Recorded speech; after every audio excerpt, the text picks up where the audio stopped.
in orbit. We have followed in their footsteps to get us where we are today.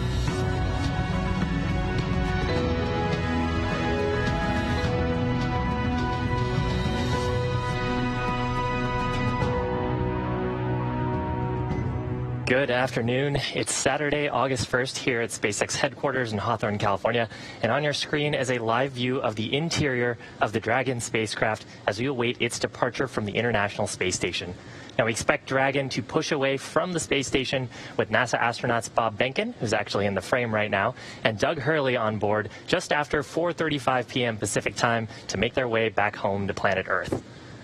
My name is Shiva Bharadwaj, and I'm a space operations engineer here at SpaceX, and I'm really excited to be bringing you live coverage today of Crew Dragon as it completes its very first trip to space with people on board as part of our second demonstration mission for NASA.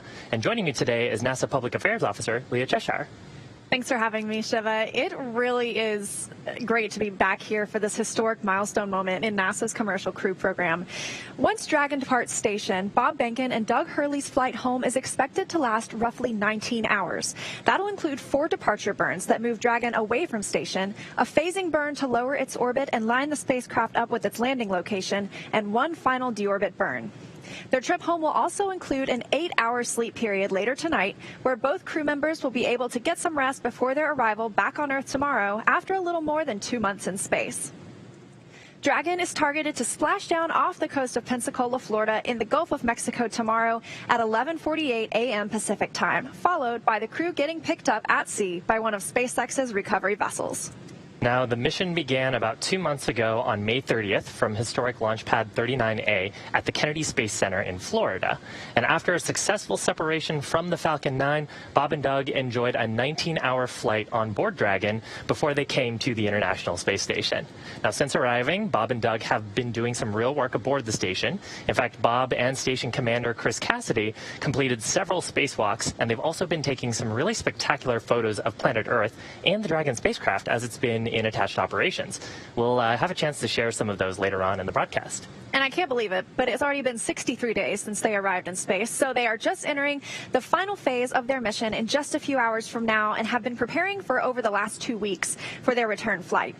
Today on board the space station is the Expedition 63 crew, led by NASA's Chris Cassidy and joined by Russian cosmonauts Anatoly Ivanishin and Ivan Wagner, and of course, Bob Behnken and Doug Hurley. Now, while all the crew have been busy aboard, the ground teams have also been performing a number of checkouts in preparation for departure today. These checkouts have been going on over the last several days, and in fact last week. They've included inspections of the heat shield, checkouts of the suits, some checkouts of the comm systems, as well as a number of activation procedures on the life support system on the vehicle, and cargo loading, which has been really cool. Actually, why don't we check in with Gary at Johnson Space Center? He can let us know how the station crew have been preparing and what we can expect from here. Gary? Thank you, Shiva and Leah, and welcome inside the International Space Station Flight Control Room. Since arriving at the space station, Bob and Doug jumped right in as fully fledged members of Expedition 63. Over the last 2 months, they've helped execute more than 24 scientific investigations from every major category of research aboard the station, including studies in biology and biotechnology, earth and space sciences, human research, physical sciences, and technology demonstration. They've also had plenty of non-science-related work on their timelines, performing maintenance on life support and vehicle hardware in multiple modules and transferring cargo in and out of the attached HTV-9 cargo spacecraft. Bob Behnken also executed 4 spacewalks with Station Commander Chris Cassidy, wrapping up one of the final phases of upgrading the station's large external batteries, with Doug assisting in all suit and robotic operations. Since completing the spacewalks, Bob and Doug have spent the last 2 weeks preparing to come home. They received some additional on-orbit training to refresh them on the departure, re-entry, and splashdown procedures, and have been busy packing cargo for their return. In fact, that's what they're doing right now. There will be approximately 150 kilograms or 330 pounds of cargo returning on Dragon. The majority of that is more than 200 pounds of science, largely made up of samples packed away into powered cold freezers. These samples are from a range of biological research experiments on the station dedicated to improving our understanding of how the human body adapts to microgravity, or looking at ways to use space to improve life back here on Earth. Now, let's go through some of the major upcoming milestones for today's departure coming up soon at just around 2:35 p.m. Pacific. We're currently awaiting Bob and Doug to ingress or board the station, or board the Dragon for their return flight home. They're doing a little bit of closeout duties now, but that'll be one of the first items on their agenda today. So less than 30 minutes from now, they'll be closing Dragon's hatch around 2:45 p.m. Pacific time. Once inside the vehicle, Bob and Doug will don their SpaceX spacesuits, which will be worn during all dynamic phases of the flight. All those same leak checks on the spacecraft would occur before the crew makes their way into the seats and straps in for undocking. Once the Dragon's hatch is closed, Chris Cassidy will affix a docking target to the outside of the A-Pass hatch and then close it about 10 minutes later, 2:55 p.m. Pacific, creating a space between the Dragon and station known as the vestibule. He then has one more hatch to close. That's the Node 2 forward hatch. Now, after all of those hatches are closed, about 15 minutes later, a ground command will be sent to open the valves on the Dragon side and begin depressurization. That's at 3:10 p.m. Pacific, essentially venting air inside and bringing that space down close to vacuum. They have to pause for 5 psi for a few minutes, allowing the temperature inside that vestibule to stabilize, perform a good leak check, and then continue depressurization. 4:20 p.m. Central Time, they'll conduct a go-no-go poll. That'll be the NASA teams here in Mission Control Houston and SpaceX teams in Hawthorne. If all is go, the undocking sequence begins. The undocking command will be sent, followed by a few minutes for the umbilical that connects the power and data between the two spacecraft to detach. 12 hooks will retract, and then 2 firings of Dragon's thrusters will initiate, and the undocking will be complete. That separation scheduled for 4:34 p.m. Pacific time. Now, the departure burn, there's 4 departure burns. Immediately after those 2 burns, they'll actually have that physical separation, and the departure burns will take them around the zenith side of the International Space Station. Those departure burns taking place, there's 4 of them, and will be taking place over the first few hours of their flight, essentially getting that Dragon further away from the International Space Station. Now, overnight, the crew will be able to get a sleep period in. In fact, this orbital trajectory gives them plenty of time to allow for the crew's sleep, to get them in a good circadian rhythm, and allow them to perform all of their tasks prior to splashdown, including while they are asleep. They're going to also be performing a phase burn. Right now, they're in the orbital plane of the International Space Station, but that phase burn will align them with their primary landing site. Right now, we're looking go for Pensacola, just off the coast of Pensacola, Florida. They'll perform a series of checks right upon waking up. When that phase burn occurs while they are asleep, those checks, they'll put on their suits and get ready for the deorbit sequence. The deorbit sequence is, there's a few steps there. First, there's going to be the preparation for the claw separation. There's the Dragon's trunk. They're going to perform a heavy yaw of the Dragon vehicle and release the Dragon trunk off to the side so it doesn't intersect with the vehicle during the deorbit sequence. Align Dragon back up with the orbital plane and fire the forward bulkhead Dracos. This will be one of the longest burns, and that is the deorbit burn, almost more than actually 11 minutes long. And that will slow them down enough. They'll position Dragon for re-entry into Earth's atmosphere, and then the re-entry sequence will begin. Of course, before they do that, they do have to close the nose cone. So after they close the nose cone, they'll go through the atmosphere, shoot the drogue parachutes, main parachutes, and then splash down. That's scheduled for tomorrow afternoon, Sunday afternoon, around 1:48 p.m. Central Time, 11:48 a.m. Pacific Time. Then the recovery operations begin. After that, Bob and Doug will be back on planet Earth. Now, Station Commander Chris Cassidy will be watching the undocking and departure burn from the cupola, but the prime monitoring role falls to Bob and Doug. Flight controllers in Mission Control Houston will be backing them up. Now, as you've heard several times, Dragon's flight is intended to be autonomous, but the crew on board has the ability to take control and maneuver Dragon during the departure if necessary. On the station side, we're looking good. Solar arrays are locked in place. We have a good communication links, and all station systems are looking healthy. Attitude will remain on U.S. control until the time of undocking, when we'll switch to control moment gyros only. We're tracking no issues for an on-time departure here in Mission Control Houston. Now back to Shiva and Leah in Hawthorne. Good copy. And finally... So right now on your screen is a view of mission control. That's actually where the ground controllers are all operating. Actually, why don't we listen into the nets for a second? I think there's some chatter happening there. Copy. Thanks. We're going to start 2.103, assuming we have a go. You are go.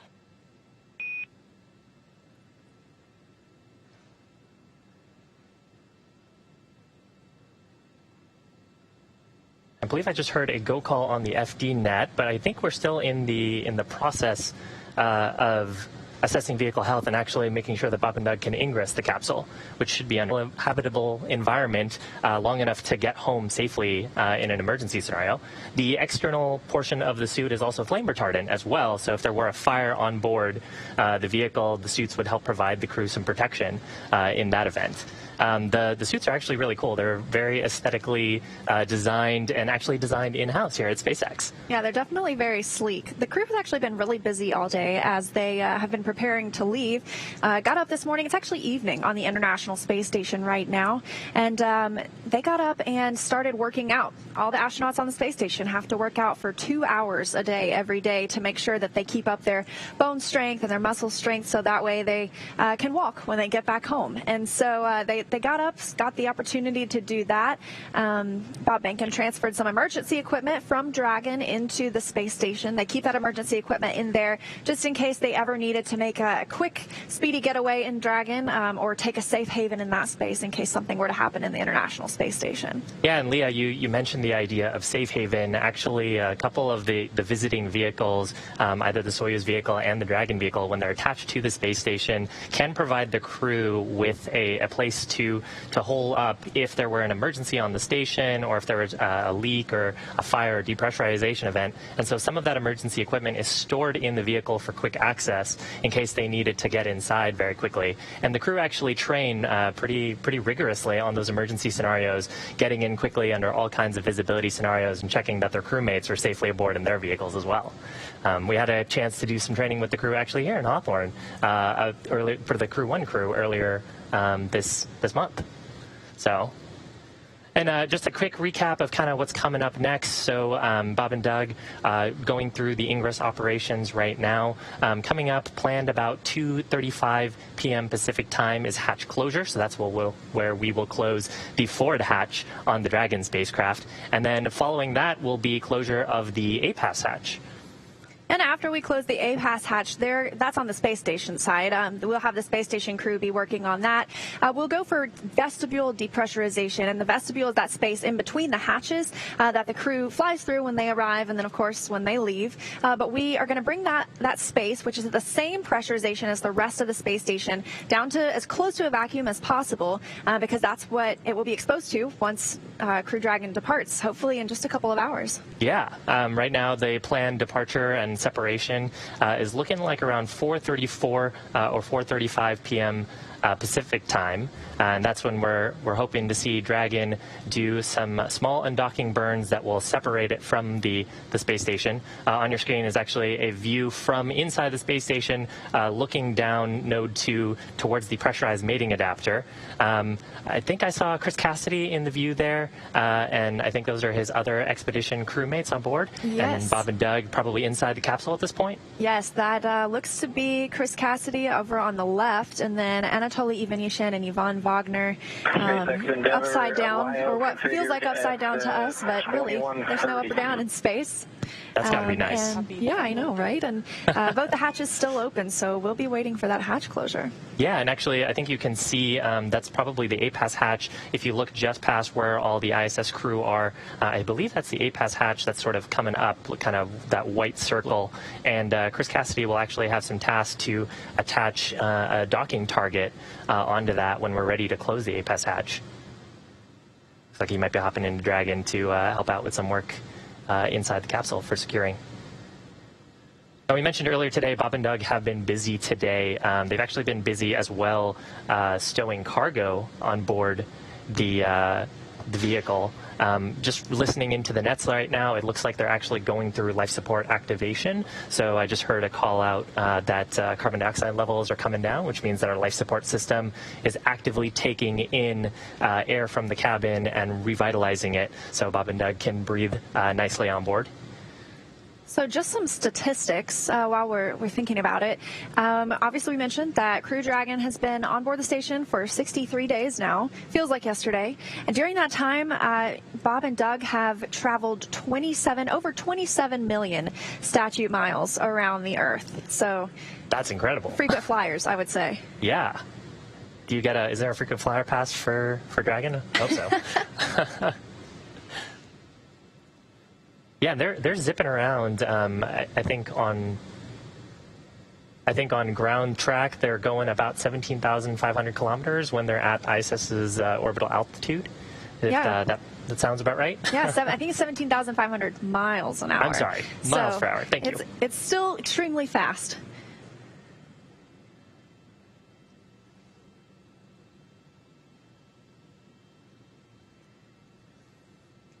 So if you look just above the hatch, you see that ISS 20 flag. That is representing the 20th anniversary of the International Space Station, which we will actually be celebrating later this year. So for the past 20 years, I like to explain it to people as if you are under 20 years of age, you've never lived a day without humans in space. So for the past 20 years, we've had continuous human presence aboard the International Space Station. It's truly international. We have obviously our two upside down friends we see. They're getting a better look inside by turning in that direction. They are from Roscosmos, the Russian space agency. Looks like they are taking out the intermodule ventilation. That helps equalize the air in between Dragon's capsule and the rest of the International Space Station. Yeah, that's right. Actually, while Dragon has been attached to the space station, most of its operations have been in what we call quiescent mode. So that's really just a low power state where we've only got monitoring on the thermal system, the propellant system, taking a look at some parameters in case we were to see anything that would trigger the Dragon's onboard automation to wake the vehicle up and let ground operators know something needs to be addressed. The onboard life support system is actually only used when we close the hatches and for brief periods when we are configuring the vehicle when we first arrive and periods when we're leaving, like right now.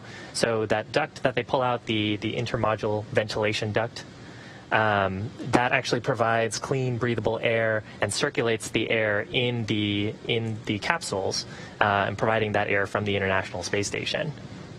And it looks like hatch closure is soon to be underway. Houston and Hawthorne from Endeavour. Still working to take out some equipment inside Dragon, move it back into the space station.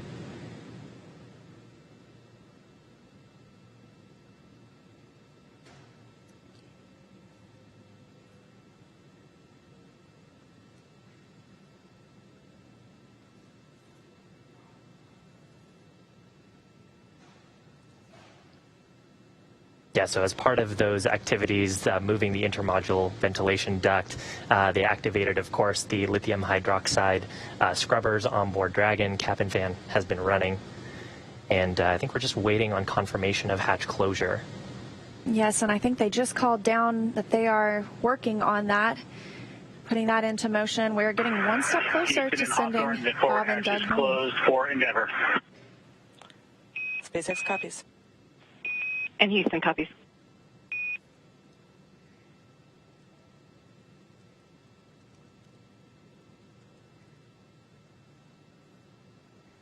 And we just got confirmation that Capsule Endeavour has closed the forward hatch.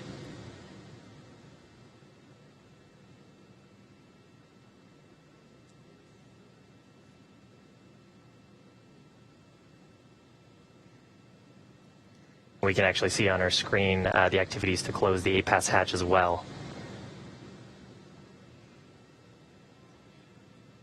And that Crew Dragon hatch closure came at 2:36 p.m. Pacific time as the International Space Station was flying over the North Atlantic Ocean.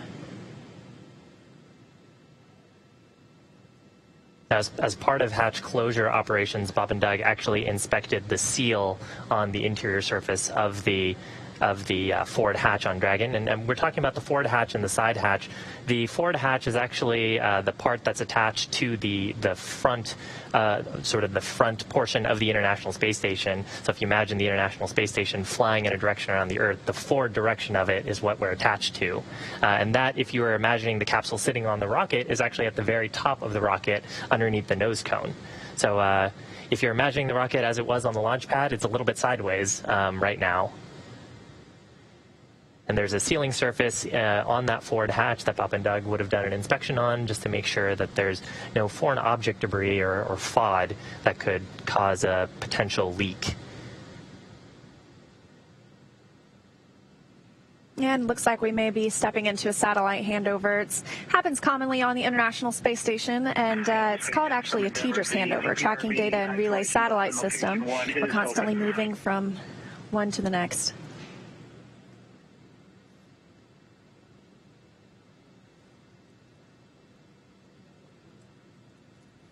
Yeah, so we actually use those tracking and data relay satellites as well on the Dragon vehicle. They provide our telemetry links.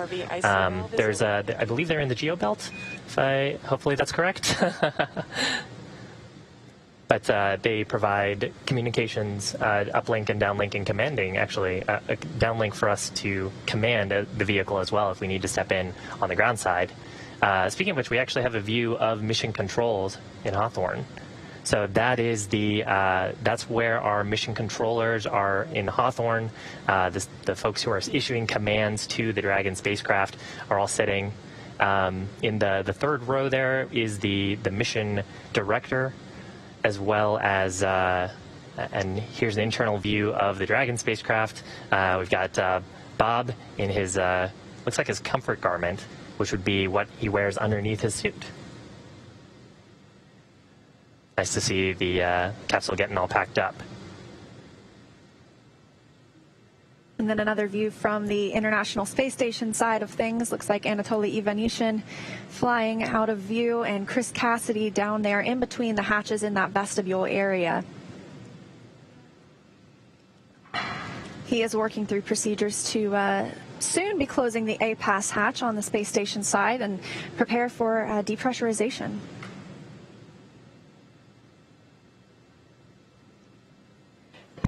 Dragon SpaceX, no response. Yeah, so we talked about this a little bit. On cameras for your suit donning.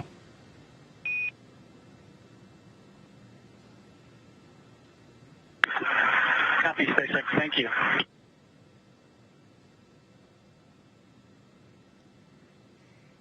Now, we talked about this a little bit earlier, but the vestibule, the space between the A-Pass hatch and the forward hatch on Dragon is really just a small volume that is normally exposed to the vacuum of space when we don't have a visiting vehicle like the Dragon spacecraft. And we have to step through some depressurization steps once we have confirmed that all of those hatches are secured, both on the International Space Station side as well as on the Dragon side of the spacecraft. So we just heard the call that Bob and Doug are go for suit donning. So the Dragon hatch is closed. They've said farewell to their orbiting friends for now until they're all reunited in the ground in the future. And they'll be going through that suit donning shortly. You did mention it looked like Bob Behnken was already in his comfort garment, that first layer of the suit. Yeah, the comfort garment is it's basically like an athletic garment. Just helps them stay comfortable before they step into the suit. And the suit is largely a one-piece design. So the helmet is integrated into it. The boots are integrated into it. Really, they will unzip some interfaces on the suit, climb into it, zip all those attachment points up, and then there's actually an umbilical on the leg of the suit, so it's a kind of a connection that provides gases and electrical connections to the suit, so they can use the integrated microphones in their helmets, and it also provides them breathable gases for suit leak checks, and if we were to have one of those emergency scenarios, it would also provide pressurization to the suit.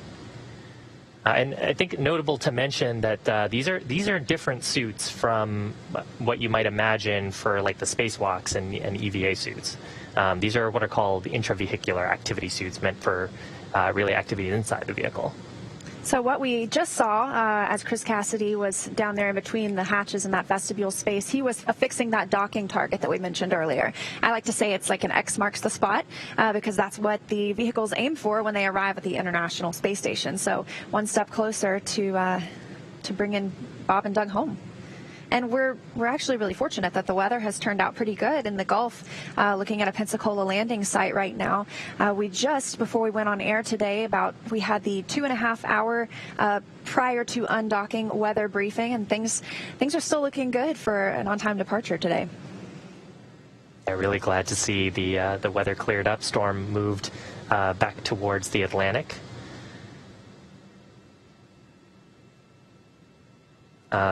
Which opens up our opportunities for landing sites in the Gulf of Mexico, which Gary had actually mentioned earlier, Pensacola being the primary site today. Yeah, so as they continue work on the APAS hatch, let's check in with Gary over on the International Space Station Mission Control Room side of things. Thank you, Leah. We're watching the same view that you are seeing, Chris Cassidy working on that APAS hatch on the International Space Station side, as you saw that hatch on the Dragon side closed. Now, this is an important set of procedures that Cassidy is working right now. You already mentioned the docking target. This is that rod with the X at the end of it. X marks the spot. As Leah mentioned, this is an important item to affix to that APAS hatch. Now, you see he set up a camera just outside of there, and he's also going to be taking some pictures for the ground teams to know exactly how the APAS was configured prior to closing, getting ready for some of those next crews. Now, you saw there was a white padding on the outside of it too. That's just for a safety measure as the crew was moving in between the hatches, but everything going according to plan here. That APAS hatch expected to be closed about 10 minutes after closing the Dragon hatch, which was closed just about 10 minutes ago. So it should be closing very soon. The crew already just a little bit ahead of that timeline. So a few items coming up after that APAS hatch closure. Now you see that hatch is on the station side. There's going to be a space in between the Dragon hatch and the International Space Station hatch. That space is called the vestibule. So about 15 minutes after they close that APAS hatch, they'll give a go for depressurization of that vestibule. That is all controlled from the Dragon side. But we'll be watching very closely here in Mission Control Houston.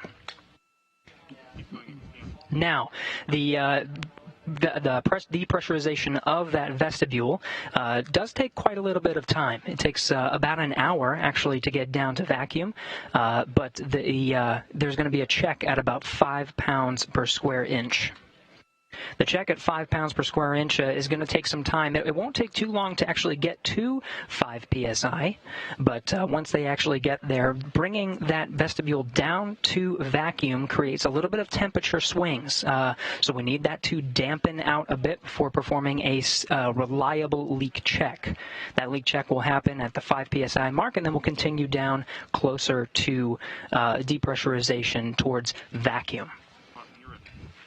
Now, that's all coming up very soon. The go, no-go for actual undocking to occur a little bit more than an hour after depressurization. That at about 4:20 p.m. Pacific. And if everything goes according to plan, so far the crew a little bit ahead of schedule. We'll get them undocked right on time. We're looking at 4:34 and 58 seconds p.m. Pacific time. Everything going great so far from the International Space Station side. Now back over to you in Hawthorne.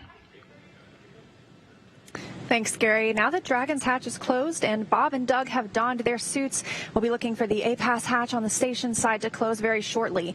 APAS is an acronym that stands for Androgynous Peripheral Attachment System. So you can see why we use an acronym, and it's an integral part of the docking system. Before closing it, we saw Chris Cassidy working to attach that docking target to fine-tune any alignment for the approaching spacecraft. So it's not something required for the undocking, but obviously we need it to be there for the next spacecraft that arrives at that port. Yeah, and Gary had actually given us a... Anna, I got you loud and clear. Good to talk to you again today. How's everything going? Things are great. I'm super excited to be here.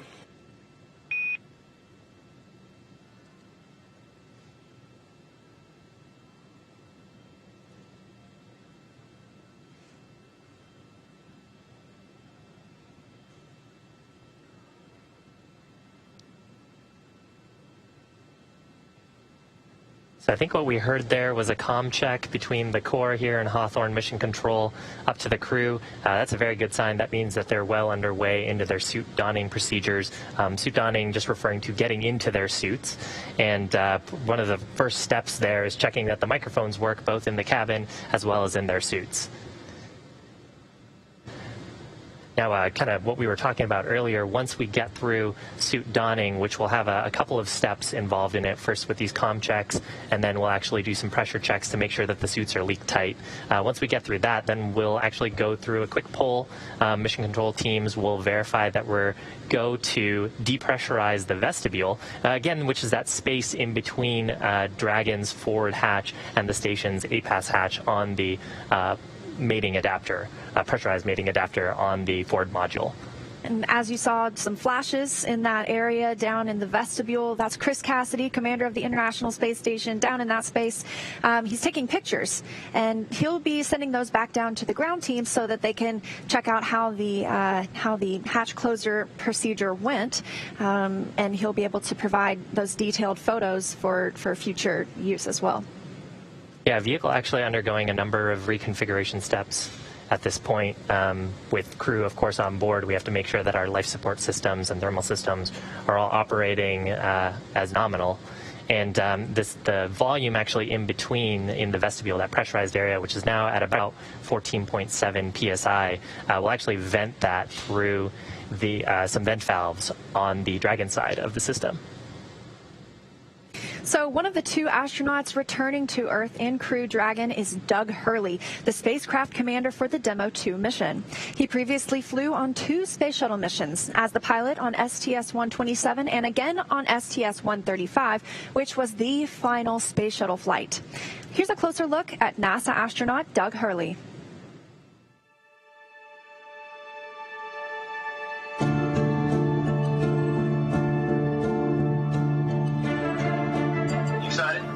Very excited. Yeah, very excited. You feel ready? Still pumped? Oh, yeah. I think we're ready. I think we're certainly ready. Joining the SpaceX Demo 2 test. He is a Marine Corps colonel and test pilot. He was selected as an astronaut in 2000. He piloted Space Shuttle Endeavour and Atlantis for STS-135, the final space shuttle mission. Introducing NASA astronaut Doug Hurley.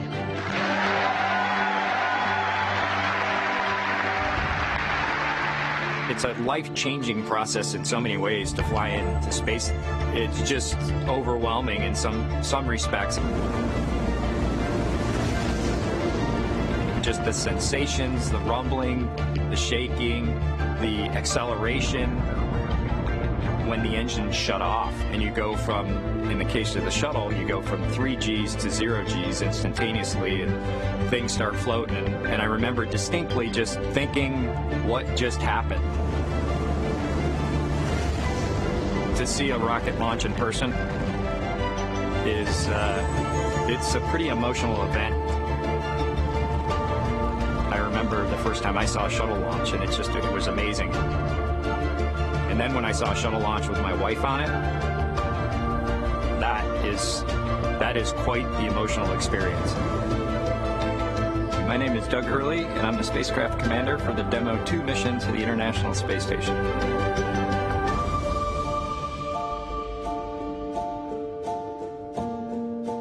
We are doing the first crewed flight for NASA and for SpaceX. So this is the test flight to prove end-to-end from launch to docking to ISS operations and then entry, descent, and landing. We'll wake up about 6 hours prior to launch. You'll eat breakfast, you'll do a medical check, you'll start to get your comfort garments on, you'll get a weather brief, and then you'll go get suited up. And it's the same suit up room that astronauts have been using since Apollo. And there they are, NASA astronauts. And then we'll walk out, jump in our Teslas, and we'll ride to the pad. We will board the vehicle roughly 3 hours before launch, go through all those pre-flight checks, and then ideally we're off to the races from there at launch. Ignition. Liftoff of the Falcon 9 and Crew Dragon. Go NASA, go SpaceX, Godspeed, Bob and Doug. It's about a 9 to 10 minute ride to orbit. We'll go through the on-orbit activities. We'll do some manual flying of the vehicle. We'll obviously sleep on the vehicle. And then we will continue through the rendezvous phase to where we end up in front of the space station the next morning, ready to dock. Endeavour, this is Houston. Bob and Doug, welcome to the International Space Station. We'll spend likely a few months on space station. We'll be able to do some on-board training with regard to undocking, entry, descent, and landing. Actually getting to fly the mission with Bob, you know, we've been close friends for almost 20 years, so, you know, the whole experience for me is what we're looking for. For Doug personally, he's worked so hard, I mean, through his entire life to get to where we are right now. It makes me so happy to see that he gets to be part of this mission, the spacecraft commander. I'm just glad to see his hard work and his dreams come true for that. We're so proud of him. It's been a huge amount of sacrifice and time away from home, but the fruits of our labor are coming to fruition.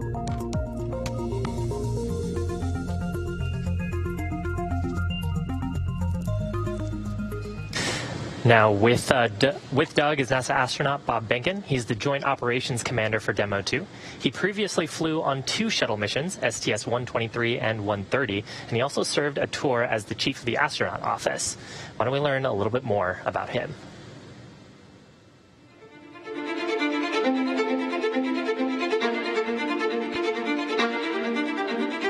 When you go through the launch day preparations, there's a lot of moments that kind of stand out to you. One is the kind of the celebratory piece of it, which is that you're walking out of the suit up room and getting in the vehicle that's going to take you to the launch pad. When you close the hatch, you know, that's really when Doug and I are in the vehicle, and it's our vehicle, and, you know, we're really in control of the mission at that point. Test pilots, their task is to prove that man could fly into orbit around the Earth when you are alive and well to talk about it. There's always a balance of managing risk as you go forward to execute a test point and figuring out a way to collect the data.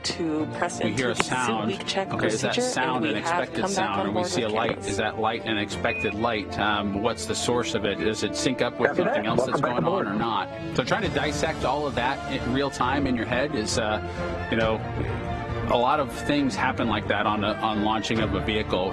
From St. Anne, Missouri, he is an Air Force colonel and flight test engineer. He flew aboard Space Shuttle Endeavour twice. Introducing NASA astronaut Bob Behnken.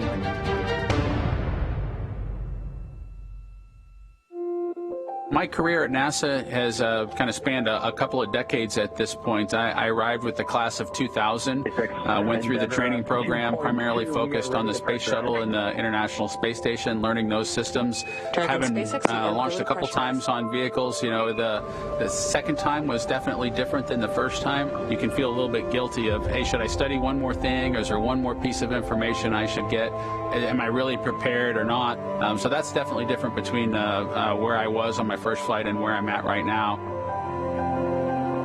I think for me personally, as a spouse, watching everything that Bob has put into this over the last 5 years, the dedication that he's shown, the perseverance is pretty special. For both of us, though, the way our minds work, it won't be until sort of the mission is complete that you have really a chance to savor it and celebrate it. On a deeply personal level, I'm really excited that my son is going to get a chance to see me launch into space. Being an astronaut has been a little bit of an abstraction thing for him because he's seen me do it in old videos, but he hasn't seen me do it for real. And so I'm excited for him to see me launch into space.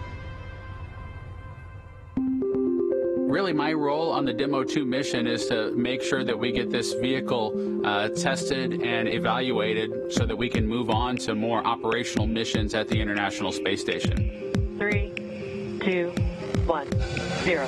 Ignition. Liftoff of the Falcon 9 and Crew Dragon. Go NASA. Go SpaceX. Godspeed, Bob and Doug. we've got a lot of objectives on board the vehicle that we need to accomplish to really make sure that it's good to go. We'll do everything from actually talk from the Dragon vehicle to a Russian Soyuz.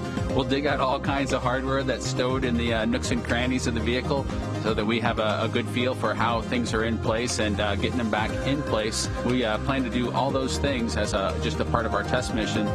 Welcome to Bob and Doug. I will tell you, the whole world saw this mission, and we are so proud.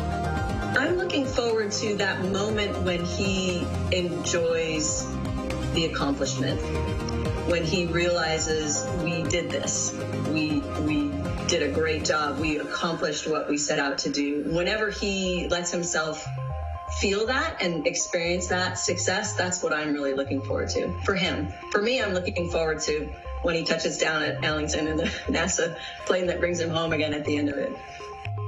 I think that the thing I'm most looking forward to is actually ending up in the water safely at the end of the mission. I'm expecting a little bit of vomiting maybe to happen in the end game. So when we get to that opportunity to do that, I'm looking for that kind of celebratory event for both of us in the water at the end of the mission.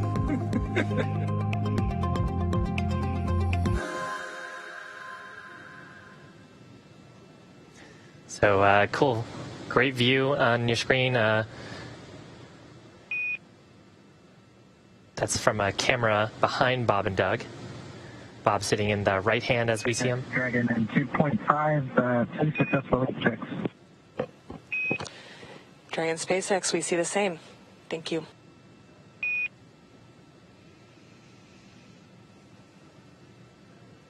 So there's confirmation of a couple of great milestones. Forward hatch is closed. Suit donning is complete. We just completed suit leak checks. Everything nominal. Bob and Doug just raising their visors, get a little bit more comfortable. I love this view because it makes me feel like I'm in the back seat of Crew Dragon, just going along for the ride. We did have, as you mentioned, a pass hatch closure during that brief video, as well as the beginning of suit leak checks.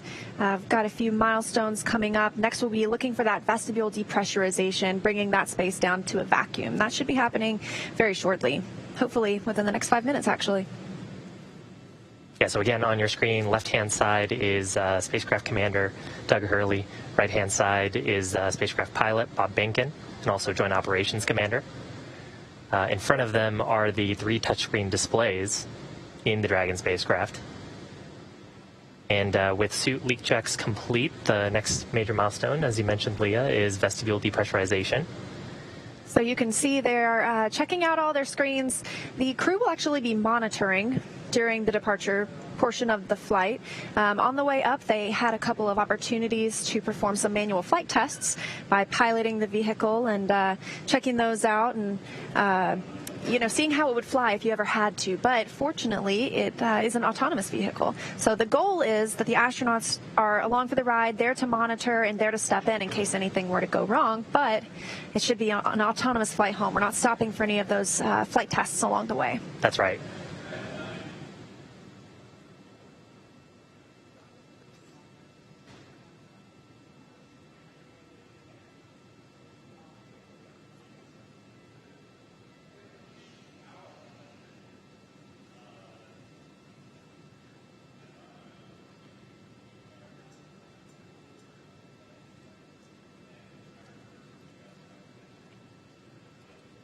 Just trying to take a look here to see what the vestibule is currently pressurized at.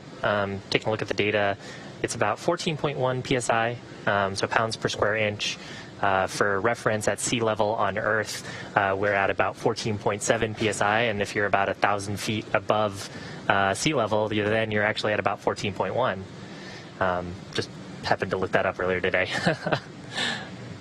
Looks like we might have lost the camera feed, might be another handover. Probably so. We are waiting for that vestibule depressurization to begin. We're getting calls from the crew that they're getting ready for that. So things are moving along smoothly. Everything is happening on time for an on-time departure from the International Space Station today. Yeah, and that call will actually be the ground side. We'll do a couple of checks, make sure that we're go and all of the data and telemetry on the Dragon side of the vehicle looks good and on the vestibule sensors look good. Then there should be a call to the crew from the core letting them know that that we're planning to step into commanding vestibule depressurization. And then we'll actually issue that command. For this command, we are in joint operations. So what that means is the the flight director in Hawthorne, or in Houston at Johnson Space Center, the flight director of the International Space Station has mission authority for the mission. And any commands that we want to issue to the spacecraft will actually have to get permission from the flight director. And so some of those calls will be happening in the background before we actually begin that depressurization.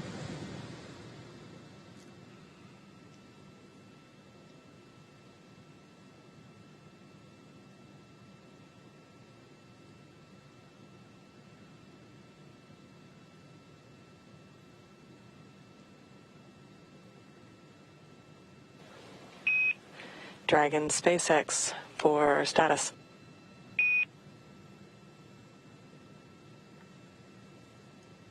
Go ahead, Anna. The ground has verified system reconfigurations for hatch closure are complete and they are nominal. The ground will step into vestibule depressurization shortly. And finally, control of cabin air temperature via your procedure 4.080 is allowed at this point, and note that the hex is currently configured for maximum cooling.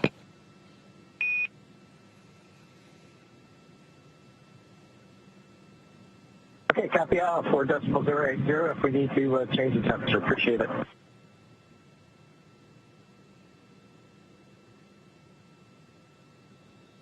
And some words going up to the Crew Dragon crew from, as you mentioned, the core, the crew operations responsible engineer here on the ground at SpaceX. They spoke with the teams in Mission Control Houston and decided, yes, they are almost ready to begin that depressurization of the vestibule. This is the exact opposite procedure that we saw on the way up. And sounds like vestibule depressurization has begun.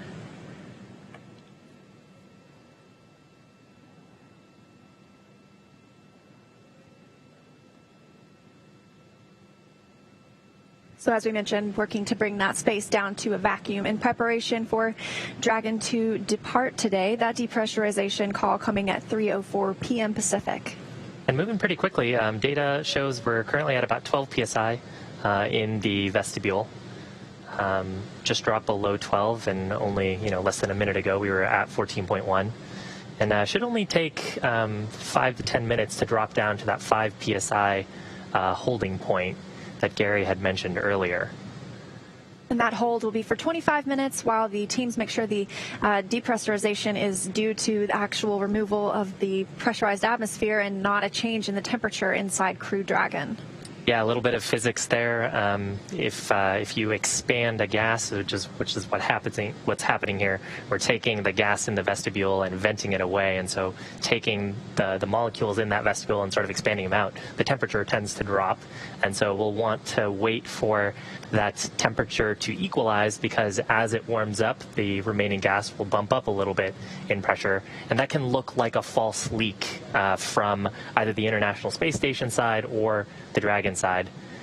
So we give it some time to equalize the temperatures, and once we feel confident that the pressure is stable in the vestibule, then we actually perform the leak check and look to see that we don't have a drop in cabin pressure on the Dragon side, as well as a rise in pressure in the vestibule. And things are moving quickly. We are actually already at 8.5 psi, it's pounds per square inch, in the vestibule. And as you mentioned just a moment ago, we were at 14.1. So at 8.2 now, and then we'll be waiting for that 5 psi point where we'll do that 25-minute hold. Yeah, and kind of wild to think, among the other fun facts I was looking up, so the pressure at Everest is about 4 psi. So that'll kind of give you a sense of this the pressure in the vestibule right now would be about similar to you being at maybe like 12,000 or 13,000 feet. Yeah, and very interesting. That's near the same pressure as in an EMU, or an extravehicular mobility unit, that the astronauts use when they go outside on a spacewalk. They keep that at 4.3 psi. That way they are more able to easily move their fingers and their joints, so that that work outside isn't as difficult. That's something interesting to note on the extravehicular, or on the EMUs. So at that like roughly 4 psi, where you're not breathing the same mix of air that you would be breathing here on the ground. Here on Earth, we'd be breathing something like 70% nitrogen and then about 20-something% oxygen. You actually need the concentration of oxygen to be higher. So when you go to those lower pressures, those suits actually transition to oxygen, right? And taking a look at the data, it looks like we are at 5.9 psi in the vestibule. So coming up pretty soon, we should be expecting that call of having reached that 5 psi level that we're waiting for that 25-minute check. Mission controllers that you can see on your screen, specifically who we refer to as the systems officer, will be monitoring for the pressure. We'll also be looking for temperature checks on that area. The systems officer is actually responsible for the life support systems and thermal system on the vehicle, and so they're most familiar with that telemetry and able to make those calls for nominal leak check complete. And they'd also be responsible for checking that the vehicle configures into appropriate transition modes. And I just heard that the initial depressurization of the vestibule is complete, looking at 5 psi, nearly on the dot. So I think what we can expect next is a call from the core up to the crew to let them know that the thermal hold period is beginning. And then we will probably also hear when the leak check is complete and the results of that leak check.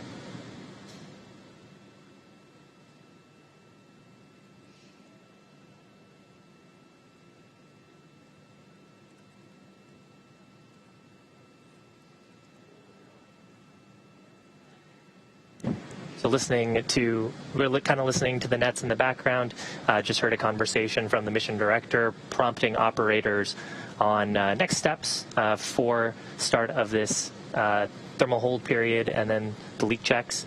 Bob and Doug really just sitting tight in the cabin at this point in their suits, able to monitor all this information from their 3 touchscreen displays in the vehicle. Yeah, and we heard that we're about an hour and 20 minutes from the opening of the undocking window, so they get more than one chance today to undock. On the way up, we saw the astronauts really only had that single second that they had to launch so that they would line up perfectly with the International Space Station. It's a little bit different coming home. Those burns will really be what help us line up with our targeted landing site. Right now, looking at Pensacola and a scheduled splashdown tomorrow. There's a view on your screen. Left-hand side is the International Space Station. So that's coming from Node 2, or the forward node. Looks like Commander Chris Cassidy taking a look down the PMA and sealing up the hatch. Probably checking the seal, it looks like. Yeah, probably checking it for FOD, or foreign object debris, making sure that there's nothing, even a minuscule hair, that could impair the hatches from getting a good solid seal. So it looks like another handover of our TEDRS satellite systems. Those are tracked. The flight controllers know when to expect those, and so they can target their communications with the crew and any of those operations around that as well. And now would actually probably be a great time to kind of hear what the mission control team in Houston is doing and what's going on station side. Gary, can you give us an update? I sure can, Shiva. We're seeing the same results of the vestibule depressurization. Went down pretty quick, but again, as you said, we're looking for that thermal stabilization before we perform the leak checks. We saw good leak checks from the crew's suit-up procedures. The suit's looking pretty good. And then we just saw Chris Cassidy aboard the International Space Station finishing out his closeout duties of the pressurized mating adapter. That was that long tube on the other side of the hatch that he just closed, putting some items there, getting ready for the next crew coming up later this year. He closed the APAS hatch and configured that. for closure and taking some closeout photos and checking for any foreign object debris, and then eventually closed that node 2 forward hatch. That'll complete Chris Cassidy's duties really aboard the International Space Station for today. The primary role of undocking monitoring actually goes to Bob and Doug, with Mission Control Houston flight controllers monitoring from the ground. Chris Cassidy will be able to go inside the cupola. The shutters of the cupola windows are scheduled to be shut, but he'll be able to open them for situational awareness, take some good closeout photos of Dragon departing. Right now, we're just, again, in a holding period for that vestibule depressurization, holding rock steady at 5 pounds per square inch, 5 psi. That is the final step. That is the final check, really, for vestibule depressurization until we get down closer to vacuum. And then, of course, we have the go, no-go for undocking coming up in just about an hour, and then eventually we'll get to separation, right now scheduled for just after 6:30 p.m. Central Time, 4:30 p.m. Pacific Time. Everything looking good from the International Space Station side of things. Again, Cassidy's duties really wrapped up for today, closing both of the station hatches. With that, we'll continue to monitor this thermal stabilization, ready to continue depressurization of the vestibule coming up here shortly. With that, we'll pass it back over to you in Hawthorne. Thanks, Gary. Appreciate it. On your screen, a view from that camera looking at Bob and Doug's console. So when Dragon undocks today, it'll actually weigh over 27,000 pounds. We're looking at 27,600 pounds. Of course, in microgravity, that's nearly nothing. And they'll have about 3 days worth of food and snacks on board. So we're planning on them to get home tomorrow afternoon, tomorrow midday for us here on the Pacific Coast. And so those 3 days of food and snacks are there just in case there were to be some weather crop up that wasn't expected, and they can remain in orbit for a couple of days after undocking and be perfectly fine. Yeah, that's right. The supplies that they have on board are really there in case we had a wave-off scenario. So if we were to have some kind of weather come in or something happen to the spacecraft where ground teams would want more time to troubleshoot and understand and see if they could recover fault tolerance on the vehicle, that would give them time to do a couple more orbits and then try again at another opportunity. Right now, vehicle looking very healthy. It's been very healthy the entire time. It's been attached to station. Actually, the entire period while we were attached to space station, we were doing weekly checkouts on the vehicle of the life support system, thermal system, power system, and the prop system on board. And spacecraft has been pretty solid the entire mission. So while we are in this holding period right now of depressurization, we're holding at that 5 psi, 5 pounds per square inch, to make sure that there is no difference in temperature that's really causing that to fluctuate. A look ahead at the undocking, we are expecting to see undocking last about 5.5 minutes. And during that time, undocking for Dragon looks a little bit different than for other vehicles. When the Soyuz is on the International Space Station, it undocks by using springs that push it away from the space station, and Dragon will instead use a couple of undock burns. So 2 small, short burns, about 1.5 seconds for one of them and 5 for the other, and those will just do just enough to bring Dragon away from the International Space Station so that it can conduct its departure burns later. Yeah, Dragon actually has 16 Draco thrusters on the base of the spacecraft, 12 in what we call the service section of the spacecraft, and 4 that would be underneath the nose cone around that forward hatch. The nose cone Dracos, the forward bulkhead Dracos, as we like to call them, are actually disabled for this portion of the mission and will be disabled for the next 3 expected burns, which would be that undock 1 burn, undock 2 burn, and then what we refer to as departure 0, which gets us on a path out of the approach ellipsoid and the keep out sphere around the International Space Station. So these first 3 burns will actually only use the 12 surface section Dracos. And we actually have that many because of redundancy on the vehicle. So we could lose certain combinations of those thrusters and still have full dimensionality control and the ability to control the vehicle's position applied thrust to it. So if you're wondering what's keeping Dragon attached to the International Space Station right now, there are 2 sets of hooks, 6 on each side, so 12 hooks. And when that undocking sequence begins, the hooks will open and the umbilical, which provides power from the space station to Crew Dragon, that will detach, and then those short burns will fire and Crew Dragon will be on its way. Yeah, those 12 hooks, hard capture hooks, are actually what also provides the seal as well. So they ensure that the vestibule has that leak-tight seal. And on the way up, when we docked in late May, that was one of the major milestones after we had attached, verifying that the soft capture system had completely closed and that all those hooks had driven closed. So as you can see, NASA astronaut and commander of the International Space Station, Chris Cassidy, he's staying behind on the International Space Station for right now, and he'll return to Earth aboard a Soyuz in October. But he has just closed the Node 2 hatch. So the APAS hatch was closed earlier by Cassidy. The Dragon hatch was closed, and now just even creating a more firm seal by closing that Node 2 hatch. And as you mentioned earlier, that's on the front end of the space station, if it really had a front side. So that's where they are at. And you saw him taking some pictures, recording that process, and he'll be able to deliver those to the ground later for analysis and just to check out how everything went, this first departure for Crew Dragon with a crew. Good view from the interior of Dragon. We're looking at the pilot's side seat. So that's Bob Behnken, and you can see Doug Hurley's hands on just behind him. Hey, Chris, that call came down on Space to Ground 1, so I'm just going to read back on the big loop that we confirm. And if you actually look on the right-hand... Node 2 forward hatch and the MPEV are closed. And, Chris, I owe you shortly what the undock sequence time is.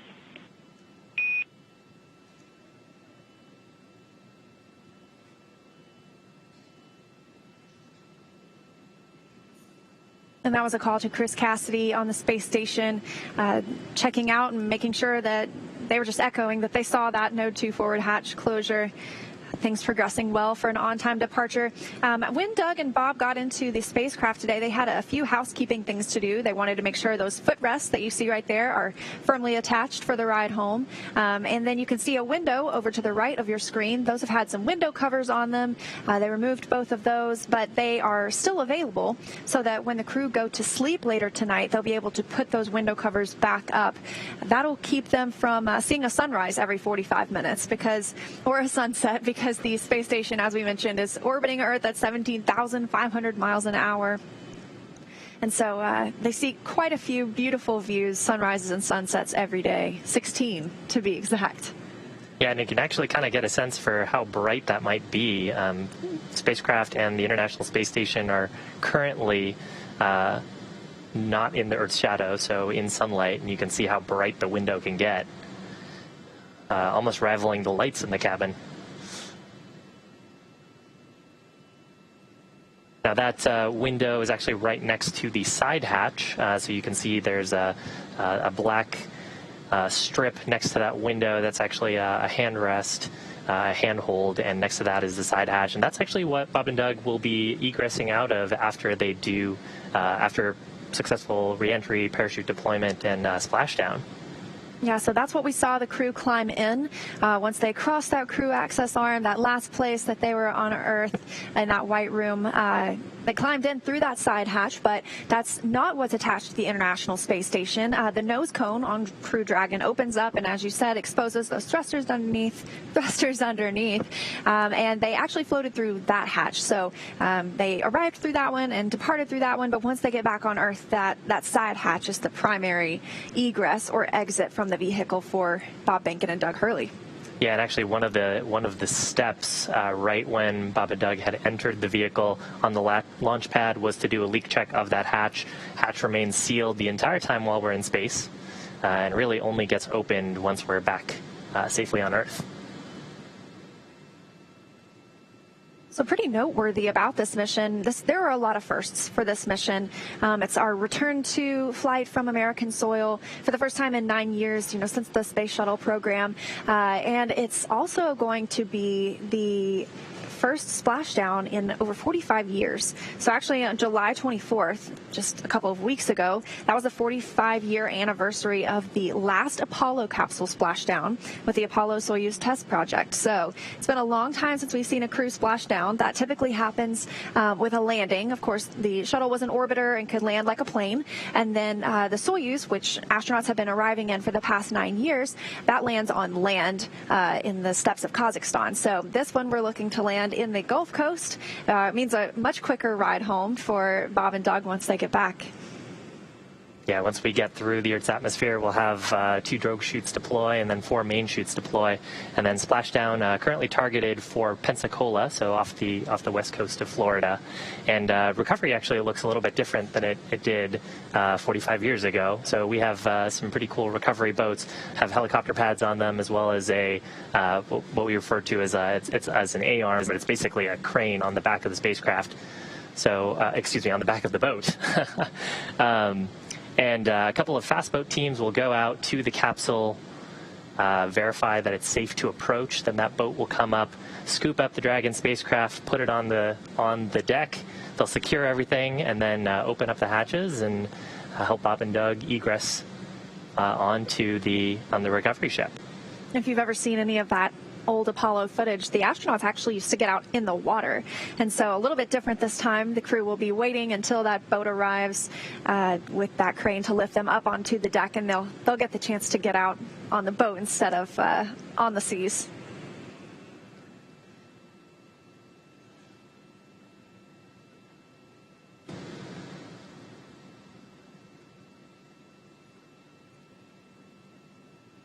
Yeah, and actually for recovery, we have 7 potential recovery sites, what we refer to as supported landing sites. So those are areas where a recovery team can get there very quickly, recover the crew within a couple of hours of their splashdown, but usually actually much faster than that. So we've got 4 sites in the Gulf Coast on the west, or in the Gulf on the west coast of Florida, and then 3 sites on the east coast of Florida. One of them, of course, being Cape Canaveral.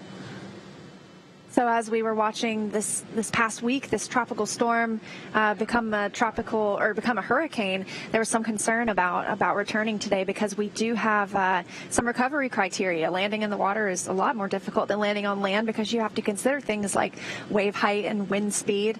And so we're looking at those spaces in the Gulf, and they're looking pretty good compared to, obviously, the spaces on the east side of Florida.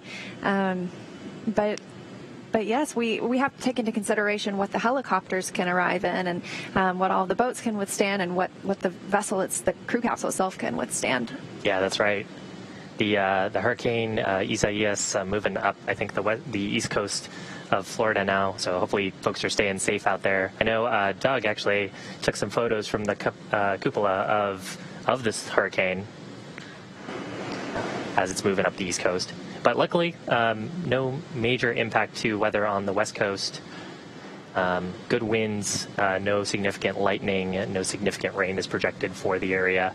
And I think importantly as well, the wave heights, which are important for the spacecraft, but also for the recovery ship to be able to get close and for teams to secure the spacecraft and ensure that it's safe for recovery. So currently we are in a hold period of the vestibule depressurization. That's the area between the hatches that the astronauts fly through or float through when they arrive and float through when they depart. So we are holding at 5 pounds per square inch for 25 minutes to make sure that checks out, and they continue with depressurization after that. But Bob and Doug, as you can see, this view over their shoulder, it makes it look like we're on the ride with them. They have donned their suits. They are in their seats, monitoring everything on those screens aboard Crew Dragon.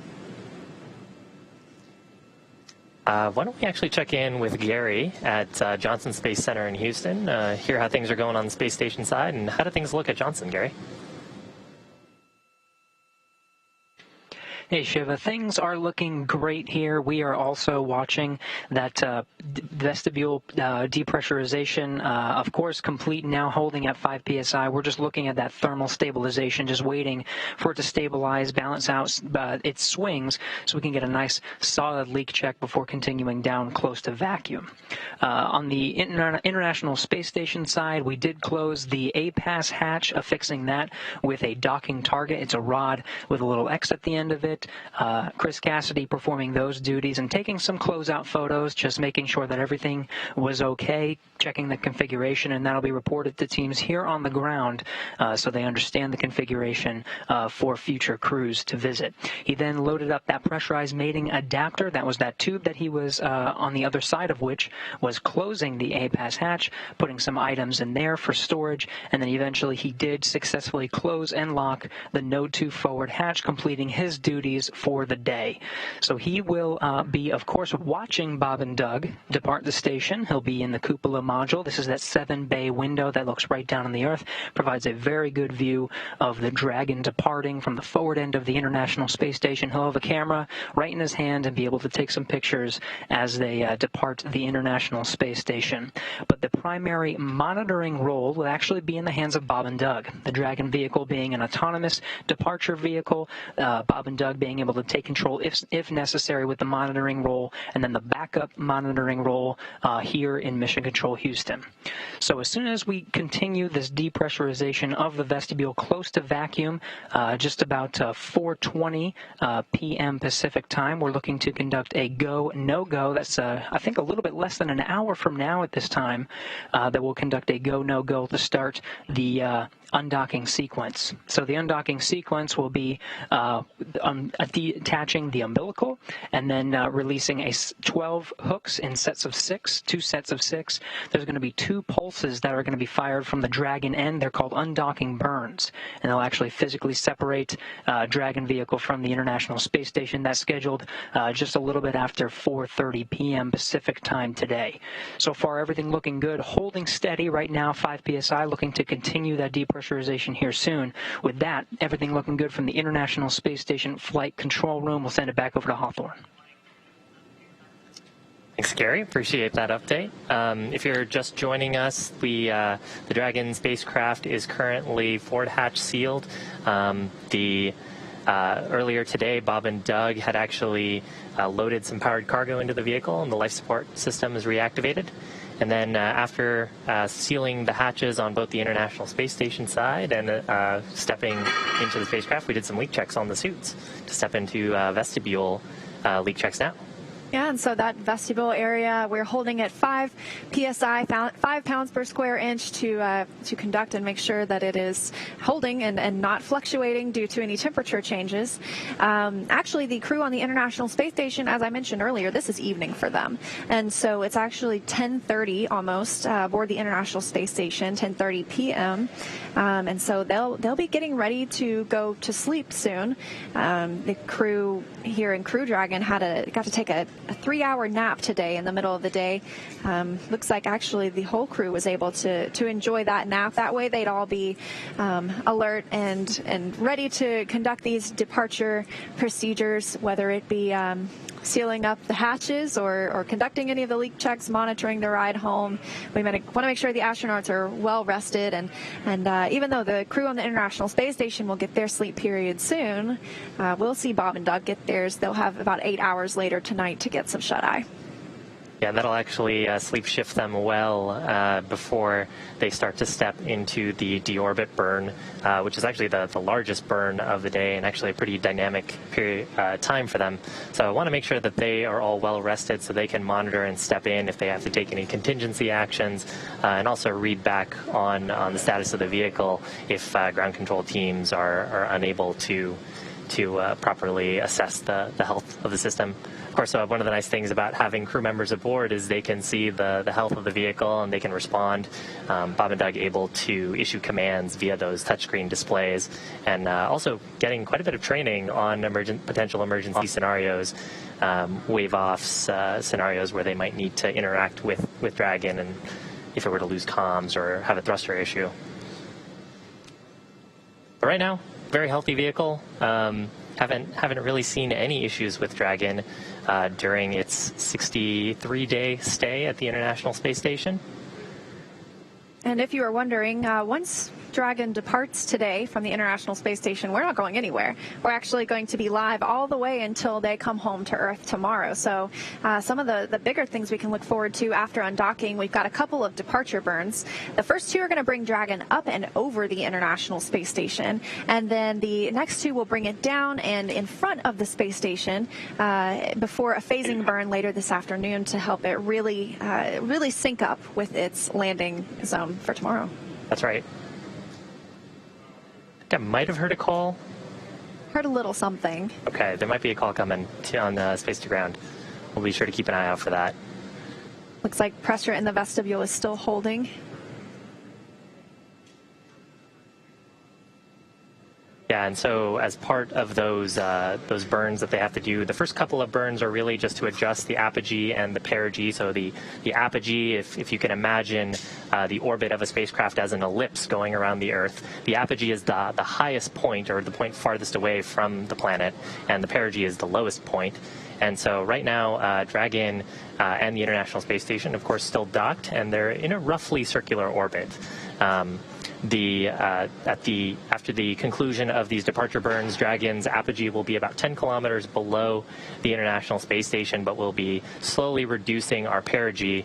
And then later on tonight, Pacific time, we'll actually conduct what's called a phasing burn.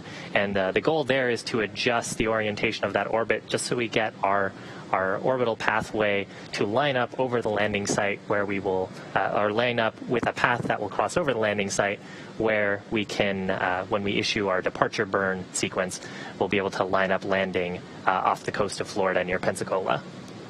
As you can see, Bob Behnken and Doug Hurley in their suits now, but after those first couple of departure burns, they'll actually be able to take off their suits, and they won't need to put them back on or don them again until tomorrow, just before the deorbit burn. And then they'll wear them the entire rest of the ride home. But for the majority of the rest of the evening after the departure burns 1 and 2, they'll be able to take off those spacesuits, relax a little bit more, enjoy their ride in Crew Dragon.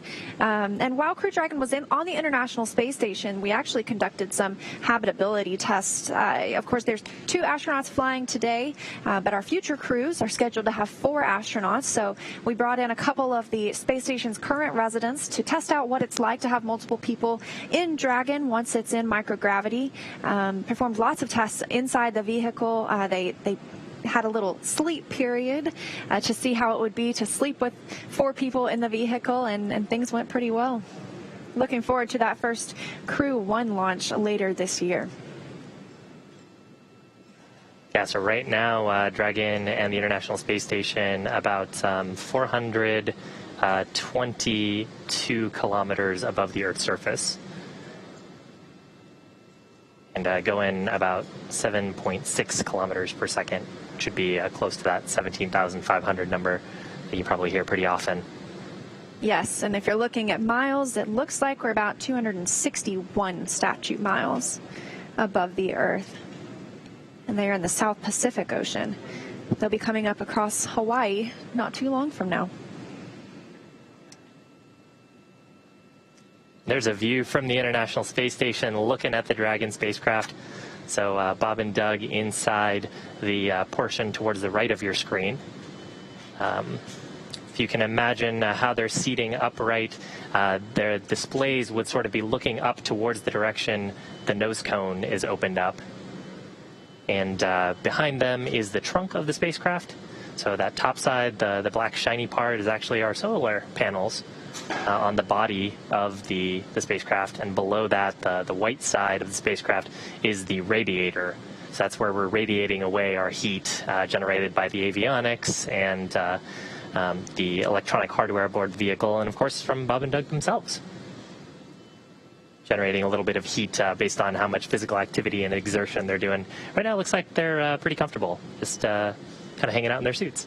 And actually the vestibule leak check has started, and so they're testing to ensure the solidarity of those seals between the hatches. And as we saw earlier, they checked to make sure there was no foreign object debris or FOD, so that they would have a clean seal and be able to to complete this leak check successfully, another step toward undocking. These leak checks should be pretty fast. They'll be looking to see if there's any pressure rise on the vestibule itself, which would indicate pressure coming through the forward hatch seal. Dragon SpaceX on the big loop. Vestibule thermal stabilization is complete and the leak check period has started. Additionally, the Dragon to ground path is now available. If you would like to swap one of your audio destinations to Dragon to ground, I am happy to support a comm check at this time. Okay, Bob will be there.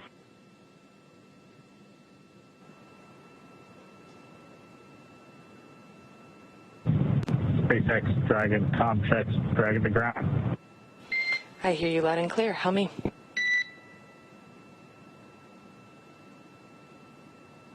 And Anna, you came in very quiet. I'll bump up that channel and maybe we could try it again. Copy. How is this?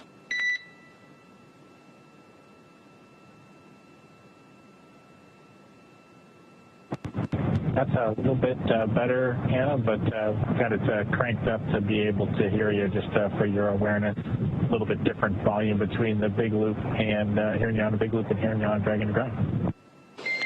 Copy. I will make sure to talk loudly into the Dragon to ground path.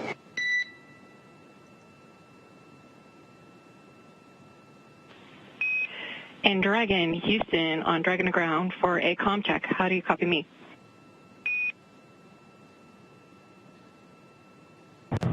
And Houston, we have you loud and clear on Dragon to ground. Actually, my bad. I was not on the correct loop. Comm check again on Dragon to ground from Houston. Okay, Leslie, we have you loud and clear on Dragon to ground. Much clearer, much less echo on this loop than the big loop. That's a good data point, and we also have you loud and clear down here.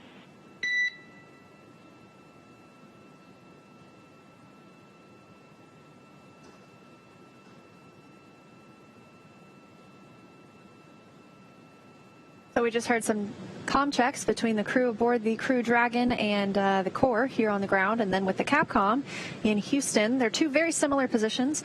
We call ours the Capcom because it stands for Capsule Communicator, and we are in a capsule once again.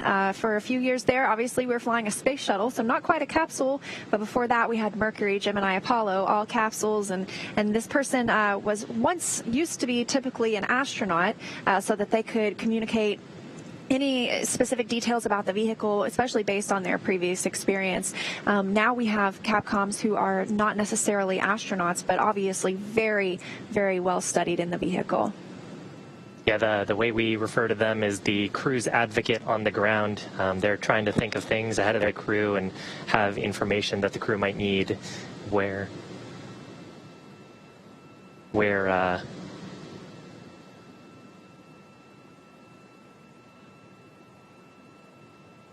but they tend to act as the advocate for the crew on the ground, letting them know where equipment might be stored in the vehicle, letting them know of upcoming steps.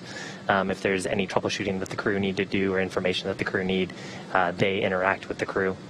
Typically also train very closely with the crew in simulations and also during their training periods to get them familiar with all of the procedures that they need to operate in the spacecraft.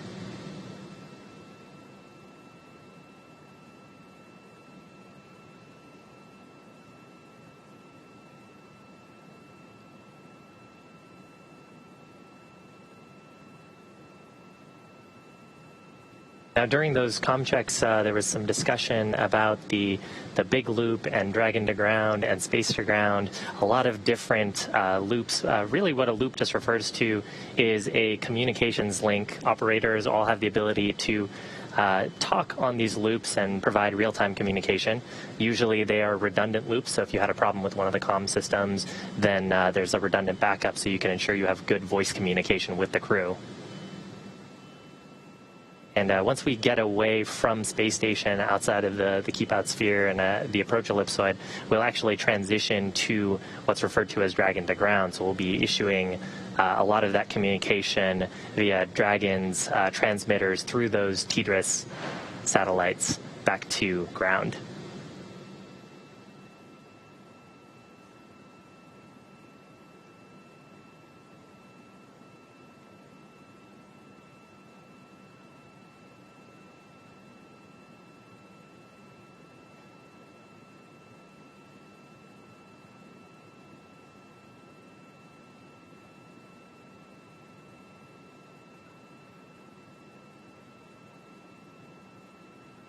So as we mentioned earlier, 63 days aboard the International Space Station for these two spacefarers. Was not their first flight. They both had 2 previous shuttle missions, and they both have families that are very excited to see them once they get home. I know some folks here around at SpaceX refer to them as the space dads. Both have young boys, and I know that they have to be excited to get back to their families soon. And the space dads actually brought a cool zero-G indicator up with them. An apatosaurus, a kind of sparkly apatosaurus, who was sitting in the seat next to them for the ride up.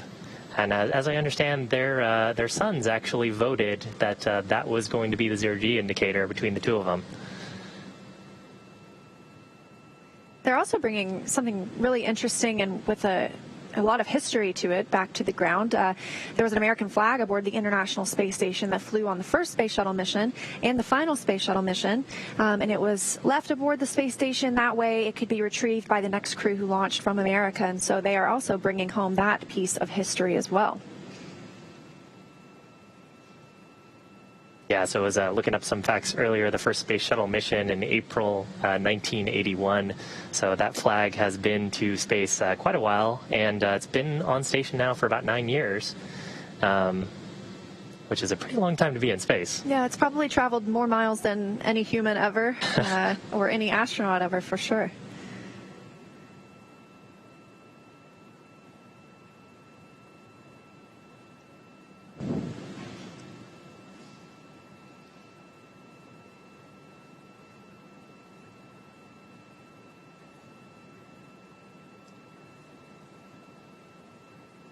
So if you're just joining us, we're currently looking at 2 views inside the Dragon spacecraft.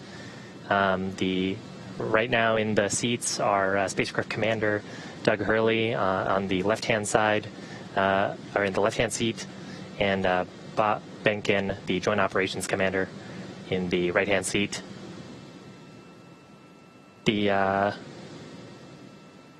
The crew got on board. They've had a relatively busy day packing cargo on board the spacecraft.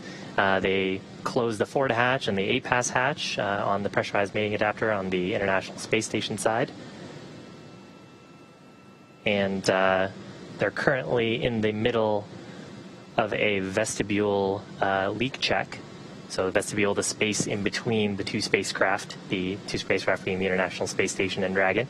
So we've brought that down to about 5 psi at this point, and verifying that there's no leakage from either side. The International Space Station is also in the current proper configuration for that departure. They do something called feathering the solar arrays, and so what they do is they turn and lock them at an angle. That way, when Dragon leaves the space station, obviously it's going to use its thrusters, and those thrusters have exhaust that are emitted, and we don't want those to contaminate any of the solar cells on the arrays because that makes them less functional. They can't perform as well if they're coated in exhaust, and so those exhaust plumes avoid the solar arrays because they are feathered, and we also just don't want to put extra stress on the solar arrays. So it sounds like the International Space Station and is set up well for the upcoming departure of Crew Dragon. And as kind of a preview of what's happening on the ground side, so operators in mission control in Houston, and of course operators here in mission control in Hawthorne, looking at the health of the vehicle systems. Right now we are in what are called joint operations because of our proximity to the International Space Station. And so in joint operations, the flight director out of Houston is actually the prime authority for any commanding or anything that'll occur up in space close to the International Space Station. So both teams are conducting health checks against a set of what we refer to as flight rules to check on the health of the vehicle, configuration of the vehicle, and then verifying that their procedures are go for undocking.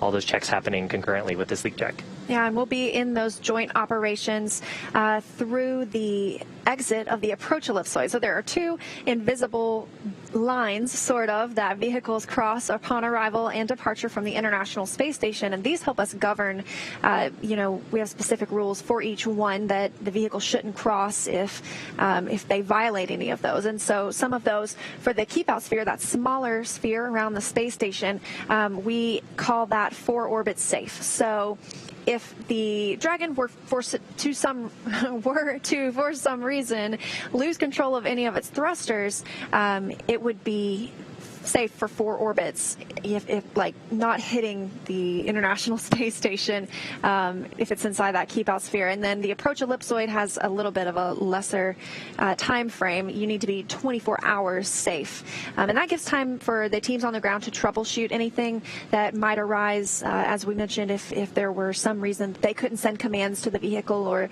the vehicle couldn't be commanded by the astronauts. So those are typically hold points on the way up for our visiting vehicles, but on the way home, we won't be stopping any. We'll be heading straight for Earth with a splashdown planned for tomorrow. Here's an external view of the Dragon spacecraft from the International Space Station. That structure that you see, kind of hemispherical structure on the top, is actually the nose cone. And then on the right-hand side of your screen is that pressurized mating adapter that we saw the crew in earlier. So Commander Chris Cassidy aboard the space station, closing the APAS hatch and Node 2 forward hatch on those two. And of course, Bob and Doug closing the Dragon forward hatch. And much later on in the mission, right before we are planning to step into, right before we really re-enter the Earth's atmosphere, we'll end up closing that nose cone to protect the sensors and thrusters that live underneath it. Another thing we'll also see happen is the jettison of the trunk.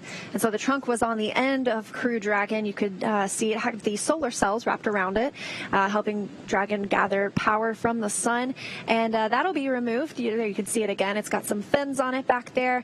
That will not return to Earth with the Crew Dragon capsule. That will actually burn up upon reentry into the Earth's atmosphere.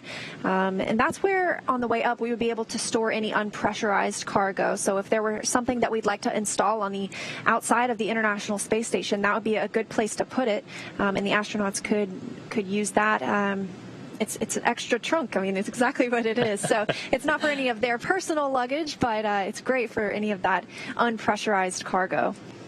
Yeah, those aerodynamic fins are actually pretty important. If there were a launch escape event, those aerodynamic fins provide stability to the vehicle as it were to separate from Falcon 9. Of course, we didn't need to see that during this mission, and hopefully we won't see that ever since the in-flight abort mission that happened. And the back on the trunk also contains the thermal coolant loops for the vehicle, so we radiate away heat to space. Of course, on planet Earth, you can sort of just push a breeze by you to get some nice cooling, but in space you have to radiate away all that heat because there's it's a vacuum around you, so you can't take advantage of convective heat transfer away from the spacecraft.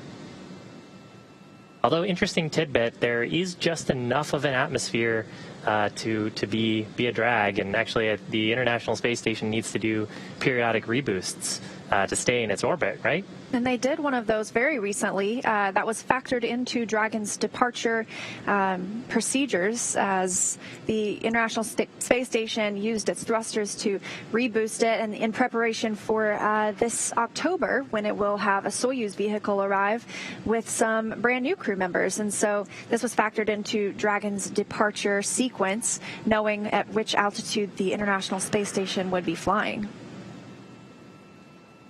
And it looks right now the International Space Station is flying 262 statute miles over the North Pacific Ocean. It looks like they will be crossing into North America soon, and specifically coming up over the coast of Oregon.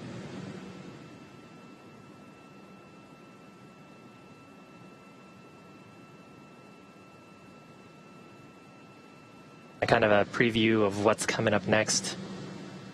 Currently conducting a leak check of the vestibule. Now, particularly important because any breathable gas that you bring with you into space is what you bring on your spaceship. So the International Space Station with a supply of breathable gases, and of course Dragon with tanks aboard that contain nitrogen and oxygen, and the life support system providing periodic injections of oxygen to keep the cabin at about 20 to 25% oxygen, which is about what we would have actually here on Earth. So doing a leak check, making sure that we're not losing any of that precious breathable gas through the forward hatch seal, which has been open really this entire time while we've been on space station. We've seen a few milestones happen so far today. Of course, we've got a lot to look forward to, but we saw the Dragon hatch close earlier after Bob and Doug were safely inside. Shortly thereafter, Chris Cassidy closed the space station side. That's the A-Pass hatch, and then eventually the Node 2 hatch. That allowed us to step into this vestibule depressurization period, bringing that space in between those hatches down to as close to a vacuum as we can possibly bring it before departure later. So yes, now conducting those leak checks, and then we will be looking for a go, no go for undock coming up at 4:20 Pacific. So during that go, no go for undocking, ground operators will be looking at the health of the vehicle systems, verifying that everything seems pressure and leak tight, verifying the configurations of both the Dragon spacecraft and the International Space Station. And then we'll actually expect to hear a call up to the crew, see if they're ready to come on home. And then ground operators here in Hawthorne will issue a command to the Dragon spacecraft that will begin the process of detaching the umbilicals that are providing power and telemetry from the space station to the Dragon spacecraft, and then actually removing those 12 hard capture hooks that are keeping the vestibule leak tight right now. And Dragon will do a couple of undocking burns as well, short little thrusts. Yes, two. From the service section. Very short. Well, actually, specifically be 1.5 seconds and then another for 5 seconds. So I think Gary described them earlier as pulses. I think that's a great way to describe them rather than necessarily as long as a burn. But even our departure burns later are short to start off with. Departure burn 0 looking to be about 12 seconds long, and then departure burn 1 for 20 seconds. And those increase the opening rate between the spacecraft and the International Space Station. And after that departure burn 1, they can take off their suits, get comfortable, and relax until time for that deorbit burn tomorrow. Yeah, the deorbit burn is a pretty big burn, and the departure phasing burn is actually a very large burn. Departure phasing should last about 6 minutes or so, and the deorbit burn will actually be on the order of 9 to 10 minutes. Definitely the largest thrusts of at least the return portion of the mission. And for the phasing burn, that's really to line us up with our potential landing site over Pensacola in the Gulf of Mexico. And the deorbit burn will reduce our perigee, or the lowest point of Dragon's orbit, so that we end up getting caught by the Earth's atmosphere. Dragon will actually then get a chance to use its heat shield and slow down against the Earth's atmosphere. And then once we get to the right sort of pressure characteristics and altitude characteristics as sensed by the vehicle, then we'll have the drogue chutes deploy, slow us down even further before finally seeing those 4 main chutes deploy. That'll bring Dragon down to a nice gentle landing in the ocean. And I learned something really interesting about parachutes. So whenever you see those drogue chutes deploy, they don't automatically inflate right away. That's because they're doing something called reefing, and that keeps the air from flowing into the parachute too quickly and shocking the parachute system on Crew Dragon. So they expand very slowly and begin to slow the vehicle down rather than all at once and giving a jolt to the spacecraft. Yeah, and actually even with the drogue chutes and the main chutes opening slowly, Bob and Doug will still experience somewhere between 4 and 5 Gs of acceleration. So, 1 G is what we experience sort of just standing here. If you can imagine yourself being 4 times or 5 times as heavy just for that brief period of time, that's about how much force they'll experience. Of course, both of them test pilots. Test pilots usually train up to, depending on if you're in the Navy or the Air Force, 7 to 9 Gs. So nothing that they're probably unfamiliar with. So you've got this really good close-up view of Crew Dragon attached to the International Space Station. That's the Node 2 forward hatch. You can see the nose cone is open.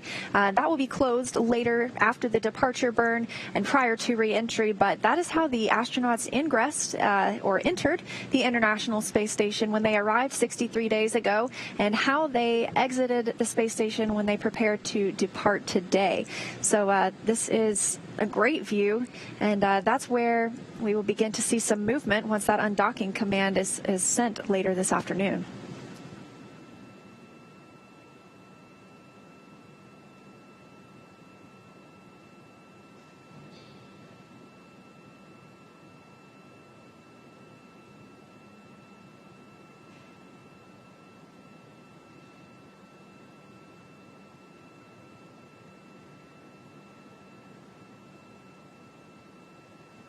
So some more facts about our astronauts today. We mentioned that they have had 2 previous flights on the space shuttle, and this is their first flight not on a space shuttle, and so they both just logged 63 days aboard the space station. It'll be 64 by the time they return home. So Doug Hurley will have a total of 93 days in space over his 3 space flights, 2 on the shuttles, including that last shuttle mission. And then Bob Behnken will have logged a total of 92 days in space over his 3 flights. So very close there.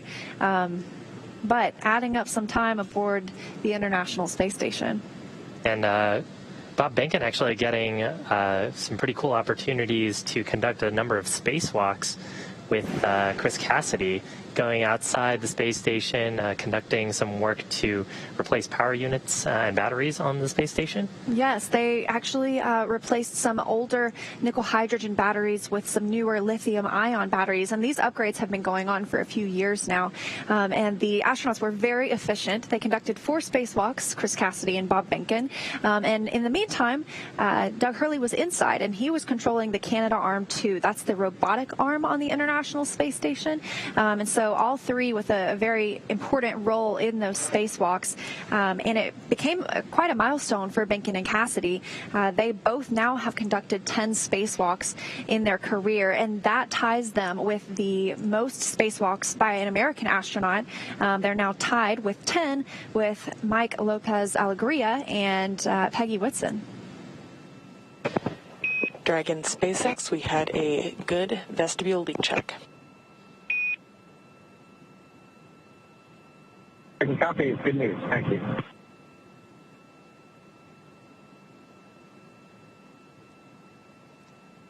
There's confirmation from the core of successful leak check on the vestibule. That means one more milestone down and getting ready for undock. Yeah, and that wraps up the completion of those leak checks, as you mentioned, in that small space between Crew Dragon and the space station, the vestibule. It was brought down from a pressure of, it looked like 14.1 pounds per square inch, and then to 5. So they had that hold period and then conducted leak checks. But that 14.1 was the same as the rest of the station. Now they are offset quite a bit, and so they're going to bring that all the way down to vacuum, since that's what they will be exposed to, the hatches, I mean, once Crew Dragon Endeavour begins its journey home. Yeah, and actually, if we didn't bring that space down to vacuum, then it would almost act like a thruster.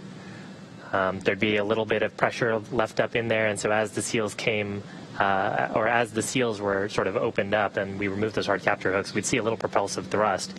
And of course, being this close to station, we want every maneuver to be very carefully choreographed. So trying to make sure there's as little energy imparted by that little bit of pressure in the mating adapter.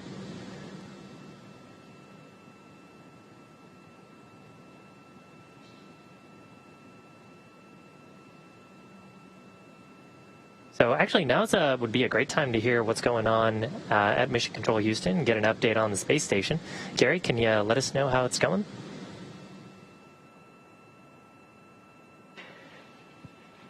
Hey, Shiva, we're watching the depressurization of the vestibule now. It's a little bit less than 4.5 psi, a little bit slower than what we saw just a little bit an hour ago when we went from about the pressure of sea level down to 5 psi. That really only taking a few minutes. This one's a little bit slower, but we are seeing a good depressurization of the vestibule, those all being controlled from the Dragon side, and we're monitoring here from Mission Control Houston. Now, some of the views you might see from the outside of the International Space Station looking at the Dragon vehicle, some of those cameras being controlled from Mission Control in Japan. Working from here in Mission Control Houston with the Japanese Mission Control Room to make sure we're going to get good views with those cameras. We're going to get a little pan as the Dragon makes its way away from the International Space Station, and that first departure burn 0, brings it a little bit faster away from the station. We'll get a nice view from the Japanese side of the International Space Station. Right now, the International Space Station configured for undocking. We do have those solar arrays feathered. That's in a locked position. Station Houston on the Big Loop. Endeavour's undock sequence start time is planned for 23:30 GMT. That is 28 minutes from now.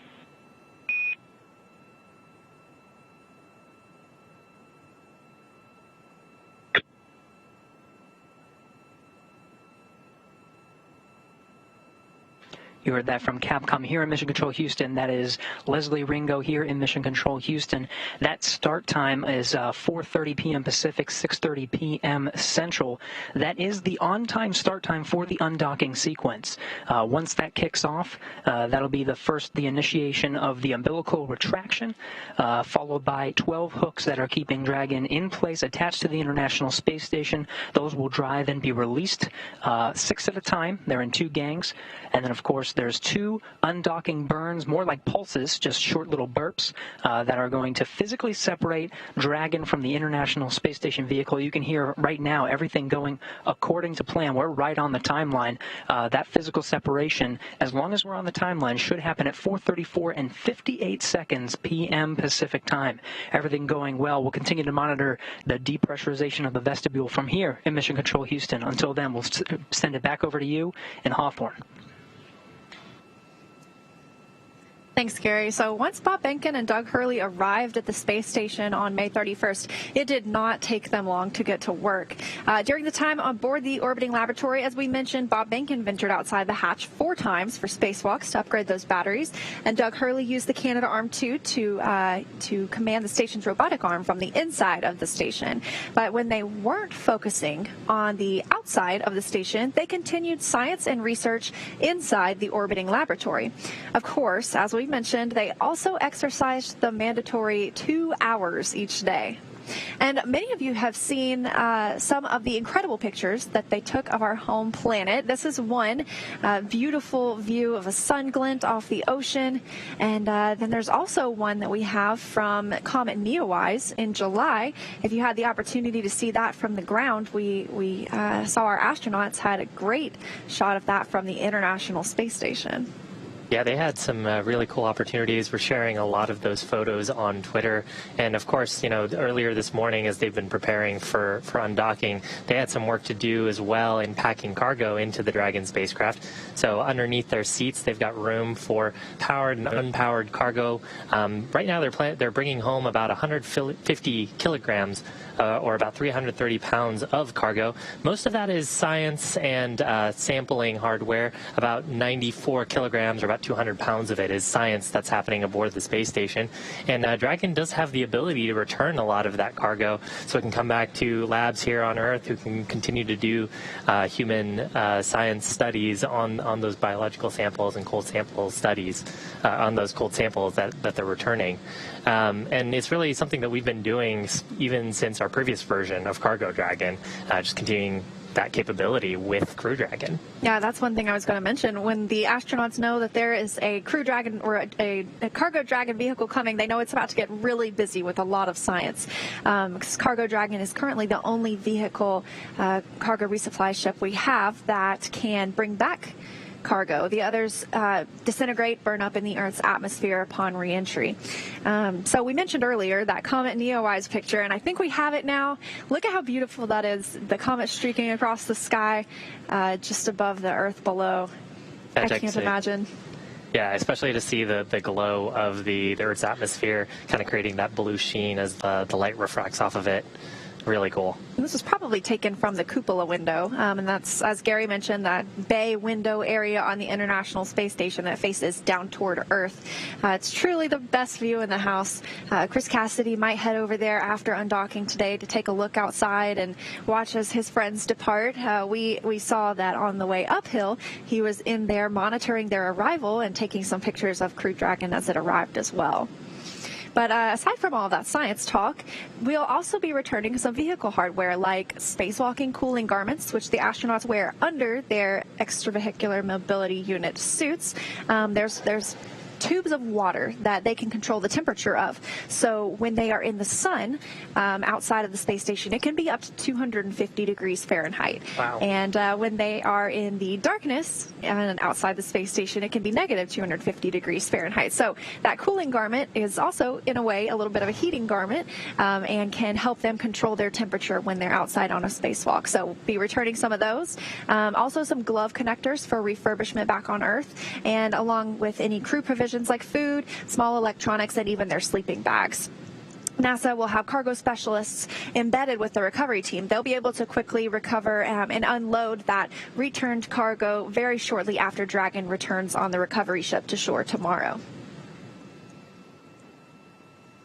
Yeah, and it was really interesting. You're mentioning the wide temperature variations. That's something you don't really see on Earth because we have air and we have humidity in the air that helps us sort of regulate that temperature. Of course, you don't have all that humidity and atmosphere around you to help with that. So when you're in the sun, you're getting the full brunt of that heat, and when you're not, you're getting the full coolness of being in eclipse. And so that's part of the reason why you need those extra vehicular suits, as well as like the thermal systems on Dragon, to help regulate that temperature into something that is palatable for humans. And speaking of heat and atmosphere, when the astronauts re-enter tomorrow, they will be traveling, or they will experience temperatures up to 3,500 degrees outside the crew vehicle. Inside it'll be nice and cool. They've got some air conditioning, and their suits will have cooled air venting through them. So that's a pretty fiery re-entry tomorrow.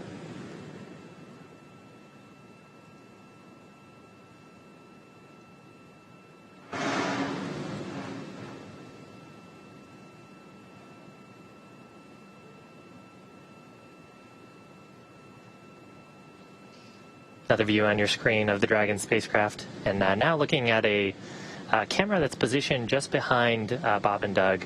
So Doug in the left-hand seat, Bob in the right-hand seat, monitoring the vehicle. Looks like they've got the forward view, so on each of their individual panels. You can sort of tell that because it looks like they've got an attitude ring in front of them. And then they've got a view in the middle that has their procedures and cue cards up for what they can expect next. And speaking of which, actually, so the next thing we'll really see here is final configuration for undocking. So there'll be a go, no-go poll for issuing that final configuration. We're expecting that to happen, the actual command to occur right on time at 4:30 p.m. Pacific time. And then shortly after that, we'll have a couple of those undocking bursts that will just separate any sort of friction, any sort of forces that may have statically built up while Dragon's been hanging out on station. And separation is planned for 4:34 p.m. Pacific time, 4:34 and 58 seconds, actually. Yes, so from the time that command is sent from the ground to start undocking, as you mentioned, those hooks have to be retracted, those 12 hooks, 2 sets of 6. The umbilical that has been providing power to Dragon from the International Space Station will detach, and they will use those 2 short bursts to begin their journey home. Again, a lot of those steps are automated. Once we issue the command for undocking configuration, operators here in Mission Control will be monitoring that Dragon performs the correct state transitions. Dragon has flight computers aboard that they're triplicated for redundancy, so if one of the flight computers gets out of sync with the others, you still have the other two to make a good call. And of course, we have ways of resetting them and trying to understand those faults. That's part of the job of the mission controllers, to make sure they understand the health and status of the vehicle. So those flight computers will transition the vehicle through a number of states and then activate those thrusters. We'll have a couple of short bursts from the service section Draco thrusters. So those are the thrusters on the lower part of the vehicle, just above the heat shield and the trunk. And we won't be using the forward bulkhead Draco thrusters that are underneath the nose cone. So we'll see those two bursts that'll help take Dragon up and above, away from the International Station into a slightly higher orbit, letting Space Station move ahead.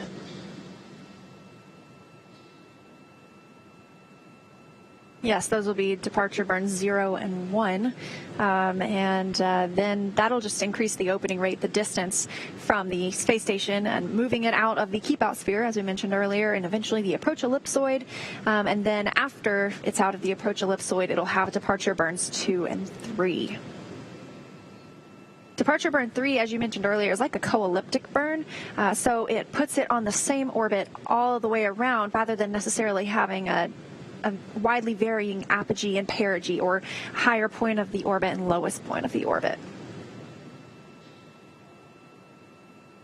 Yeah, and we were talking a little bit about the keep-out sphere and the approach ellipsoid. So those are imaginary spheres. The keep-out sphere being a 200-meter radius, I believe, sphere around the International Space Station. So that represents a space where any spacecraft that are in those operations need very choreographed maneuvers with the flight director before they issue any commands or perform any thrusts.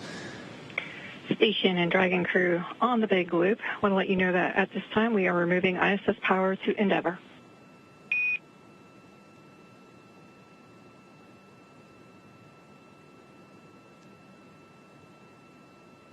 Okay. So a call there from the Capcom saying that both the station crew and, of course, Bob and Doug no longer receiving power from the International Space Station through those umbilicals on the docking mechanism. Yeah, so Dragon is operating on its own power, generated and gathered by those solar panels wrapped around the trunk of the vehicle. And that's actually a very similar look to the new cargo Dragon. For all of the Dragon missions until now, we saw solar wings with solar arrays, and now the cargo Dragon missions will have the solar arrays wrapped around the vehicle, just like we see here with Crew Dragon. Yeah, and actually it's something that adds to the overall reliability of the vehicle. Anytime you have a mechanism in space that's potential for something to go wrong, you need a motor to drive it. You need checkouts potentially on the actuators. There's probably software that drives it. So having conformally wrapped solar panels around the trunk of the vehicle reduces that little bit of complexity, and actually ends up being a little bit lighter too, so we can add a little more cargo and add a little bit more to other parts of the system. Then on the other side of the trunk is the thermal radiator. So we've got a fluid running through that, almost like an air conditioner. And that fluid is being pumped throughout various different points in the vehicle. Actually, earlier on, we heard a call from the core mentioning that the crew could adjust the hex or heat exchanger to the position that they wanted to control internal cabin temperature. So that part of the cabin air, as it goes through the revitalization system, is getting passed over that heat exchanger, and that allows the crew to keep it nice and comfortable inside the cabin. I hope they both like the same temperature, because I like to keep it warm, and I hope they both like it cool or warm, or they can agree on temperature for the long ride home. Well, taking a look at some of their interviews, I think Bob and Doug have expressed just how close of friends they are. So I'm sure it's something that they've worked out over time. I think earlier I took a look, and it was about 76 degrees Fahrenheit in the cabin, so definitely to my tastes. Yeah, I could survive in that. And yeah, you mentioned they are very close. They were selected as part of the same astronaut class, so they went through astronaut training together, and ultimately remained very close friends, and now get to fly on one once-in-a-lifetime mission like this. Yeah. I mean, flying a test mission together with your best friend has got to be very fun. Of course, our favorite space dads here at SpaceX. So just a look at these two mission controls. On the left, you have the International Space Station Flight Control Room in Houston, and that's the team that's monitoring and sending signals and controlling the International Space Station side of these operations. It is staffed 24 hours a day, 7 days a week, 365 days a year. We've always got someone in there protecting the astronauts in space, making sure that everything is working well on the International Space Station. And then on the right, Shiva, why don't you introduce us to the Mission Control Hawthorne? Yeah, so this is Mission Control in Hawthorne. It's actually right behind us where we're standing here in Hawthorne. And in that room is a number of specialists as well as the primary Dragon operators. Of course, if you've tuned in for some of our other webcasts, you've seen Mission Control as well. We use that same control room for Falcon missions, and that's where the Falcon operators stand in. But today, the third row is where most of the primary operators are, and then we have a number of specialists sitting in other roles, folks who have really devoted the larger part of their careers and a lot of their expertise to understanding the nuances of the life support system or the propellant system, and even, of course, the health and safety of the crew. We have a flight surgeon, actually a NASA flight surgeon, who is in that front row. And he's there as well to make sure that Bob and Doug, if they have any sort of complaints from a physiological perspective, that he can weigh in and help them stay healthy. So really a big team to help make sure that Bob and Doug get home safely, both from the vehicle performing well as their own individual health. Yeah, and speaking of the vehicle, that vestibule pressure looking now at less than 0.3 psi, so getting down there as close as it can to a vacuum. But yeah, I'm glad you mentioned that the astronauts have a flight doctor. They have somebody who's specifically assigned to them for all of their pre-flight medical and their in-flight medical and their post-flight. Somebody that is able to speak with them at almost any time and conduct health checks and just wellness checks and make sure that everything is going well while they're in this very, very rough environment of space. Yeah, I mean, among the cargo that they have aboard is emergency medical kits and actually medical sort of medicine and like trauma kits that they would use if there were a significant medical emergency. And so the flight surgeon can help them as they're working through first aid and give them specific instructions, since if they need to do anything in an emergency scenario, it's those two taking care of each other. And of course, when the hatch was open, the entire International Space Station crew of this expedition taking care of each other. So at this point, we're about 13 minutes away from the transition for undocking, and then about 5 minutes after that, we'll have the two undocking burns happen, really just short little bursts from those service section Dracos. We're expecting separation to happen around 4:35 p.m. Pacific time, just a few seconds before that. Heard a go-no-go poll earlier from the mission control teams that we were talking about earlier. So just like it's during its approach to the International Space Station, Dragon's departure and deorbit is designed to be fully autonomous, so it requires no action from the crew on board. Station Commander Chris Cassidy, he won't be the prime for monitoring Dragon's departure. That'll be done by the crew on Dragon. They'll be able to monitor with these screens you see here, and they'll be backed up by flight controllers on the ground. But as always, Bob and Doug will have the ability to send commands manually to the vehicle if they need to. And once the undocking sequence is complete, Dragon will then use its Draco engines. It'll thrust away from the station in a series of pretty carefully choreographed maneuvers or 4 departure burns to increase that distance between the two spacecraft. And then from there, it'll perform a phasing burn that will put it on the right trajectory to get back to Earth and the landing site. Next on its trip home is deorbit, entry and landing.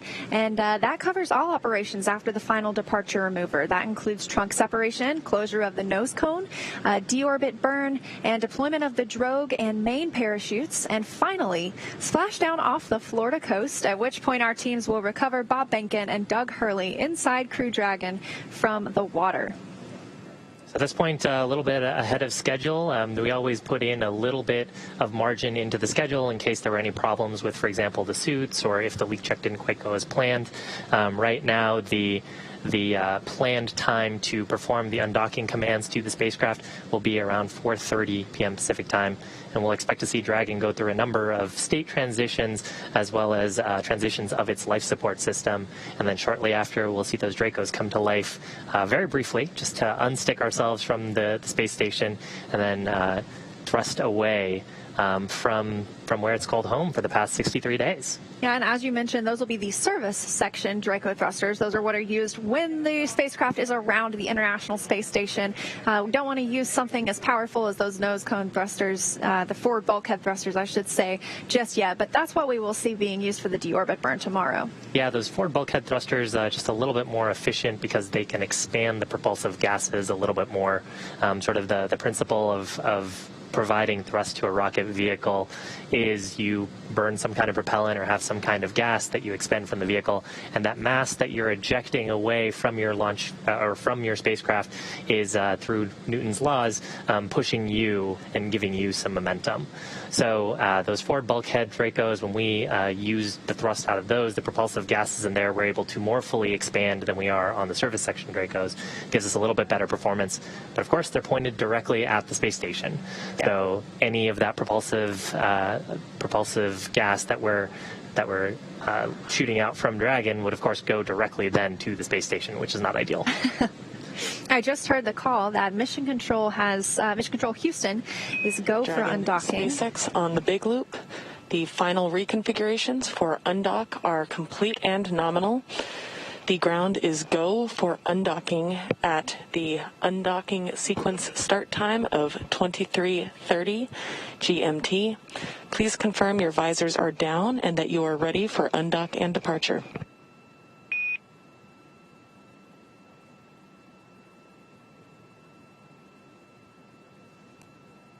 Dragon copies, go for undock on time. Our visors are down and we're ready for departure. We copy all.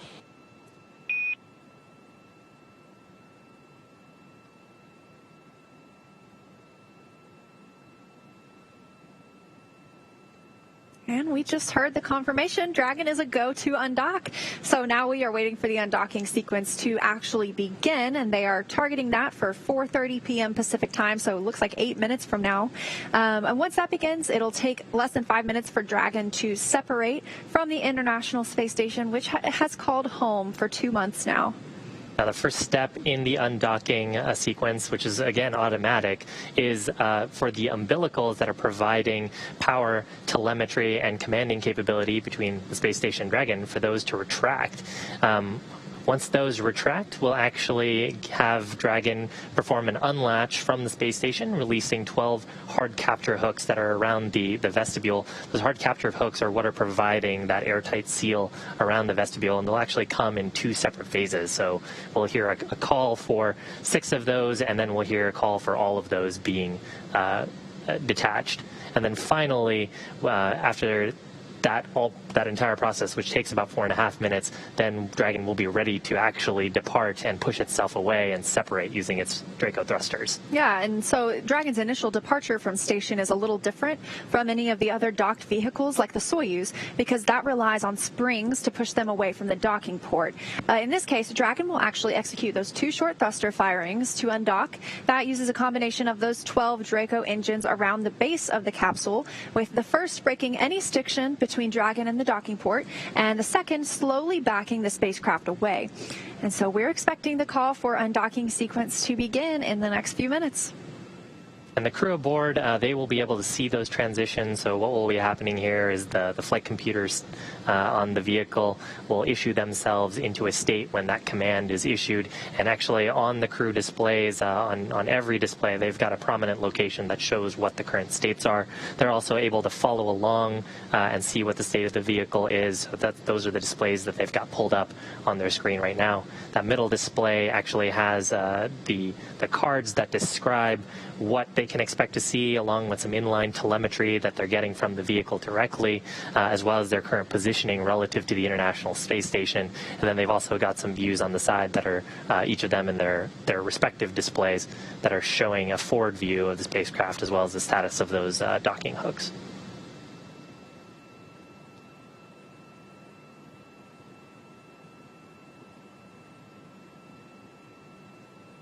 this point, the umbilicals both still installed because that command has not been issued. And the vestibule should be pretty close to vacuum. Getting closer every second to that undocking command being sent. We're looking for that in about 5 minutes from now.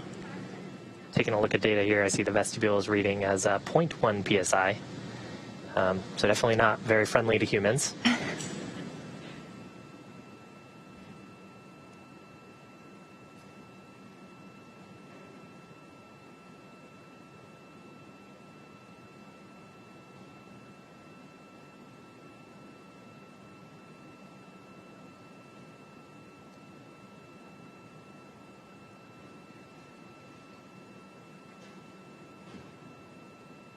Everything moving smoothly throughout the day to bring us to this point with the crew ingressing Dragon, donning their suits, getting in their seats, closing the hatch, and then Chris Cassidy closing the A-Pass hatch on the station side, along with that Node 2 forward hatch, bringing that space down to as close to a vacuum as possible, and that's where we're at right now.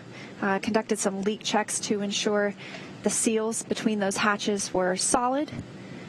Everything looking good for an on-time departure today. Pretty comfy in the cabin right now.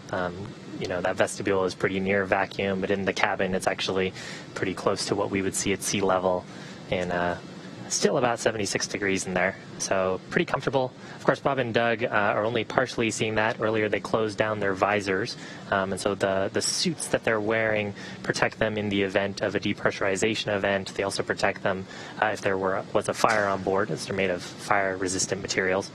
And so as we're getting to this critical step of separating from the space station, if something were to go wrong here, those suits would provide that critical life support to them, pressurizing if the cabin pressure were to unexpectedly drop.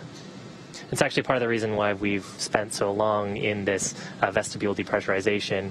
The operators, both on the space station side and the mission control Hawthorne side, scrutinizing the data for any indication of a leak through the forward hatch. Of course, that leak check performed earlier with no findings, showing the vehicle is nominal and ready for undocking. And as once we mentioned, that undocking will take a few minutes before we actually see the separation occur. But once the command is sent, those 12 latches will be retracted. The umbilical will be disconnected. Dragon is already on internal power, however. It's not receiving any power from the International Space Station. But once that umbilical is retracted, those hooks are removed. Be looking for those 2 short bursts to send Dragon on its way, and then things will speed up with those departure burns afterward.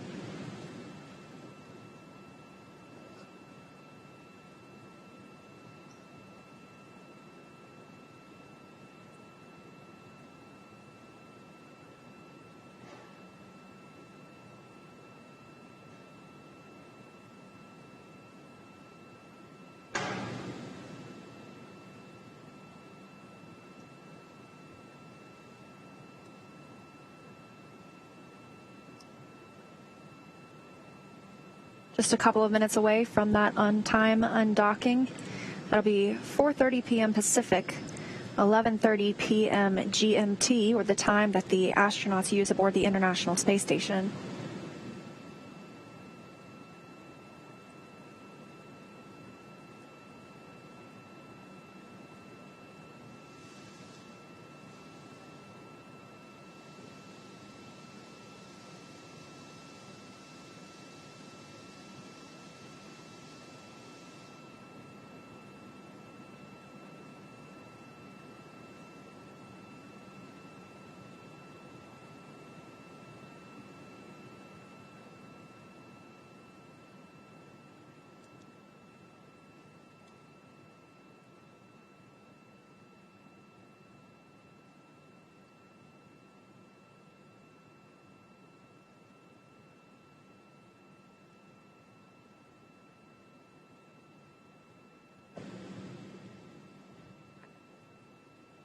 Looking for the undocking command to be sent in just about 30 seconds.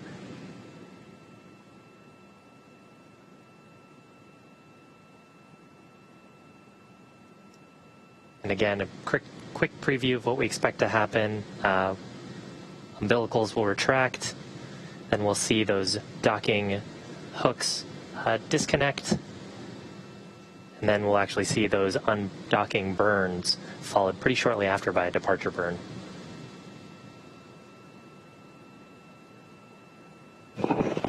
Dragon SpaceX, undock sequence commanded.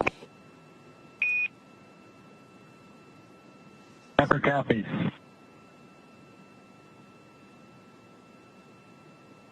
So that undocking sequence right on time.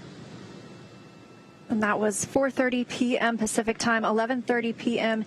GMT. The umbilical now retracting. The International Space Station flying 263 statute miles over Namibia in Africa.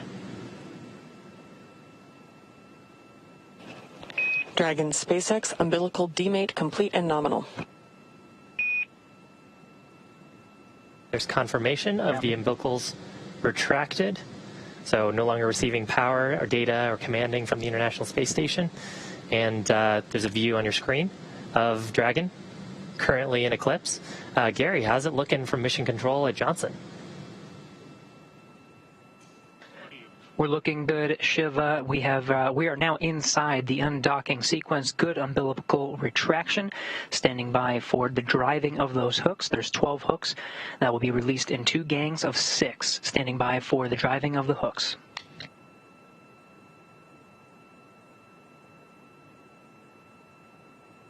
Here we have good motion on the primary set of hooks.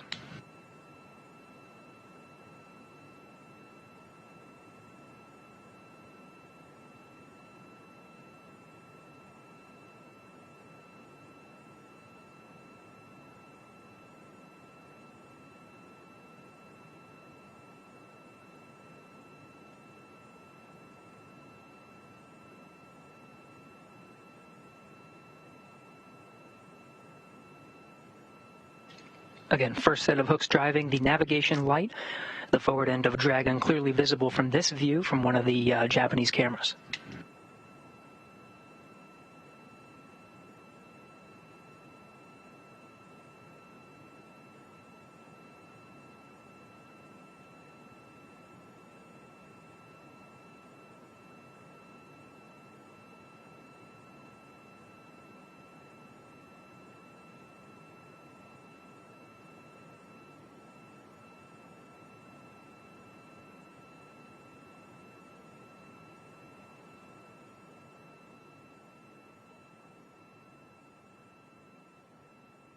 Again, we are inside of the undocking sequence now. Good umbilical retraction, and we're driving the first set of hooks. Dragon SpaceX, first set of hooks open and nominal.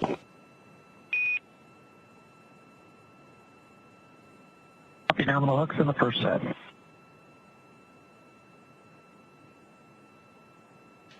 The first 6 hooks have completed their driving first set down. The second set is now driving. We're now committed to undock.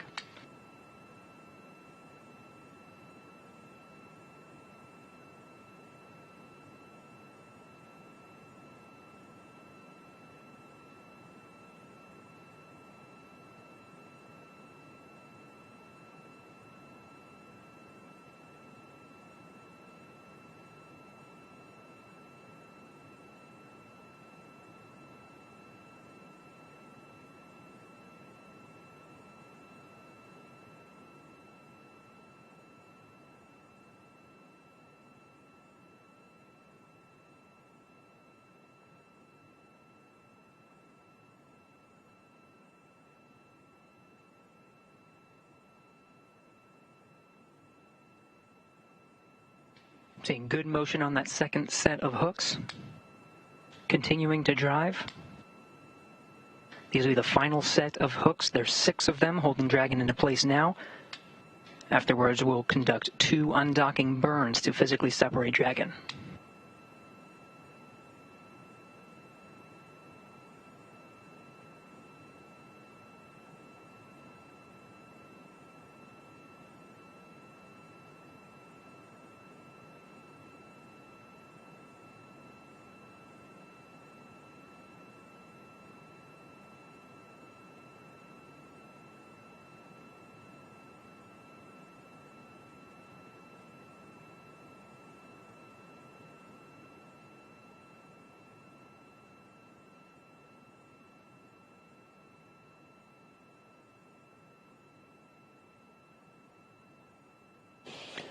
Dragon SpaceX, all hooks open and nominal. All hooks open. Dragon departing. Dragon SpaceX, separation confirmed.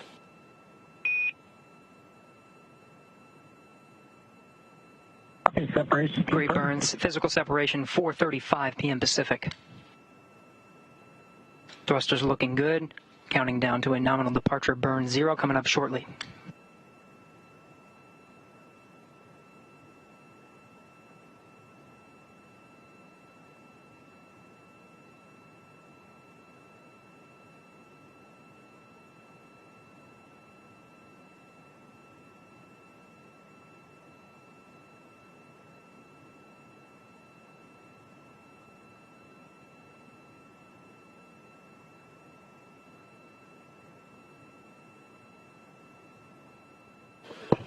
Dragon SpaceX, depart burn 0 complete.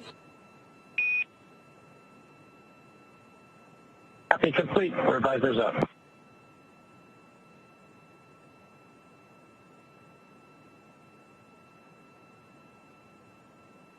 And you heard depart burn 0 complete, that 12-second firing, moving Dragon slightly faster away from the International Space Station using those service section Dracos.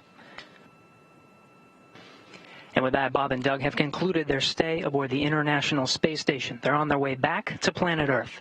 Confirms a physical separation at 4:35 p.m. Pacific as the station and Dragon were flying 267 statute miles over Johannesburg, South Africa. 2 good undocking burns and a nominal departure burn 0. Next departure burn coming up in about 5 minutes. We'll be monitoring Crew Dragon throughout the departure sequence, but with Dragon flying free, that'll do it from us here in Mission Control Houston. Godspeed, Bob and Doug. To take you through the rest of the departure sequence, we'll send you back over to Hawthorne. Thanks, Gary. Departure burn 0 sets Crew Dragon, Endeavour, and Bob and Doug on their journey home.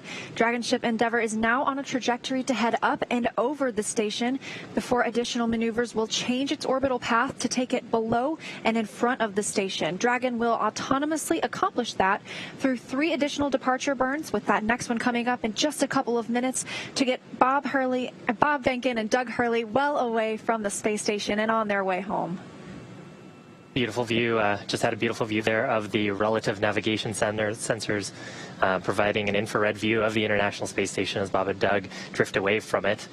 And of course, as they are drifting away, going into that slightly higher orbit, just because of balancing the force of gravity along with their centripetal acceleration, they will move a little bit slower than the space station.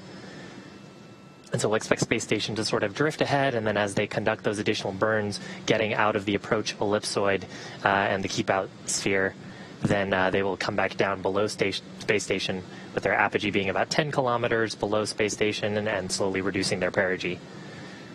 Next up in just a couple of minutes, scheduled for 4:40 p.m. Pacific time and 11:40 p.m. GMT will be depart burn 1. That's a 20-second burn to further increase the opening rate between Crew Dragon and the International Space Station. Yeah, and that view, what we just previously had, and you can actually see it on the right-hand screen of Bob's display, is a relative navigation sensor that's providing an infrared view from the forward hatch of Dragon, looking back towards the forward module of the International Space Station. So that's where Dragon has been for the last 63 days. Coming up in less than a minute is departure burn number 1. This burn coming just about 5 minutes after separation, and this is going to increase that opening rate between the space station and Dragon. And separation occurred on time today, as with everything else occurring on schedule, sending Bob Behnken and Doug Hurley back toward Earth, back toward home. So very, very exciting moment. We should expect to hear a call out here for departure burn number 1. Departure burn number 1 is pretty short. It only lasts about 21 seconds, but it's the burn that's going to get us on our way up, out, and away through the keep out sphere and through the approach ellipsoid. Again, the keep out sphere about 200-meter sphere around the International Space Station, and the approach ellipsoid, 4 by 4 by 2 kilometer ellipse. If you imagine two Central Parks in New York City next to each other, that's about how big that is. Just guidance references for visiting vehicles. And we're seconds away now from departure burn 1. These are autonomous burns. Bob Behnken and Doug Hurley are not pushing any buttons to make this happen. These are programmed into Dragon, and we will be looking for that in just a few seconds from now.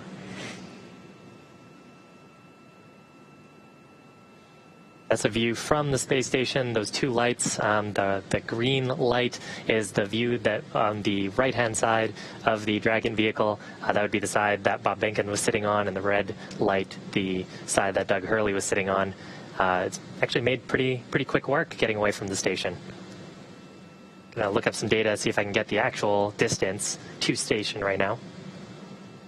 And departure burn 1 has begun, that 20-second burn.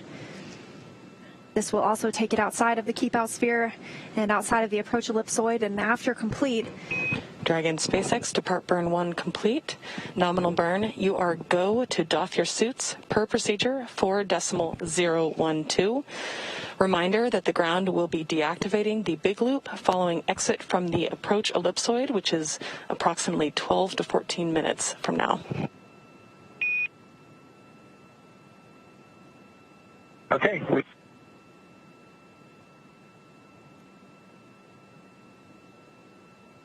Station Endeavor on the big loop.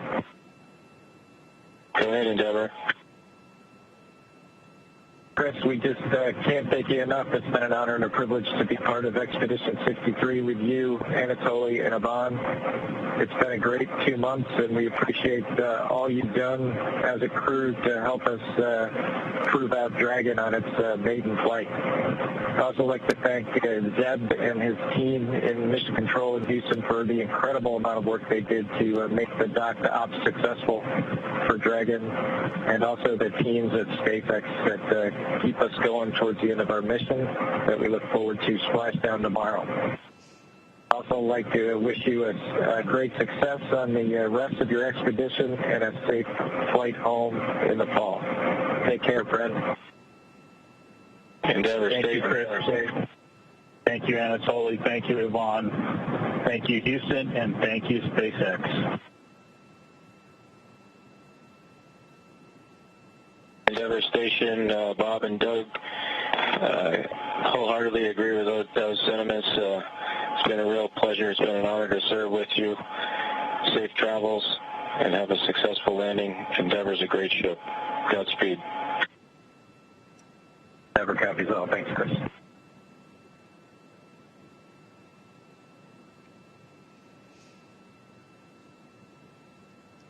And we just heard some kind words exchanged between Crew Dragon Endeavor with Bob Behnken and Doug Hurley now on their way home. ISS and Dragon on the big loop. Endeavor has exited the keep-out sphere. See you guys when you're back home.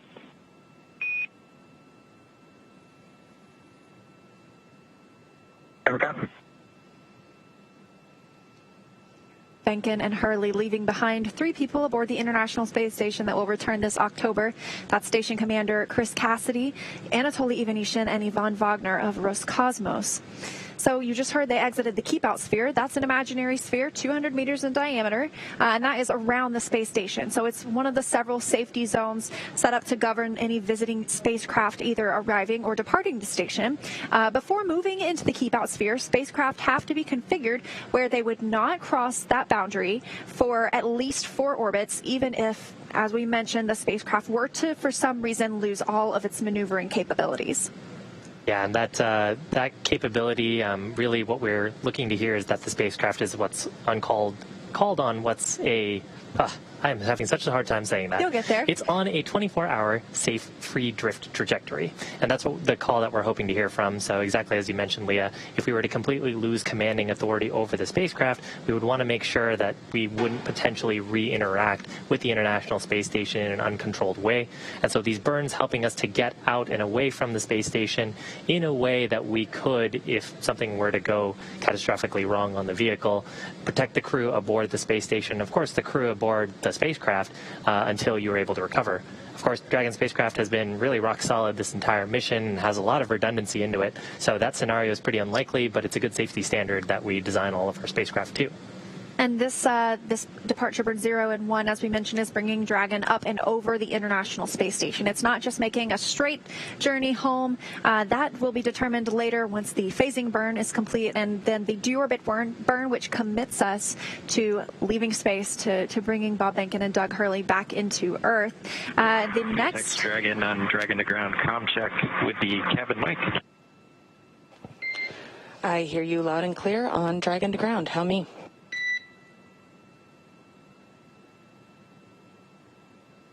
Loud and clear, Anna.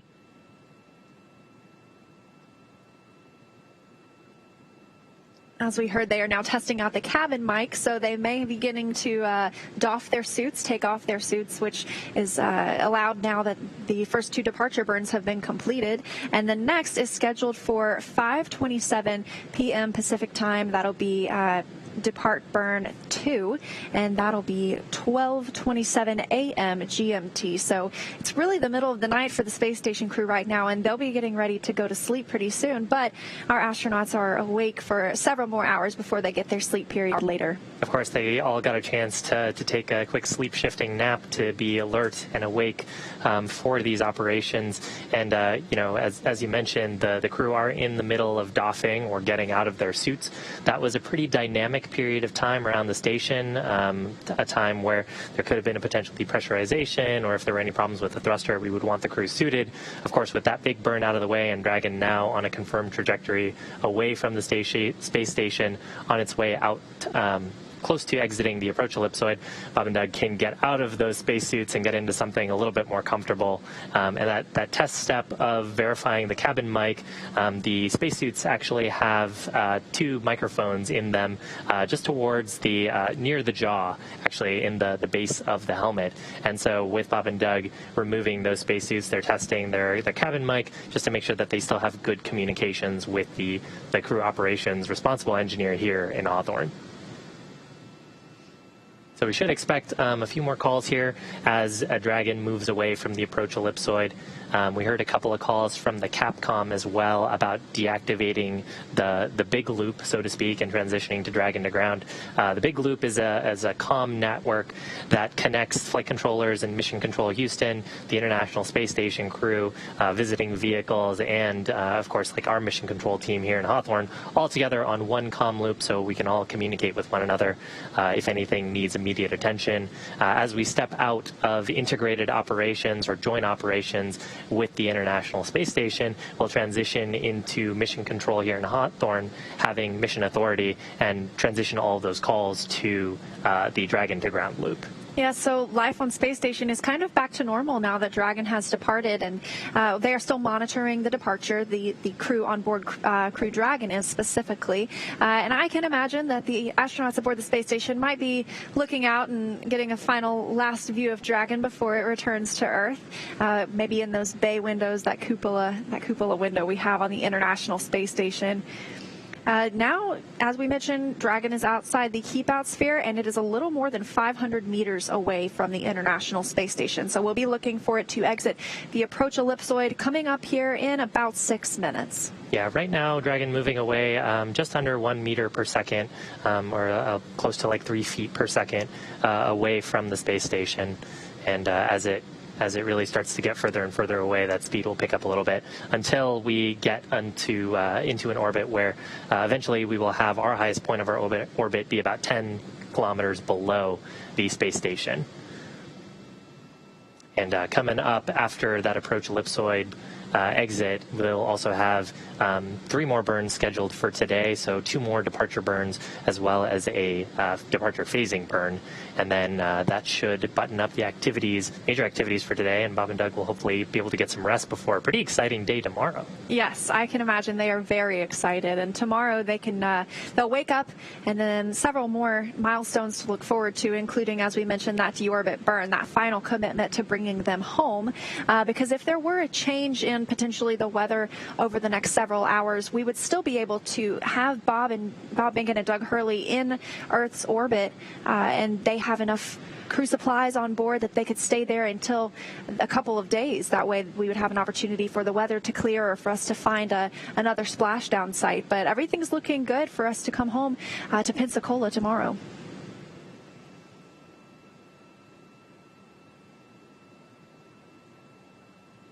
Right now on your screen, views of Mission Control. On the right-hand side, this team is Mission Control in Houston, and on the left-hand side of your screen is Mission Control in Hawthorne. Currently still in joint operations as we're still in the approach ellipsoid, and as we transition out of that 4-kilometer by 2-by-2-kilometer ellipse, we will transition mission authority to the mission director here in Hawthorne.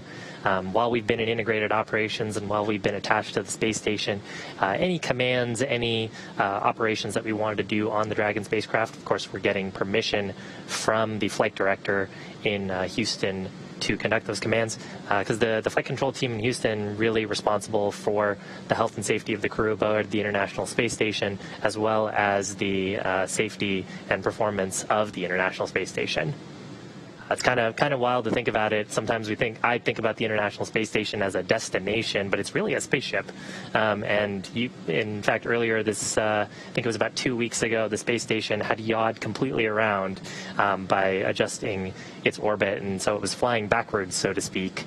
So it's a spacecraft just like Dragon, just bigger. Oh, definitely a spacecraft. It's actually an orbiting laboratory, and so while they were on board, we talked about some of the science that Bob Behnken and Doug Hurley conducted, and while they were there, they completed 114 hours, approximately, of scientific research aboard the International Space Station, and it's really amazing how much of that benefits life on Earth. The space station obviously is in microgravity, and that gives us an opportunity to test things and to look a little closer at phenomenon that we can't when we're here on Earth. And so the International Space Station has provided countless medical advances and technological advances for us over these past 20 years.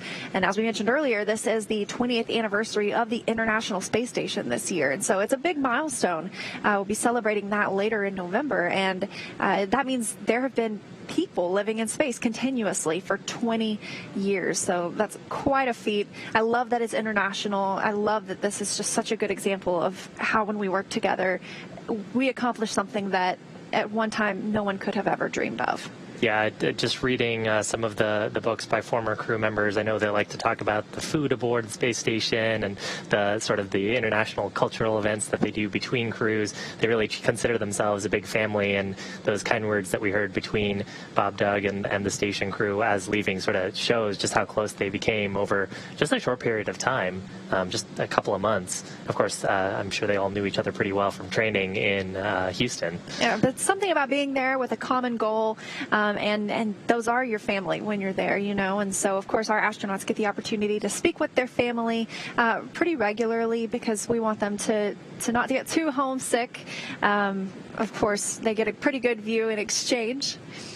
But yes, so we actually are coming up very shortly now. It looks like about a minute until we exit that approach ellipsoid and joint operations end between Mission Control Houston and Mission Control Hawthorne, which is just right behind us. Again, that approach ellipsoid, a 4-kilometer by 2-kilometer by 2-kilometer imaginary ellipse around the space station, really designed as a marker as spacecraft, as their trajectories enter into the space around the space station. They need to coordinate their operations with the flight control teams at Johnson Space Center. The way that we do that is, of course, through the loops and the nets that we have. So on your screen, a shot of those two mission control centers, and also through a set of what we call flight rules. So both mission control teams will establish operating principles, philosophies, procedures, sometimes even going down to specific failures. For example, if a specific engine was failed, or if a certain attitude capability was lost, or even the state of the life support system on board the vehicle, they'll come up with go, no-go criteria that are very specifically analyzed.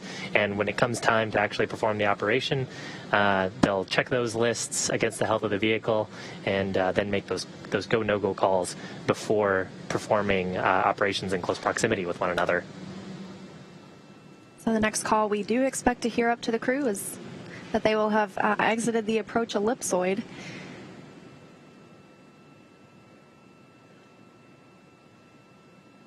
Everything occurring on time for Dragon.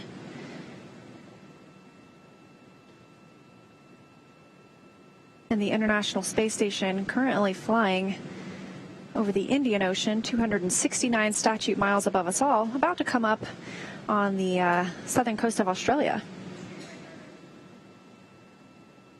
And really the next major event for Dragon will be around 5:27 Pacific time, or that'll be tomorrow morning at 12:27 UTC, and that will be the next departure burn. So a little bit of time before any significant milestones. And we are outside of the approach ellipsoid.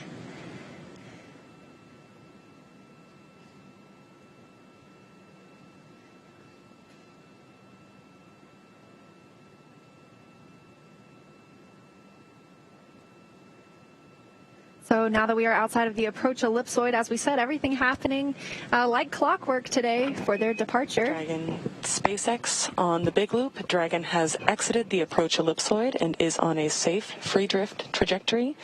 Houston will be taking down the Big Loop shortly and expect ISS audio traffic to cease.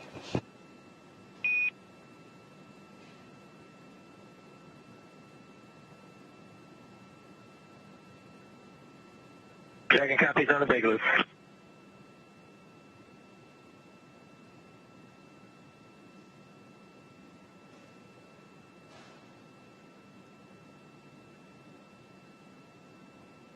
So with that exit of the approach ellipsoid, or the AE, that other imaginary three-dimensional ellipsoid measuring 4 kilometers by 2 kilometers, in the same family as the Keep Out Sphere, as we mentioned, that means that they are now 24 hours safe in a free drift trajectory. So if the spacecraft were to lose maneuvering capabilities, it wouldn't cross into the approach ellipsoid.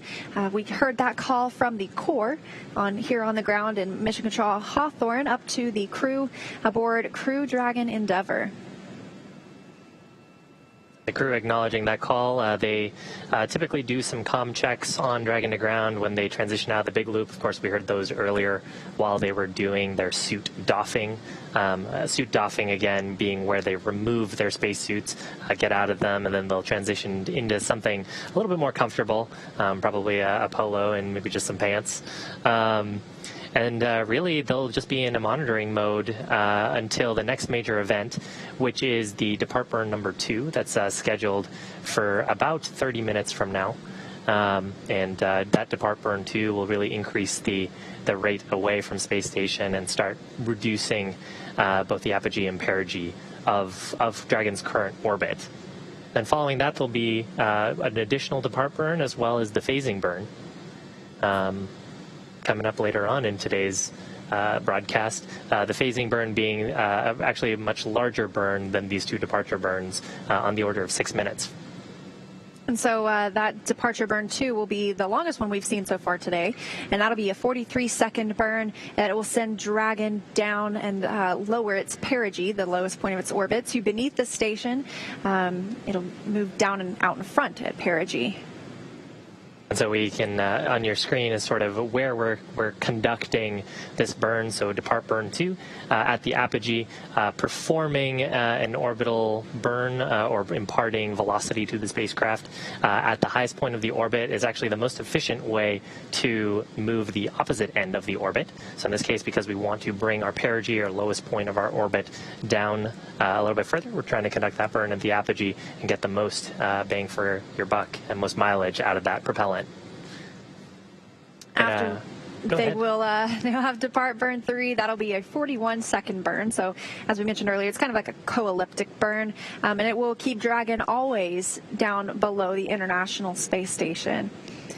Later tonight, we'll be looking for a phasing burn. That'll be the longest one we've seen so far at over 6 minutes, and it'll put Crew Dragon on the proper orbital path to line it up with the splashdown zone. And then eventually we will have our deorbit burn tomorrow. We'll see the nose cone close. We'll see the trunk jettison, and they will come on home looking for a splashdown tomorrow in the Gulf of Mexico, specifically at our Pensacola landing site. Yeah, the departure burn, taking a look at the data, expected around 10:48 Pacific time plus 7. Let's see, that would be around 5 o'clock in the morning or so. For GMT. GMT. And again, that's the last major burn plan for tonight. That'll happen right before Bob and Doug end up getting some shut-eye for the night. They'll get about 8 hours of sleep, and then tomorrow morning get a wake up from the core to get them started on preparation steps for the final burn of the mission, which will be that deorbit burn, and then hopefully a successful re-entry.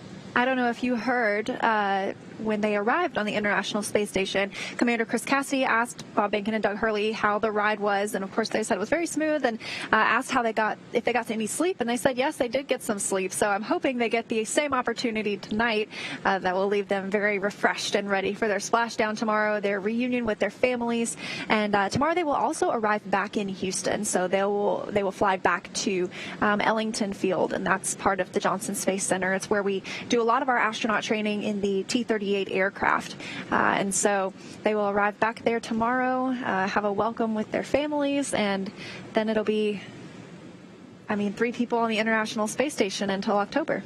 And that's a pretty busy day for them, because I think tomorrow morning they'll get up around, I think I know the time in Pacific, they'll get up around, I want to say 5 a.m. Pacific time, and their splashdown time is around noon. And then if they're flying to their final site near Ellington Field, that's a pretty packed day considering they've been up that long. Oh yes, absolutely. I think it's definitely one of the most dynamic days of the mission, with the deorbit burn, with the splashdown, and then eventually flying back, being recovered in the ocean, and then getting to see your family after 63 days. It has to be pretty exciting. We were talking a little bit earlier.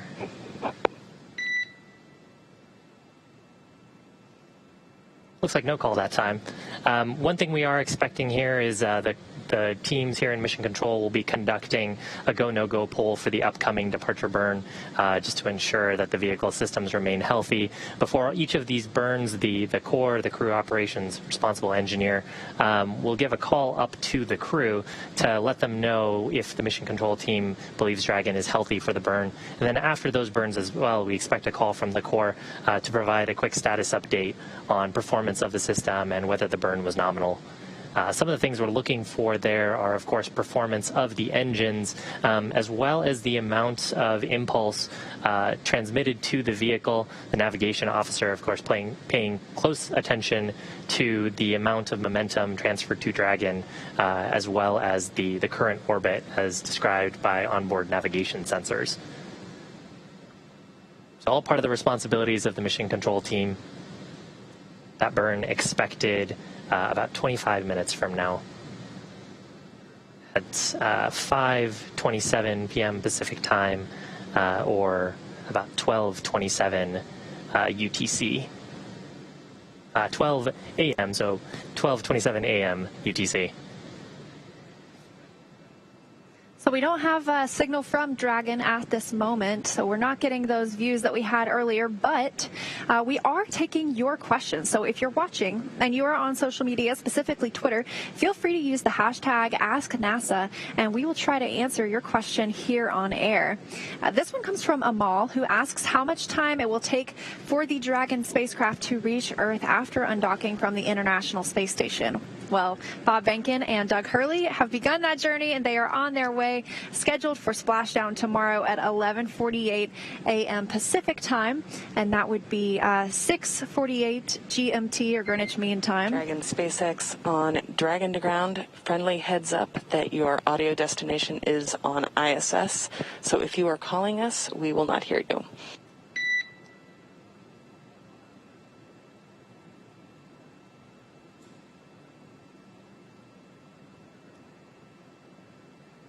So, now with that splashdown tomorrow, it's looking like about a 19-hour mission for Bob Behnken and Doug Hurley from the time they undock to the time they splash down. Of course, that time can be brought in and made a little bit shorter for this mission. We opted to give them a 19-hour opportunity, and that gives them a chance to get some rest. And SpaceX, say again for Endeavour.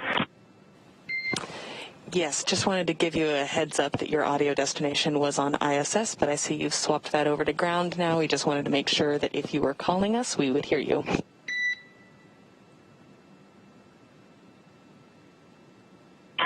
Okay, Anna, thank you. I appreciate the heads up. That fuzzy little dot is a view from the International Space Station looking at Dragon, currently on its way away from the International Space Station.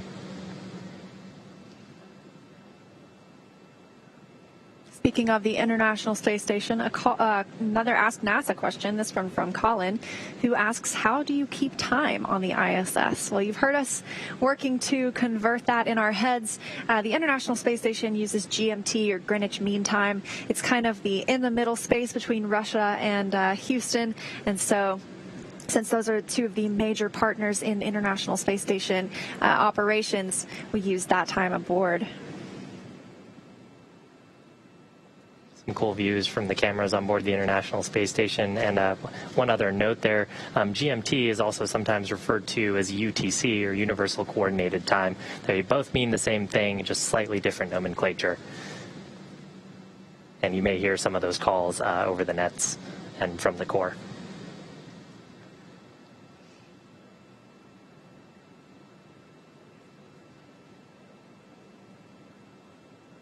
It's now been 30 minutes since Crew Dragon separated from the International Space Station, an on-time departure.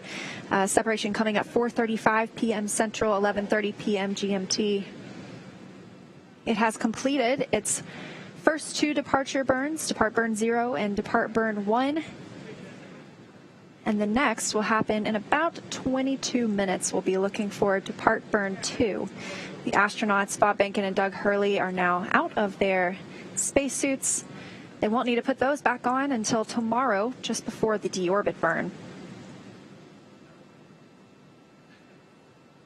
So another question on social media right now lines up well with the view we have of Dragon. From Michelle, why is Dragon glowing right now? And actually, Dragon isn't glowing. What we're seeing is the reflection of the sun. So right now, both Dragon and the International Space Station not in the Earth's shadow. And just from this view on the camera, compared to everything else being so dark in the background of space, Dragon is just coming out looking a little bit whitewashed just from the exposure. So not glowing, but just seeing the reflection of the sun as we sort of adjust the white balancing.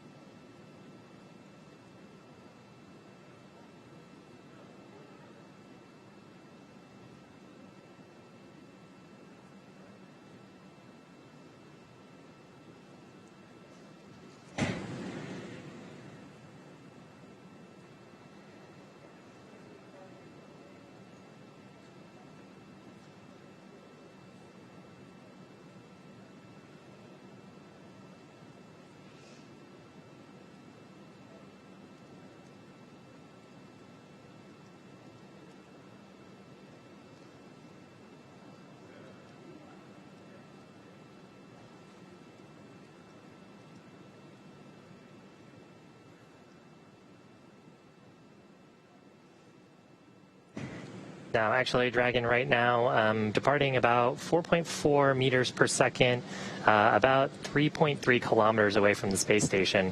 So what we're seeing on the screen is a view from the International Space Station, and Dragon about a 5K away, or not a 5K, excuse me. That would be a 5K if it was in miles. About 3.3 kilometers away from the space station.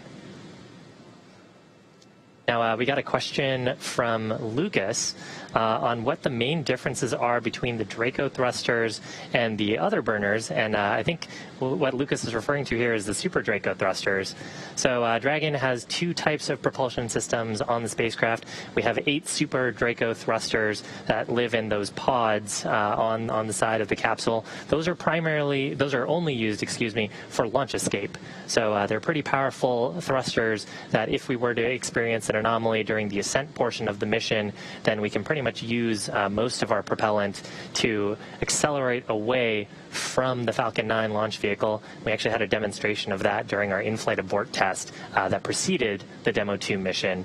The Draco thrusters are actually much smaller thrusters, and we have more of them. We have 16 of them around the vehicle, 12 of them around the service section of the vehicle that we actually have been using for all of these departure burns, and then we actually have a set of 4 of them that we refer to as the forward bulkhead Draco thrusters that are right around the forward hatch. They use a propellant called nitrogen tetraoxide as the oxidizer and monomethylhydrazine as the fuel, and those are what are known as hypergols, so if you squirt them together, you get fire.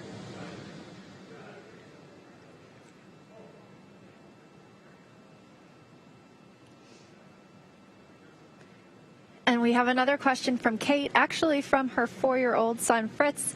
Hello, Fritz. He would like to know if the astronauts on the space station can feel how fast they are flying on the space station or Dragon. And if not, why not? It's interesting if you think about it. The way I like to describe it is if you're sitting in a car, and let's say the car is going 60 miles an hour, you don't necessarily feel like you are going 60 miles an hour because you're essentially part of that vehicle as it moves. And so, of course, you would notice if it stopped, but as the astronauts are inside the International Space Station and it's constantly moving at 17,500 miles an hour, they do not feel that speed. And when they're outside the space station, they don't feel that speed either because there's no wind for them to feel as it moves around the Earth. Yeah, so really if they were to feel, that's part of the fun of microgravity. Gravity is still acting on anyone who is in orbit or not, but it's really a matter of you're in a state of free fall while also your spaceship is in a state of free fall. And so you would only feel acceleration if you pushed against something or if the spacecraft pushed against you. So during those burns, actually, Bob and Doug will probably feel a little bit of thrust since they're in their seats, but otherwise not too much. And we have a question here from Glenn about if the astronauts can get out of their seats during any part of their trip home. And that's partially true. So actually during this phase of the mission, the crew are actually free to roam about the cabin, if you will. But during earlier portions of the mission, we actually had them be seated. So during the earlier undocking burns, the crew were seated. Part of the reason for that is if there was a depressurization, we would actually need them to be seated so that their suits could act as safety devices for them. And then, of course, when we get to deorbit, that's a pretty dynamic time as well, where they will be seated. But as for this moment right now, they actually have the opportunity to be out of their seats, as you mentioned, roam about the cabin, and out of their suits as well. So they may have donned or put on some much more comfy clothes for this relaxing portion of the ride, all up until deorbit burn tomorrow.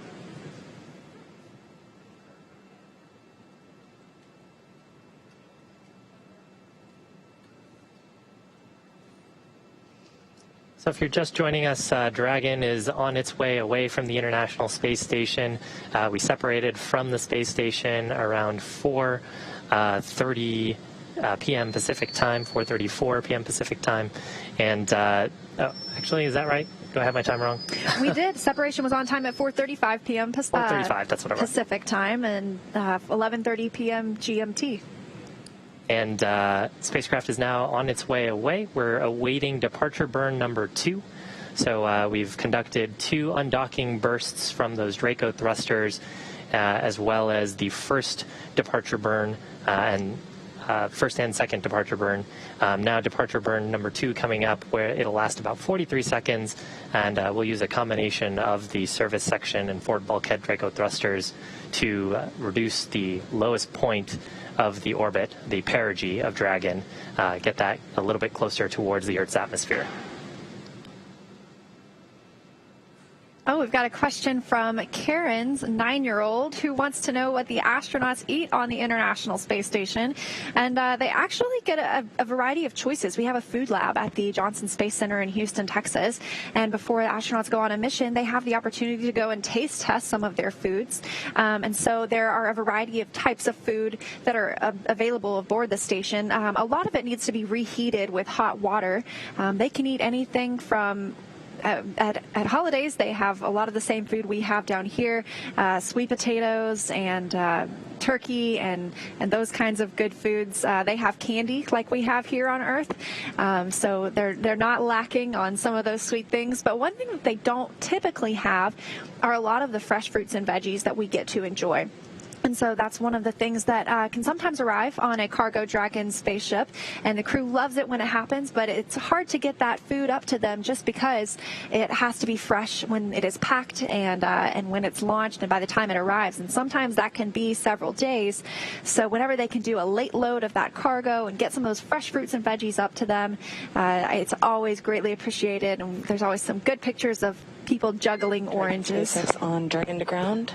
The ground is go for depart burn 2.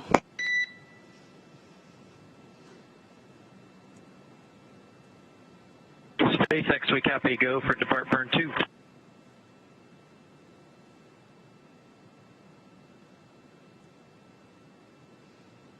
So confirmation there from the core and a good readback from the Dragon spacecraft that the vehicle is go for depart burn number 2. That's expected just in about 12 minutes from now.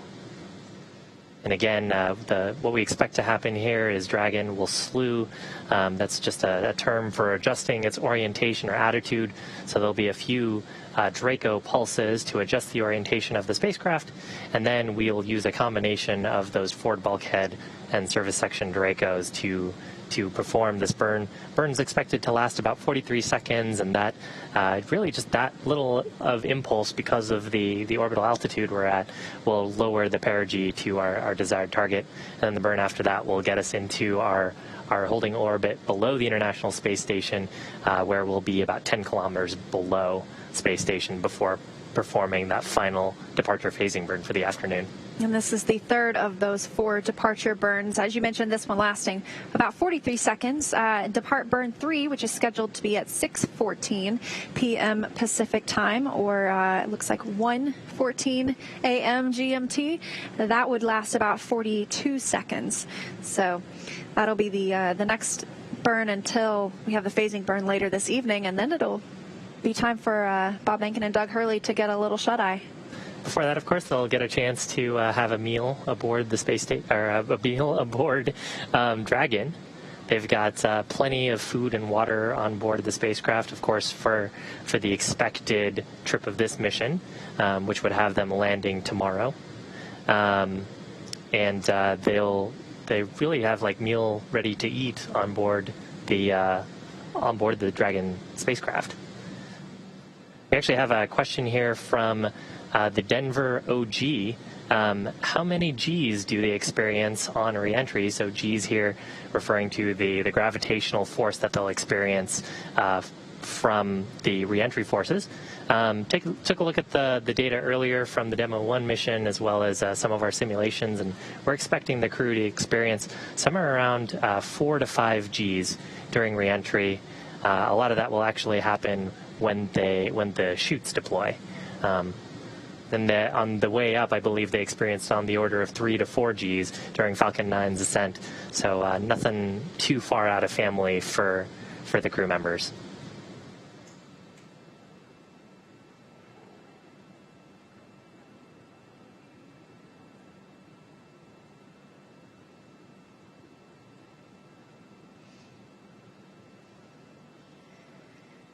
So this view of Crew Dragon is from the International Space Station, and these cameras can actually be controlled by flight controllers in Mission Control Houston. Joint operations with Mission Control Houston have ended now that Crew Dragon is outside of the approach ellipsoid. It is entirely under the supervision of Mission Control here in Hawthorne. However, Houston is still monitoring the status of the astronauts and the vehicle. But these cameras can be controlled by teams on the ground. They help us to find what we're looking for whenever the astronauts are on a spacewalk, or to get a better view of an arriving or departing spacecraft as we have today.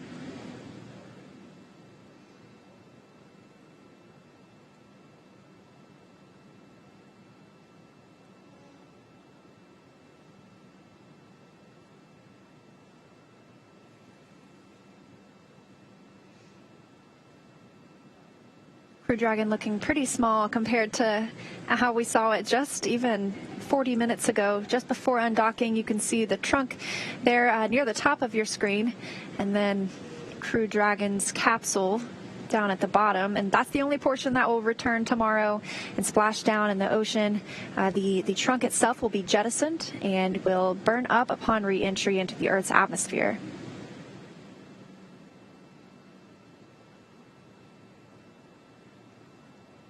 We got another question from David Hernandez about if the Dragon crew vehicle will be visible from Earth. There were actually some really cool photographs when the ISS had passed in front of the sun while Dragon was attached, and you could actually make out on those photographs from a telescope the silhouette of the Dragon vehicle. I think right now, if you had a telescope pointed at the right direction, you might be able to see it, sort of depending on whether the sun was behind the vehicle or not. But definitely not visible with the naked eye. So would definitely need some help from a telescope. And your telescope would have to be set just perfectly because Crew Dragon is still moving very quickly. Right now it looks like Crew Dragon and the International Space Station are flying 261 statute miles over the North Pacific Ocean and moving at about 17,500 miles an hour. So don't want to miss it.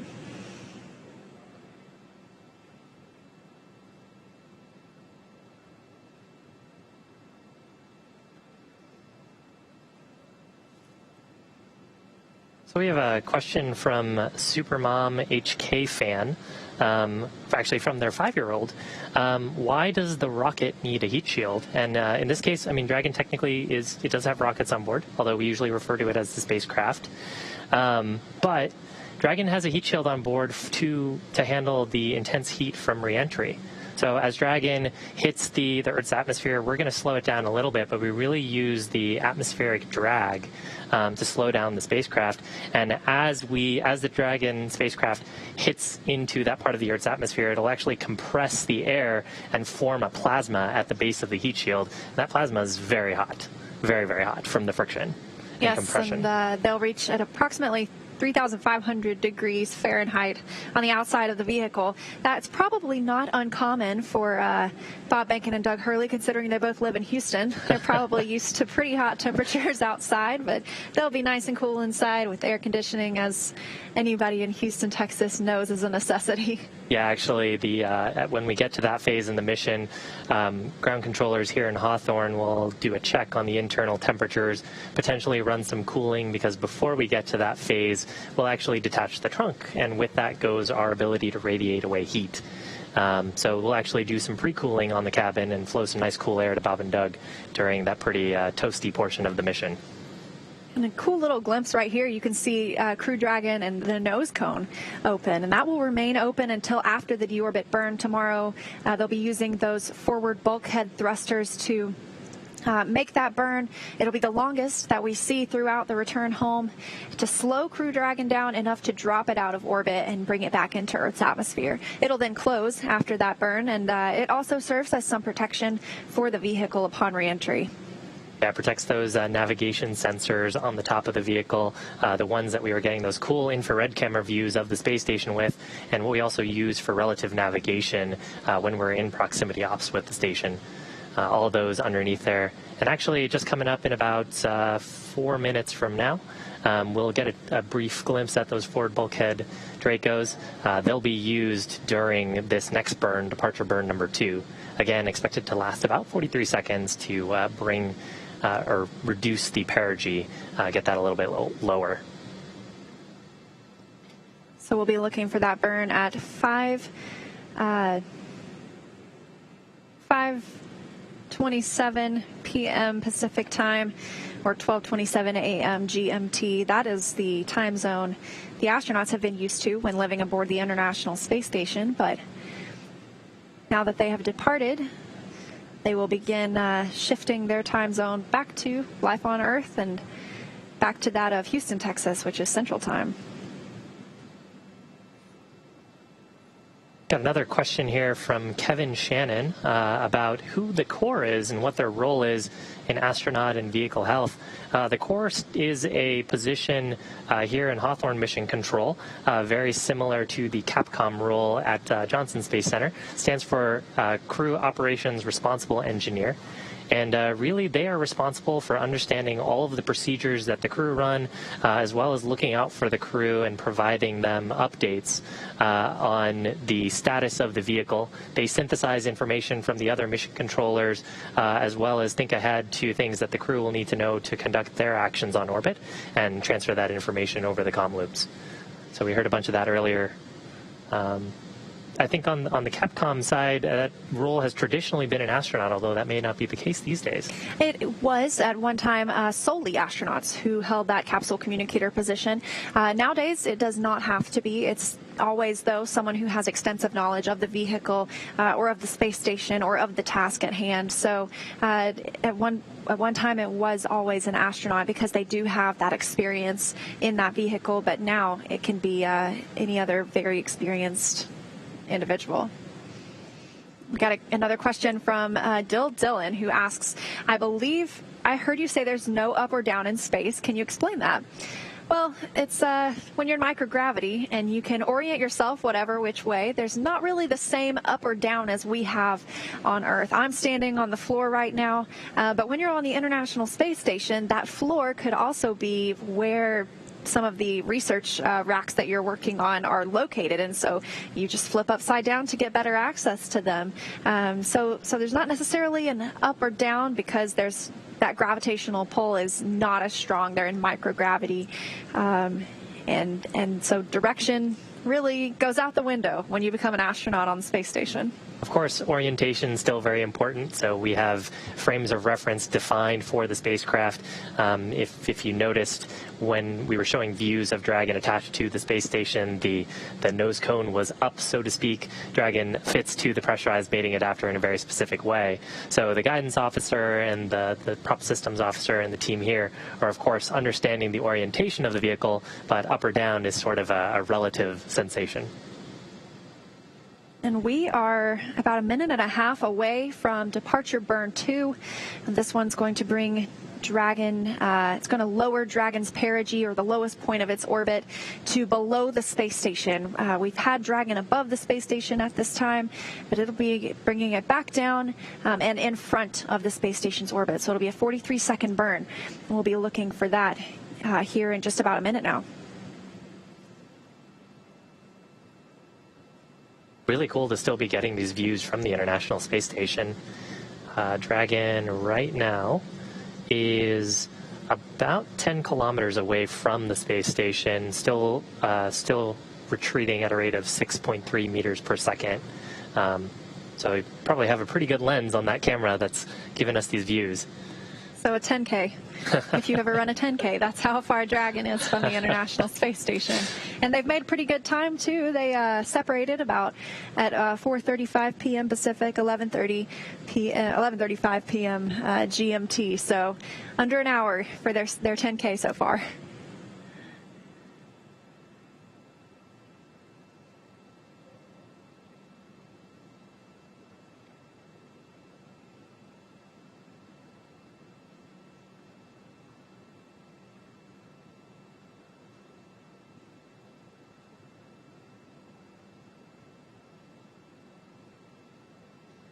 Depart burn 2 in just a few seconds.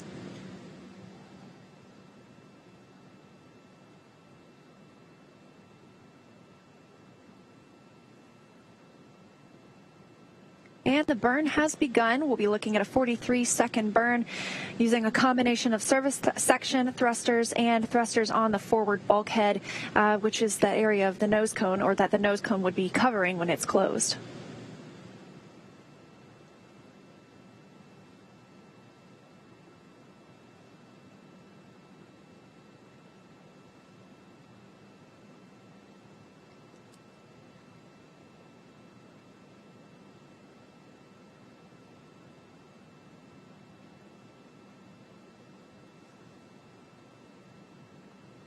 Dragon SpaceX burn complete, nominal burn.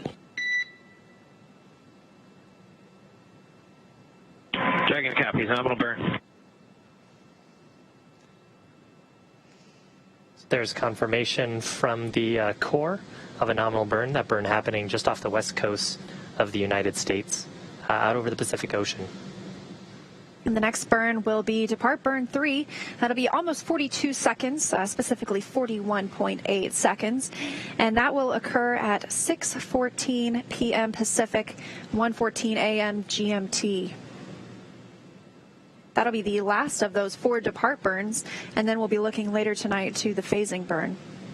Yeah, and in between them, Bob and Doug will get some time to get a meal, and of course they'll start into their sleep preparations.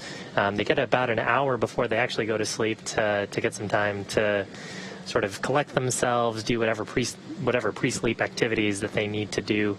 As I understand, on the space station, that is also some time for them to go hang out in the cupola, take photos, maybe talk to folks on social media. Yes, and they love to talk to their families as well. They are able to video conference with their families every so often. It's very important to us that we keep the astronauts connected with their families. It's important for mental health, and we've seen a lot of this on Earth recently with going through the coronavirus pandemic, people being apart from each other, and we've seen people connecting virtually now more than ever.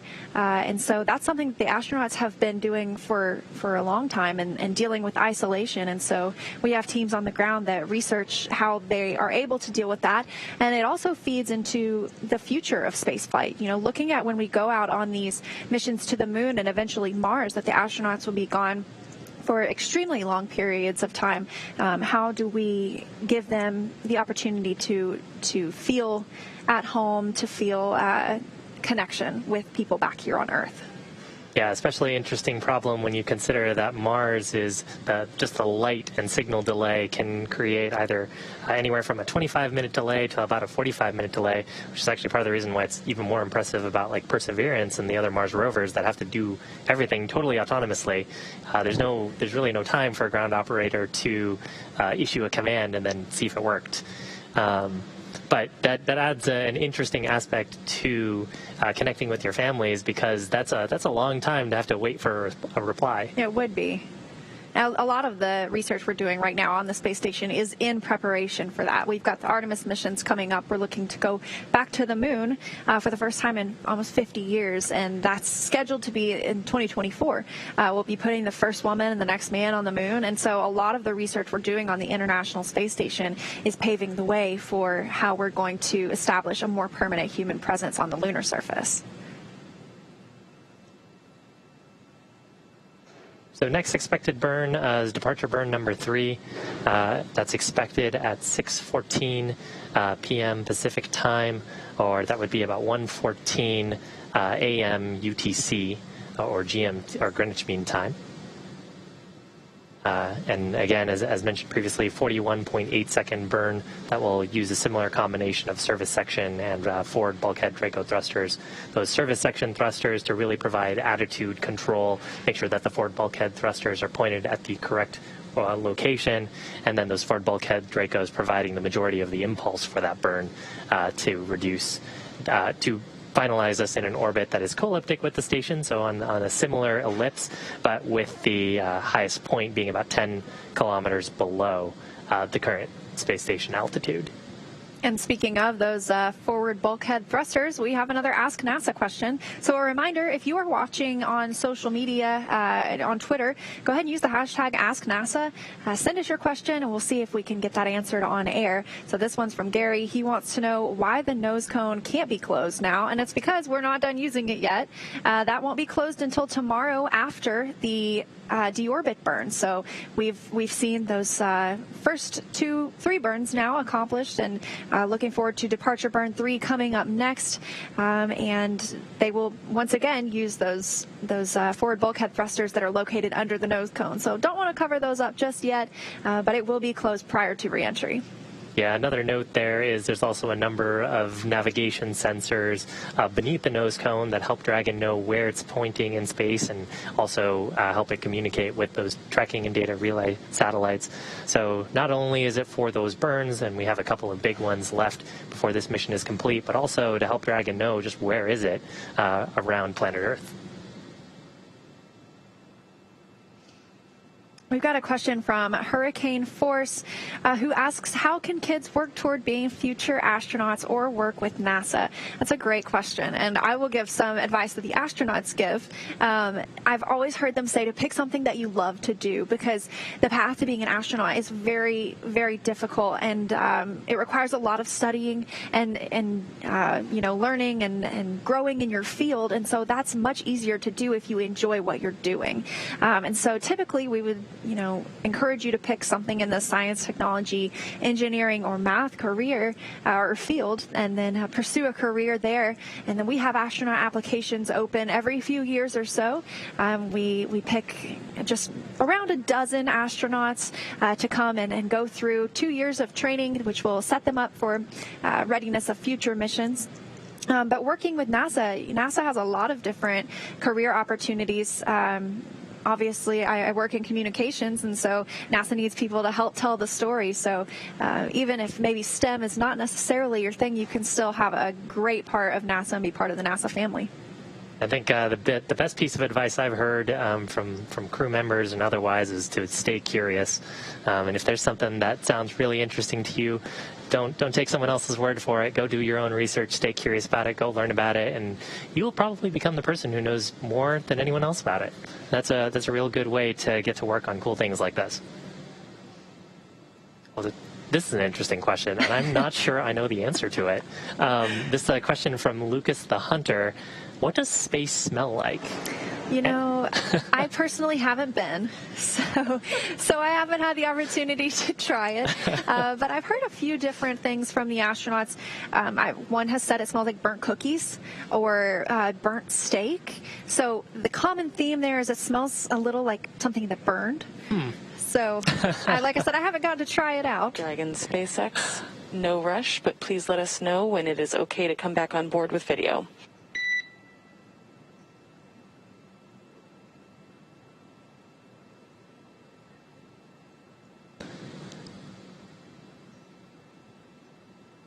So the core there, just relaying to the crew. We have cameras, of course, aboard Dragon that we've been looking at earlier. Relaying to the crew that we've had those off for their privacy so they could doff their suits, and requesting if we could come back aboard. And SpaceX here, welcome to come on board at this time, and we've just wrapped up our timer for suit drying. Copy all. Thank you so much. And Doug there referring to the drying time for the suits. So, of course, any perspiration, any wetness in the suits just from having people in them, we want to try to dry that out, make sure that the suits are nice and clean, wouldn't have any possibility of getting kind of gross or building up any sort of microbes. In fact, when we got first to station, we did a longer drying period, and the crew wiped down the suits with some cleaning wipes just to make sure that there was nothing that would grow in there for the 2 months that we were on station, and conducting a similar operation right now.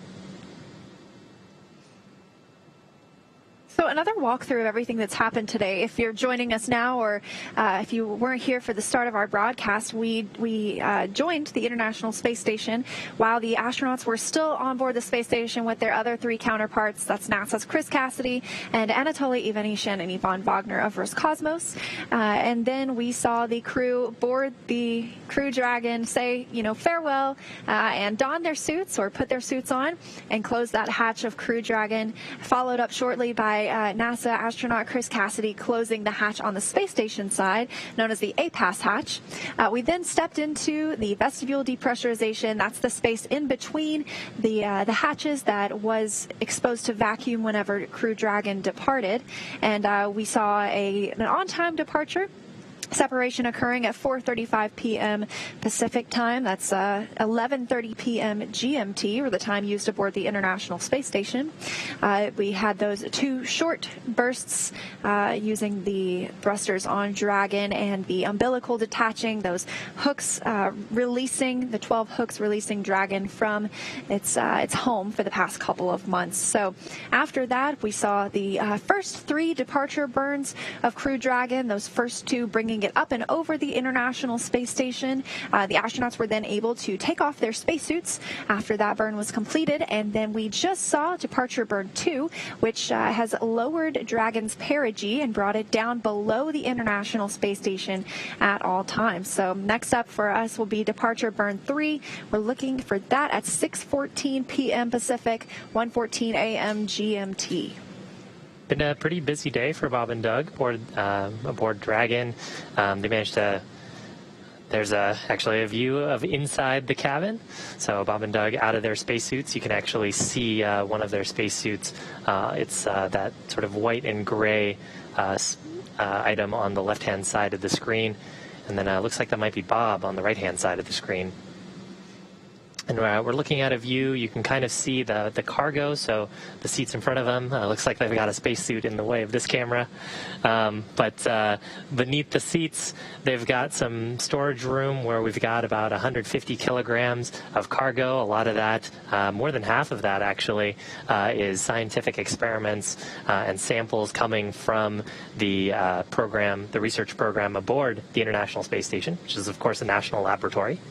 You actually had a number earlier. I think Bob and Doug combined had done 114 hours, approximately 114 hours of science in the lab while they were on the International Space Station. And, of course, that doesn't count towards the upgrades that were completed outside with those battery changes that enable us to keep going further. But, yes, it, of course, tripled the amount of time we were able to do because that's the U.S. lab.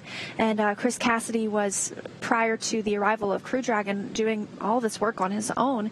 And so having Bob Behnken and Doug Hurley come on board for a couple of months really expanded the amount of scientific research that was conducted during that time. Yeah, some cool views of the interior of the cabin. We got a sort of a sweep around of the cameras.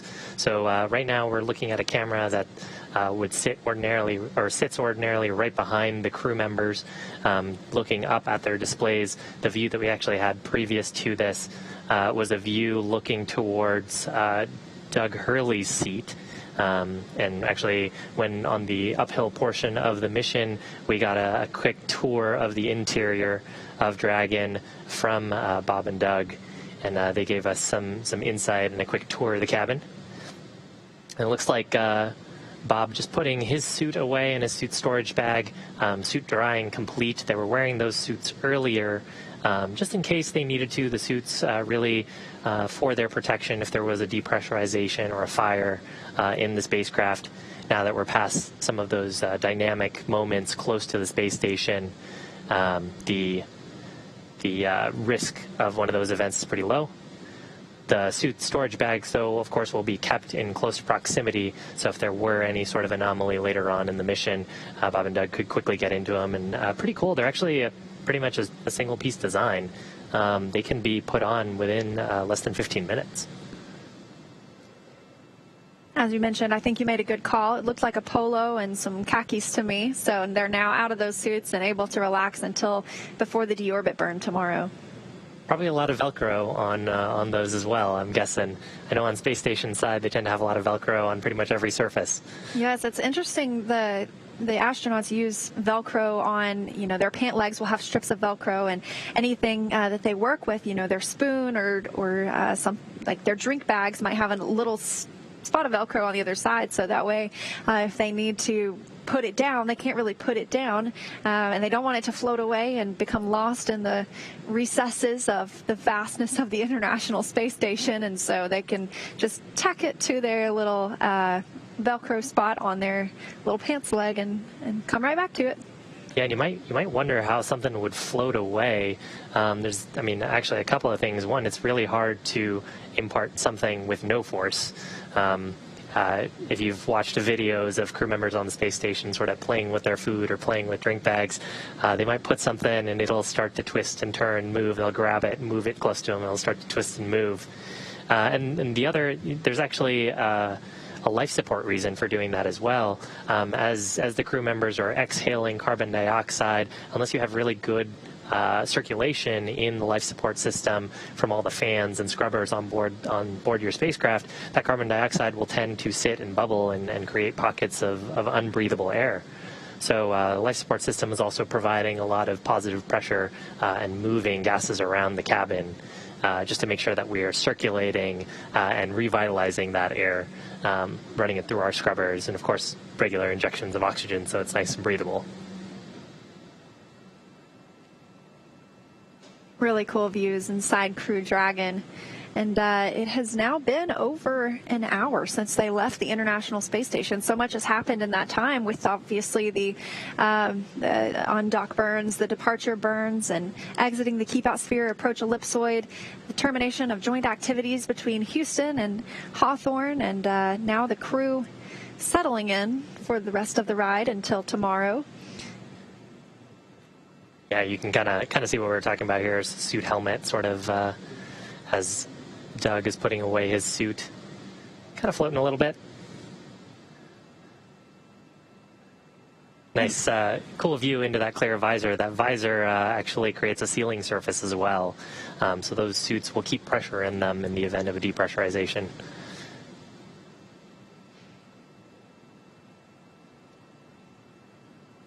It looks like we have a good Ask NASA question. I think it's tailor-made for you, Shiva. Yeah, this is a good question. So a question from Anir. My 9-year-old son has a question. What is Dragon's outer layer made of, like the material you used to make it? So I think what Anir might be referring to here is our heat shield material and our thermal material.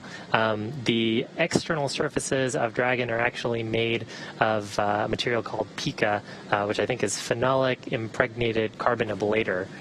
So pica material is something that that actually NASA developed, and Dragon and SpaceX have actually done some work to upgrade it over both the crew program as well, over the cargo program and as well as over the crew program. And so we're using something called Pica 3, I believe, on the Dragon spacecraft. A cool example of kind of the partnership between the NASA teams and the SpaceX team in developing the spacecraft. Looks like the windows outside, or to the outside of Crew Dragon, are a little bit dark now, and that is the case because the International Space Station is now in an orbital nighttime, or I should say Crew Dragon Endeavour, flying over the Atlantic Ocean, about 261 statute miles above us all. As I mentioned earlier, the space station orbits the Earth, sees 16 sunrises and sunsets a day, so currently constantly moving at 17,500 miles an hour, and Crew Dragon is about on that same trajectory at this moment. Yeah, again, this next upcoming burn, which is scheduled for about, 28 minutes from now. This next upcoming burn will put us into a co-elliptical orbit with the station. So all that means is the station is on a slightly elliptical orbit, mostly a circle, but not quite. And Dragon will be on a very similar ellipse to the space station, but just with its highest point of orbit about 10 kilometers below the space station.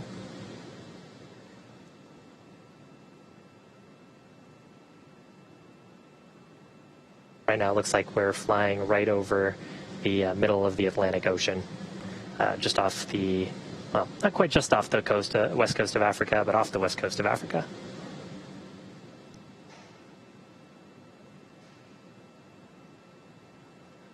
One fact I love about the International Space Station, perhaps maybe not Crew Dragon Endeavour as we discussed. You might be able to see that with a telescope, but for the International Space Station, you can see that with the naked eye. You don't need a telescope. It's the third brightest object in the night sky, and so if you go to spotthestation.nasa.gov, you get the chance to see when the space station is flying over your area. So it's pretty amazing if you get the chance to look it up, and tells you when you can go outside and where to look in the sky to see the space station fly over. Every time I get the opportunity, I love to go and try and see it, and I wave at whoever is on board the International Space Station. It's funny for me to think that they're only about 250 miles above us. Of course, they're in outer space, but 250 miles is not that far when you think about it on Earth. So that's a pretty short road trip, honestly. Exactly. But pretty hard to get there. Need a lot of thrust and power to get through that, and that's why we need something like Falcon 9 to be able to get us into orbit. And of course, once you're in orbit, that's not the end of the story. The Dragon spacecraft as well, in this case, had to provide quite a bit of thrust to then rendezvous with the International Space Station.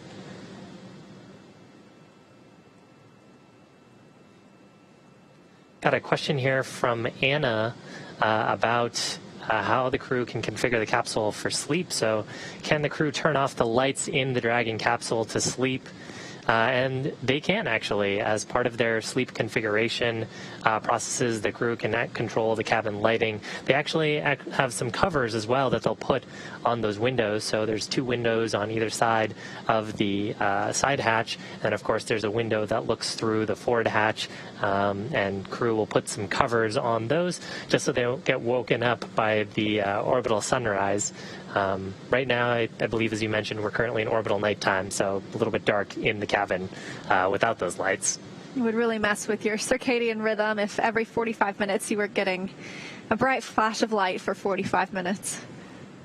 And kind of another fun thing, too, is the crew do have a white noise generator on board, so they can also turn that on if they want to try to mask some of the sound of space and get a little bit more rest. Seemed like they enjoyed their sleep period. It sounds like I would sleep pretty good on Crew Dragon Endeavour, honestly. To have a white noise generator, that's a nice perk.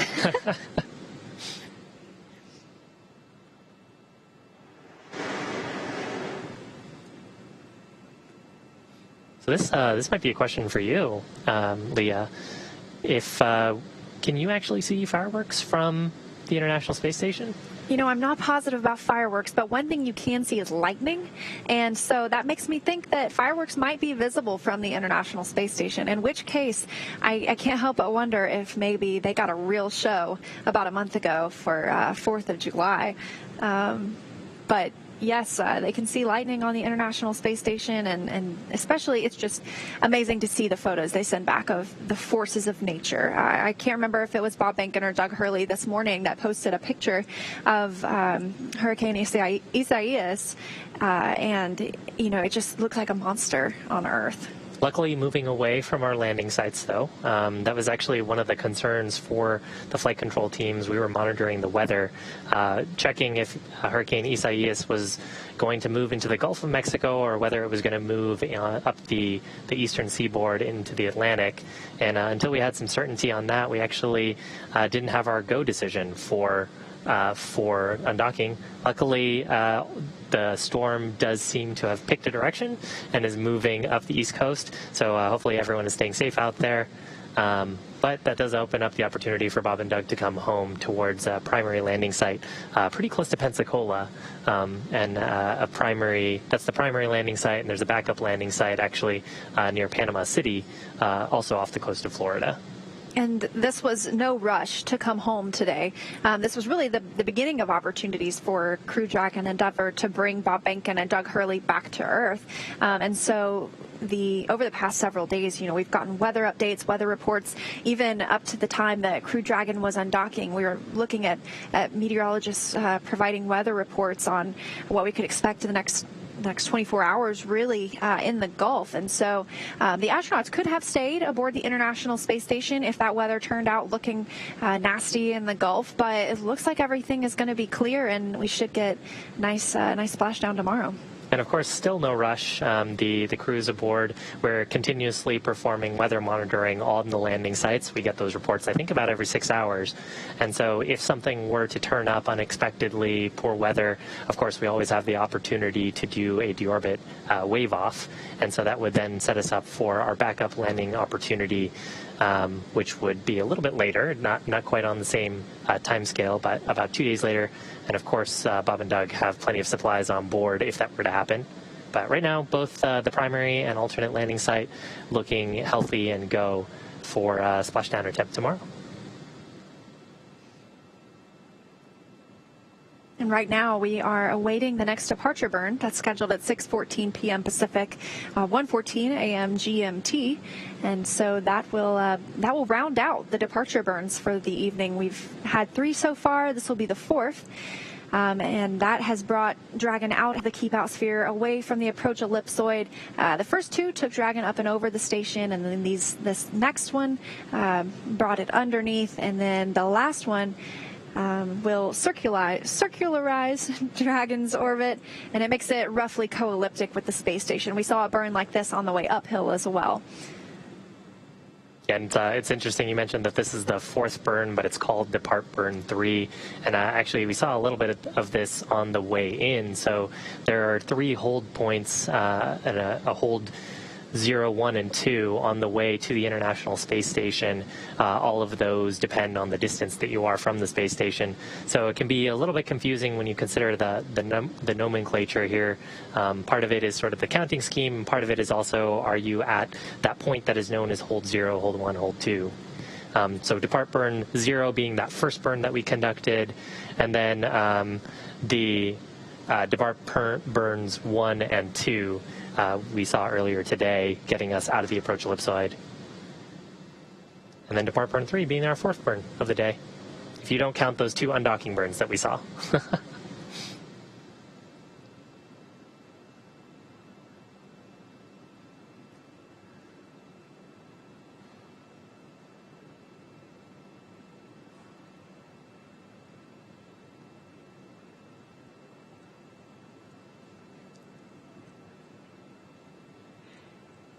And we've got another Ask NASA question. Don't forget to submit yours on Twitter with the hashtag AskNASA.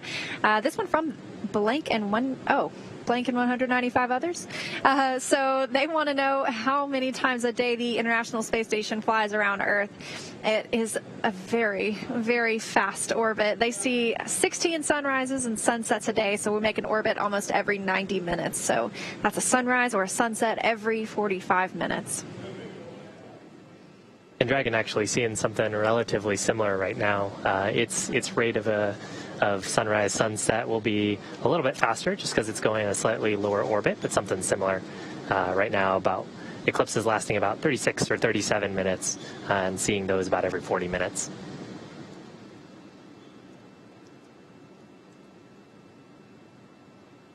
So we've got a question here from Merv about how we keep Dragon oriented in the proper reentry position to make sure that the heat shield is deflecting heat properly. And that's a great question. The spacecraft actually will have some aerodynamic forces on it. So part of the way that the spacecraft is packed will have the aerodynamic forces balancing with the force of gravity on its center of gravity, which really just depends on the sum of all of the mass in the spacecraft. And so that'll help it orient in the correct direction. It's designed aerodynamically to put the heat shield down. And for small correction maneuvers, we'll actually be able to use the Draco thrusters to provide small orientation burns while we're going through reentry. And then once we actually get through the reentry portion of the mission and get to drogue deployment, the positioning of the drogue chutes on the vehicle will keep Dragon in the correct orientation. Although at that point it's less about heat rejection and more about making sure that the capsule splashes down with the heat shield side facing towards the ocean.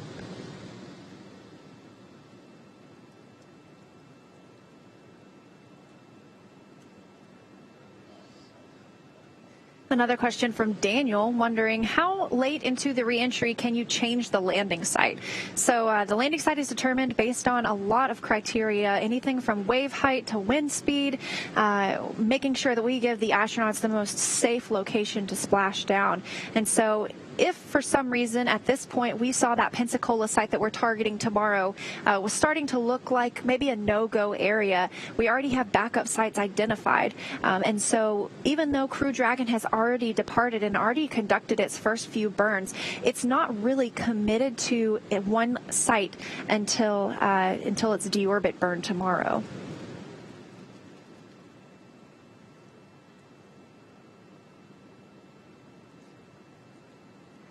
We also got a question here from Bob. If either of us were asked, would we go to the space station? Absolutely. That is 100% absolutely yes, sign me up. I would definitely go. My mom always says, though, make sure I don't know about it until you get home. So I would definitely go to the space station, but I'd have to save all my cool pictures for when I got home so she wouldn't worry the whole time. I think it would be pretty busy on Space Station 2. Hopefully they'd be able to put us to work. Both Bob and Doug have extensive experience in test pilot school, and of course Bob also has his PhD, so both of them getting some good scientific work in on Space Station. Right. Those would be some pretty big shoes to fill and try to work with. Of course, a lot of that science, or all of the science, is developed by researchers here on the ground, and so the astronauts are really the hands in space that make it happen for the researchers here. So when that science returns tomorrow in Crew Dragon, it was just loaded this morning, that'll be delivered back to those researchers, and so it's really enabling not just our priorities for what we want to research in the International Space Station, but it is the national lab. So we have payloads of all kinds that arrive for research on the space station. Yeah, and actually kind of a fun thing there, and it actually segues pretty well to this next question from Andy. So where does the Dragon capsule get its electricity from? So we were talking a little bit about the cargo aboard. Some of that cargo is in freezers, and it's sitting in a set of cargo pallets right underneath the two middle seats. Those cargo pallets actually receive power from the spacecraft, and the spacecraft receives power from solar cells that are on the trunk. So earlier we saw some pretty cool views of the trunk. Half of it is black and shiny with solar panels covering it, and the other half has a white structure on it, and it's radiating away heat through a thermal radiator. That upper portion receives solar power from the sun whenever we're not in the eclipse or shadow of the Earth. And when we're not in the middle of a burn, we actually point the spacecraft such that those solar panels are pointing towards the sun, as well as pointing the radiator away from the sun, so we can get the most performance out of both of them. And the next question, how long did it take to build the International Space Station? Dragon SpaceX, the ground is go for depart burn 3.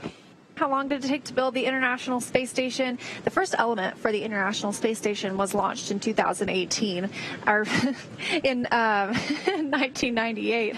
So we celebrated the 20th anniversary of the first element launch in 2018. But people started living full-time on the International Space Station in 2000, as we mentioned. So this marks the 20th anniversary of continuous human presence. But, you know, even now, pieces are continuing to be added to the International Space Station. There will be a new scientific airlock that arrives later this year. A few years ago, we saw the arrival of the BEAM module, which is the Bigelow Expandable Activity Module.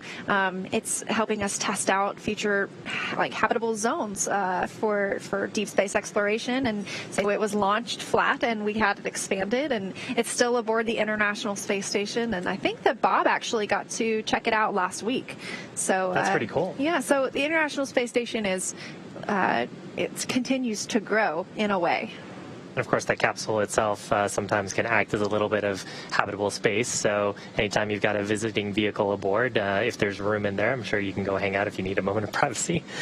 And the International Space Station is actually huge. It's the size of a football field, which is one reason it makes it so easy to see with the naked eye, from the ground, from Earth. But the habitable space inside is that it's equal to about a 6-bedroom house, also the same as a Boeing 747 aircraft. So that's about the amount of space that the astronauts have to live and work inside.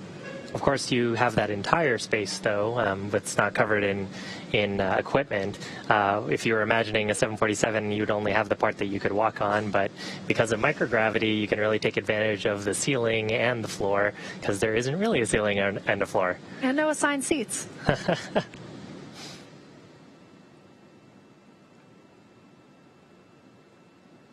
So here's another question from What the Bug Said.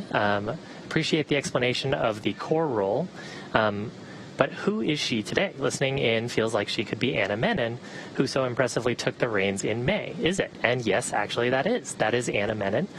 She handled the docking portion of the mission. stepping so earlier in May.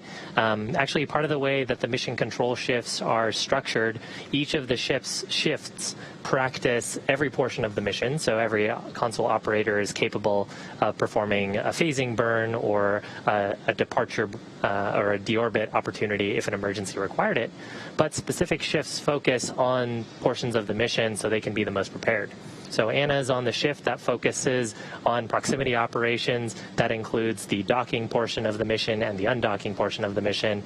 And we'll actually see a few other folks today who operated during the phasing portion on the back in May, who will be bringing Bob and Doug home through entry, descent, and landing.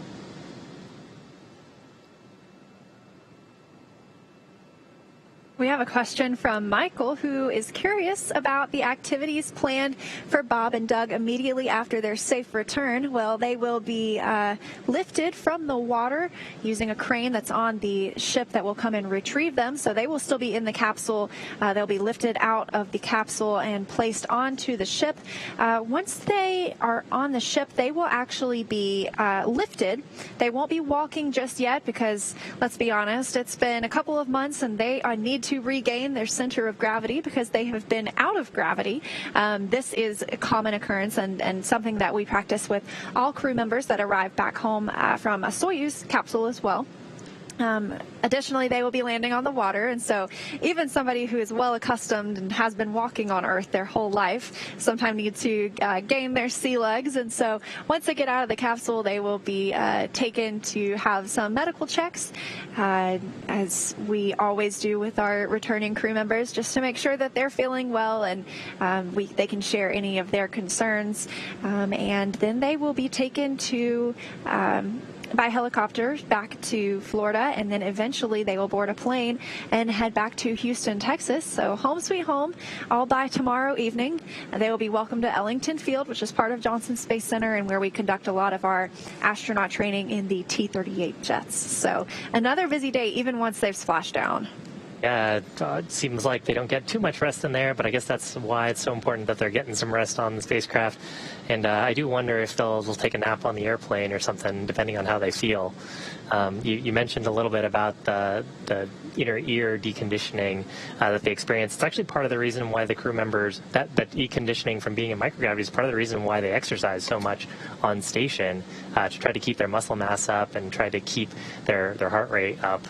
It's very interesting. In your there's a feedback mechanism between your brain and your heart, and so when you get to space, because of sort of fluid shift in your body from microgravity, you get slightly higher pressure in your head, and your heart and brain will basically reduce the rate at which your heart beats.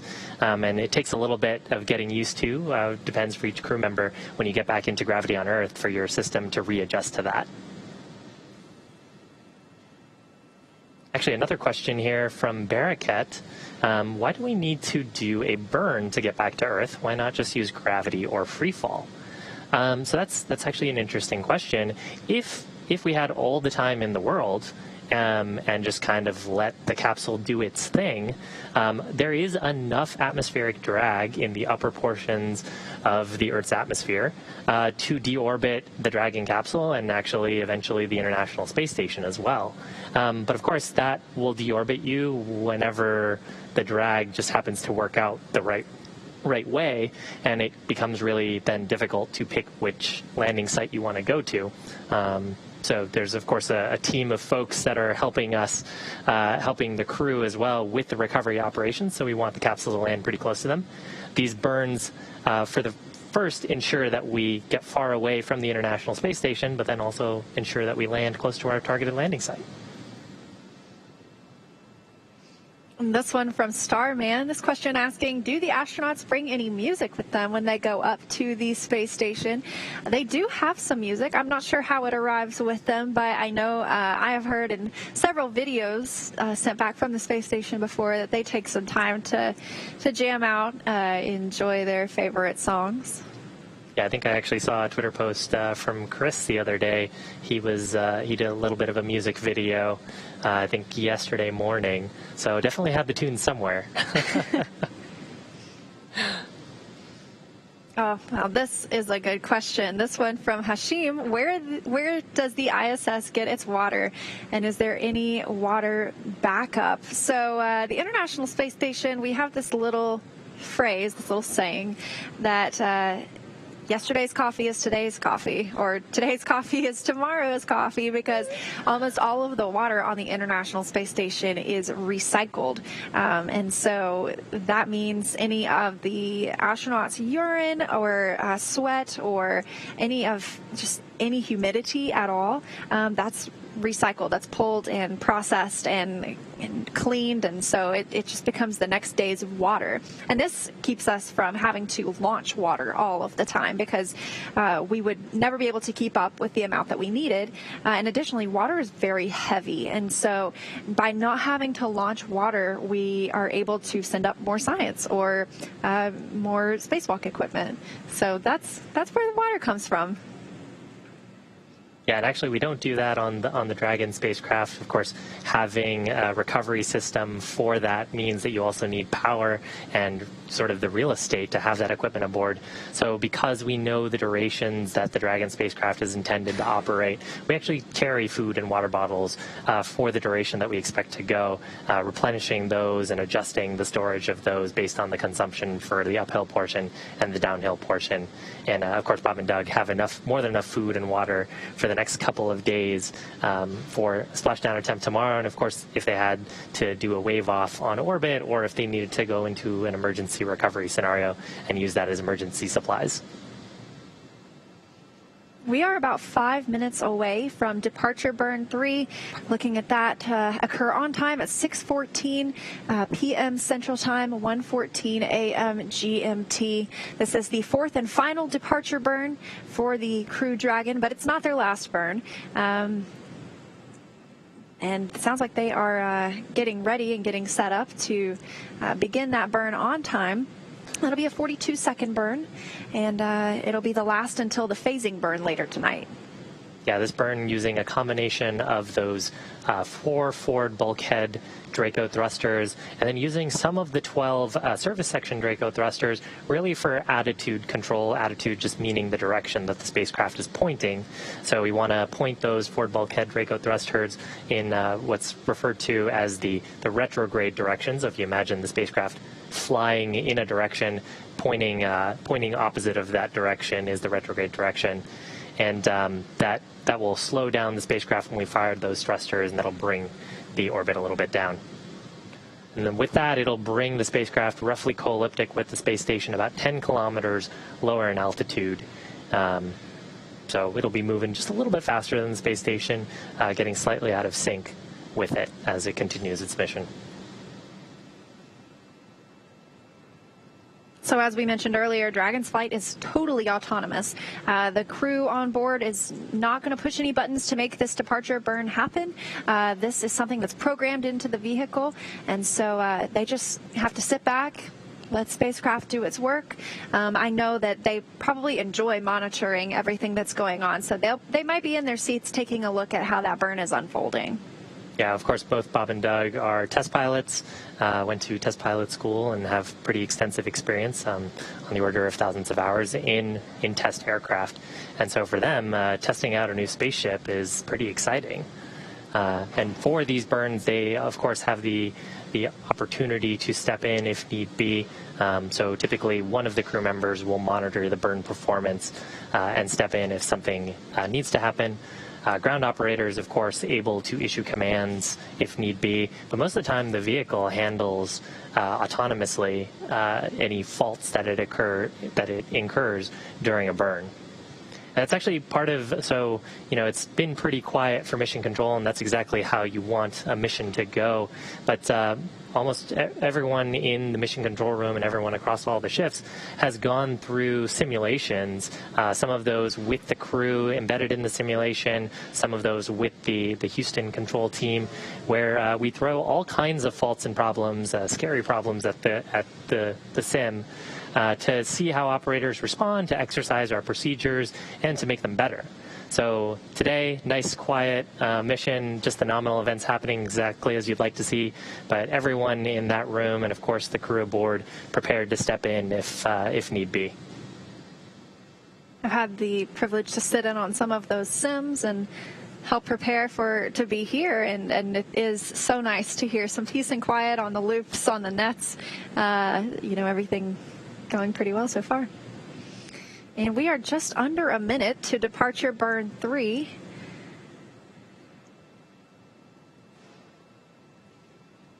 Looking for this burn to last 42 seconds. Bring it roughly co-elliptic, in a roughly co-elliptic orbit with the space station, meaning it's not got, or it'll be constantly about 10 kilometers lower in altitude.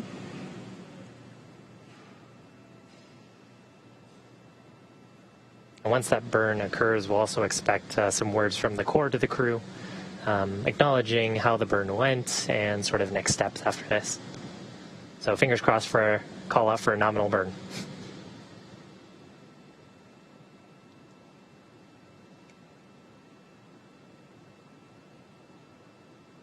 It's worth noting what some of the other folks in mission control are doing during a burn. Even though the vehicle is actively monitoring its health and systems, there's also operators monitoring the health of the systems aboard. Notably on burns, the systems officer will be checking performance and health of the Dracos, and the navigation officer will be doing analysis on the burn performance, as well as what Dragon reports its current attitude, velocity, and orientation are. And that burn is now underway. We can actually expect it to be complete in just a few seconds.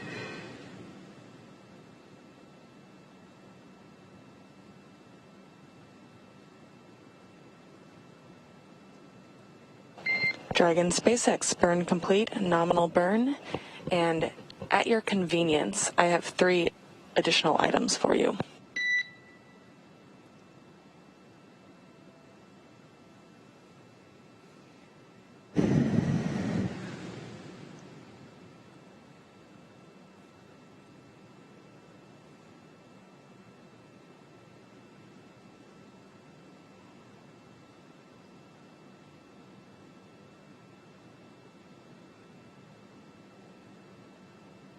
Okay, Anna, we're ready to copy. All right. The first is that we understand that you would prefer to report food and water consumption and movement after each of your meals. At your convenience, we're happy to take your evening meal report. Just let us know.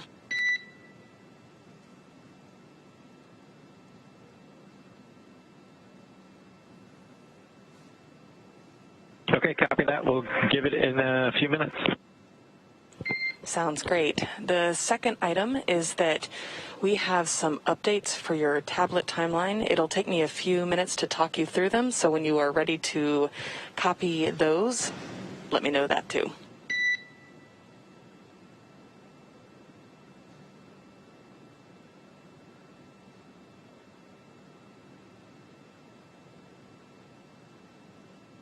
Okay, we have the tablets open to the timeline in the anchor section, and we're ready to copy.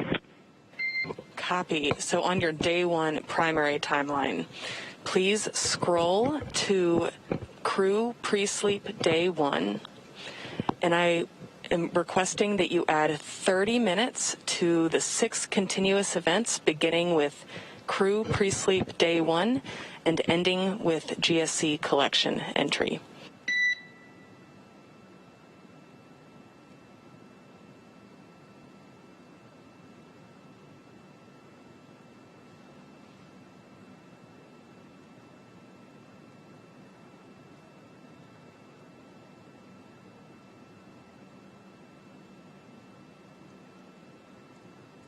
Okay, we've got that up, and so for crew pre-sleep day 1, it should be 02:40, and then we add 30 minutes in each subsequent milestone up through GSC collection at 13:10, which will now be 13:40, it looks like.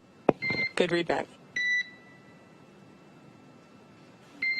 The second change to make is to please subtract 15 minutes from your scheduled fluid load start and fluid load end events. Your new fluid load start time is 1448.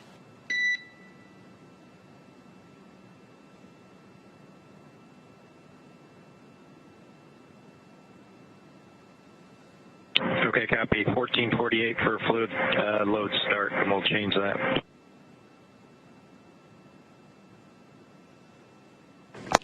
And you copied the fluid load end subtraction of 15 minutes too, correct?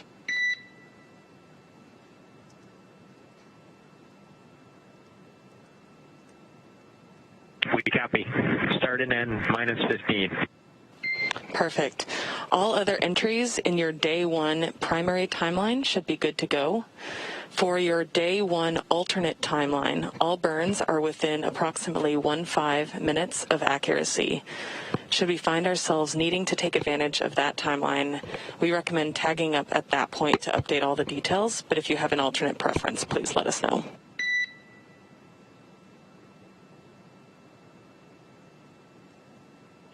We love your plan. Let's take a look at that if we need to at that appropriate time. Thanks. Sounds great. And finally, for the third item I had for you, beyond the inventory post-meal, there are no more required tasks for this evening. So if you would like us to configure for sleep early, we can do that. Just let us know. And do note that there is a departure phasing burn during your sleep.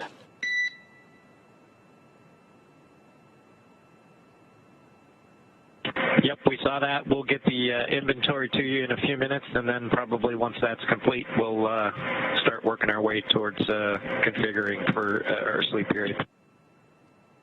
We copy all.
So we heard some words there from the Corps talking up to the crew, talking about adjusting the timeline. So the crew actually have a set of tablets aboard that has a copy of the timeline. And of course, as we are conducting burns during the mission, there might be slight adjustments based on the actual performance of the vehicle. And so some of those timeline adjustments getting made to the crew's schedule, they have the ability to insert those adjustments from the Corps call-ups. And to make sure that they are in sync for when events are expected to happen. It's been a really long day for the crew so far. Very productive, obviously. They got up and loaded the last bit of cargo, that cold stowage science research cargo, into Crew Dragon. And then just before we went live today, they had the final weather briefing, and everything looked good in the Gulf, and so a pleasant surprise based on how things have been trending the past few days. But it looks like Hurricane Isaias is going to stick to the east coast of Florida and leave a clear space for us to land in the Gulf tomorrow. But Dragon to ground with the food inventory. And I am ready to copy.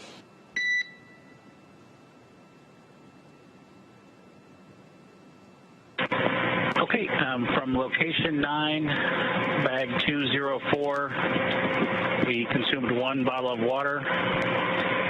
From location 10, bag 208, we consumed 1 bottle of water. From location 11, bag 317, we consumed 1 dinner. And from location 12, bag 321, we consumed 1 dinner. I copy 1 water consumed from each bag 204 and 208, and 1 dinner consumed from bags 317 and 321. Thanks for the report.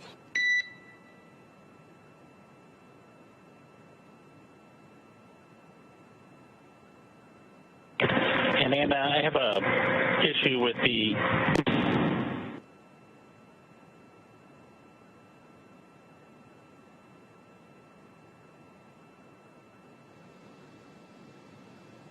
So cool. Got some words there from the Corps, just giving us a quick check-in on their supplies. Timeline.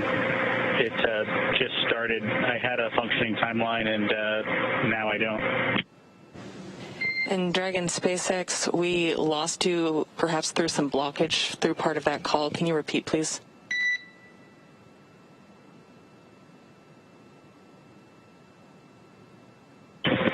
Yes, the timeline application on my tablet gives me a error message that says Safari cannot open the page, and then it's got a HTML address because your iPad is not connected to the internet. And can you confirm that Wi-Fi is off and airplane mode is on?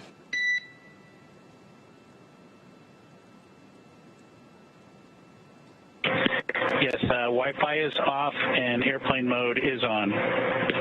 If you have the display cameras up, I'll try to show it to you. We will take that. We are coming up on a ground station pass, and we have the display camera up.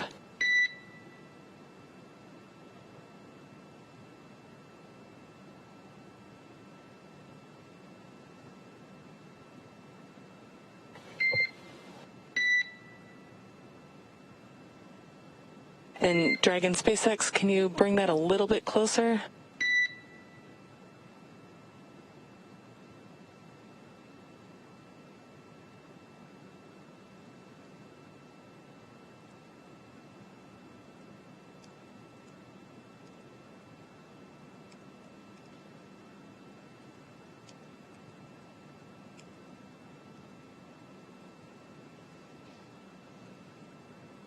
Dragon SpaceX, we got a good image of that. Thank you. We will look into that and get back to you. And to be clear, this is just happening, Bob, on your tablet, not on Doug's.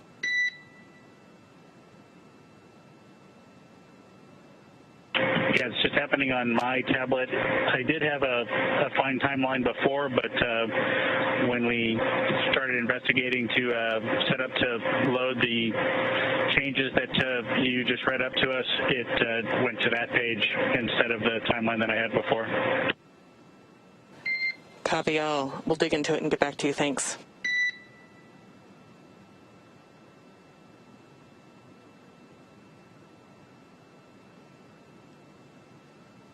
So that was the Corps checking in with the crew aboard Crew Dragon. Bob Behnken and Doug Hurley reporting. Bob Behnken's trying to monitor his timeline and having a little glitch, but they're working it out on the ground. But yes, a busy day for the astronauts, as we mentioned. They ingressed the hatch. We saw them don their suits and then eventually closed Crew Dragon's hatch and began the departure process. In the meantime, Chris Cassidy, the commander of the International Space Station, closed the space station side of the hatch. It's called the APAS hatch, in preparation for the vestibule to be depressurized. So they brought that level down to a vacuum because that would be what is exposed to once Crew Dragon departs the International Space Station. And then we were set up for all of the undocking procedures. Yeah, of course, during that process, there was also a leak check of the suits. Bob and Doug were suited up while we underwent vestibule depressurization, and they were also suited up when we did the first of the 2 departure burns. Before that, we'd had to do a little bit of reconfiguration on the vehicle. So we had the umbilicals retract. There's a couple of power and data umbilicals, basically electrical connections that connect the docking system and the Dragon spacecraft to the systems aboard the International Space Station. We stopped providing power through those, retracted those umbilicals, and then along the vestibule there's a set of 12 hard capture hooks. Those hooks actually provide the seal on the vestibule and keep all that precious breathable gas in there. So we detached those, and then there was 2 undock burns, very, very quick, like less than a second burns, that used those service section Dracos to propel Dragon a little bit away from the spacecraft, followed by our 3 departure burns.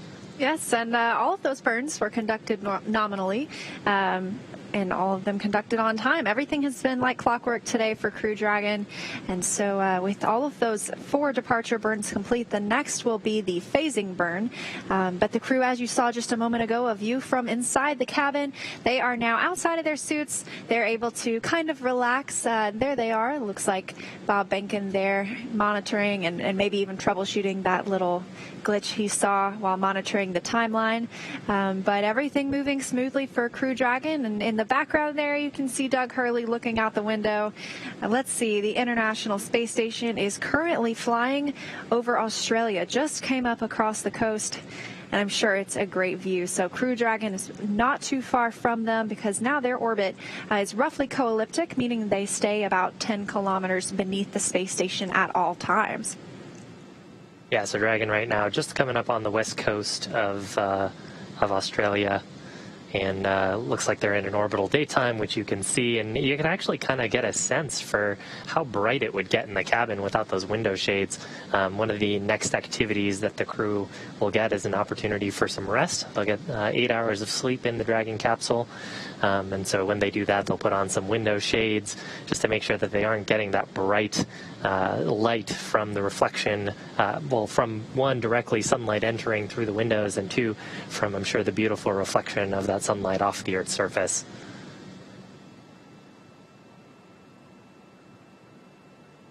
And ground team's actually coordinating with the crew a little bit, so we've been hearing regular calls up from the Corps, the crew operations responsible engineer, up to the crew about burn performance, upcoming milestones and events. We had the crew give us a little bit of an inventory of their supplies, let us know that it looks like they got through a meal on board. And actually, that's kind of an interesting thing to talk about. So we were talking about location 9 and 23 and a couple of other locations. Dragon looks like a very, very clean vehicle on the interior, but actually behind a lot of those panels are actually stowage locations.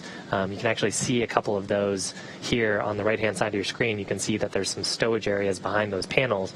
So ordinarily those panels stowed inside, we've got bags designed by the SpaceX team that fit inside of them, and then inventory of supplies, water, medical supplies, of course crew personal supplies, and food. Looks like right now Bob getting some great snaps of Australia. I'm pretty excited to see what those turn out to look like. Yeah, absolutely. I've been very impressed with their photography skills while on board the International Space Station. And astronauts, before they depart for the space station, actually get a little bit of a photography class from our teams at Johnson Space Center. So it helps them determine a target and how to frame it, because Earth observation is a really important part of some of the research that we do. As we mentioned, it looked like earlier Doug Hurley was able to get a picture of Hurricane Isaias. And we've seen, land changes over the years from the International Space Station, tropical storms and hurricanes, and so it's an important part of what we do aboard the space station by doing those Earth observations. And of course, also getting some opportunities to look at the heavens as well. We got some cool photos earlier of Comet Neowise from the International Space Station above all of the atmospheric distortion that you would see on the ground. Of course, when ground telescopes look at those, especially the large telescopes, they've got active control mechanisms to try to deal with the disturbance created by subtle motions of the Earth's atmosphere. But if you can put a telescope above the Earth's atmosphere, then you don't have to deal so much with those disturbances. So Bob and Doug, where they're at, pretty thin on the atmosphere, and able to get some great photos of Neowise as well. Taking every second they get to take a look outside of the windows, some last views from orbit before returning to Earth tomorrow.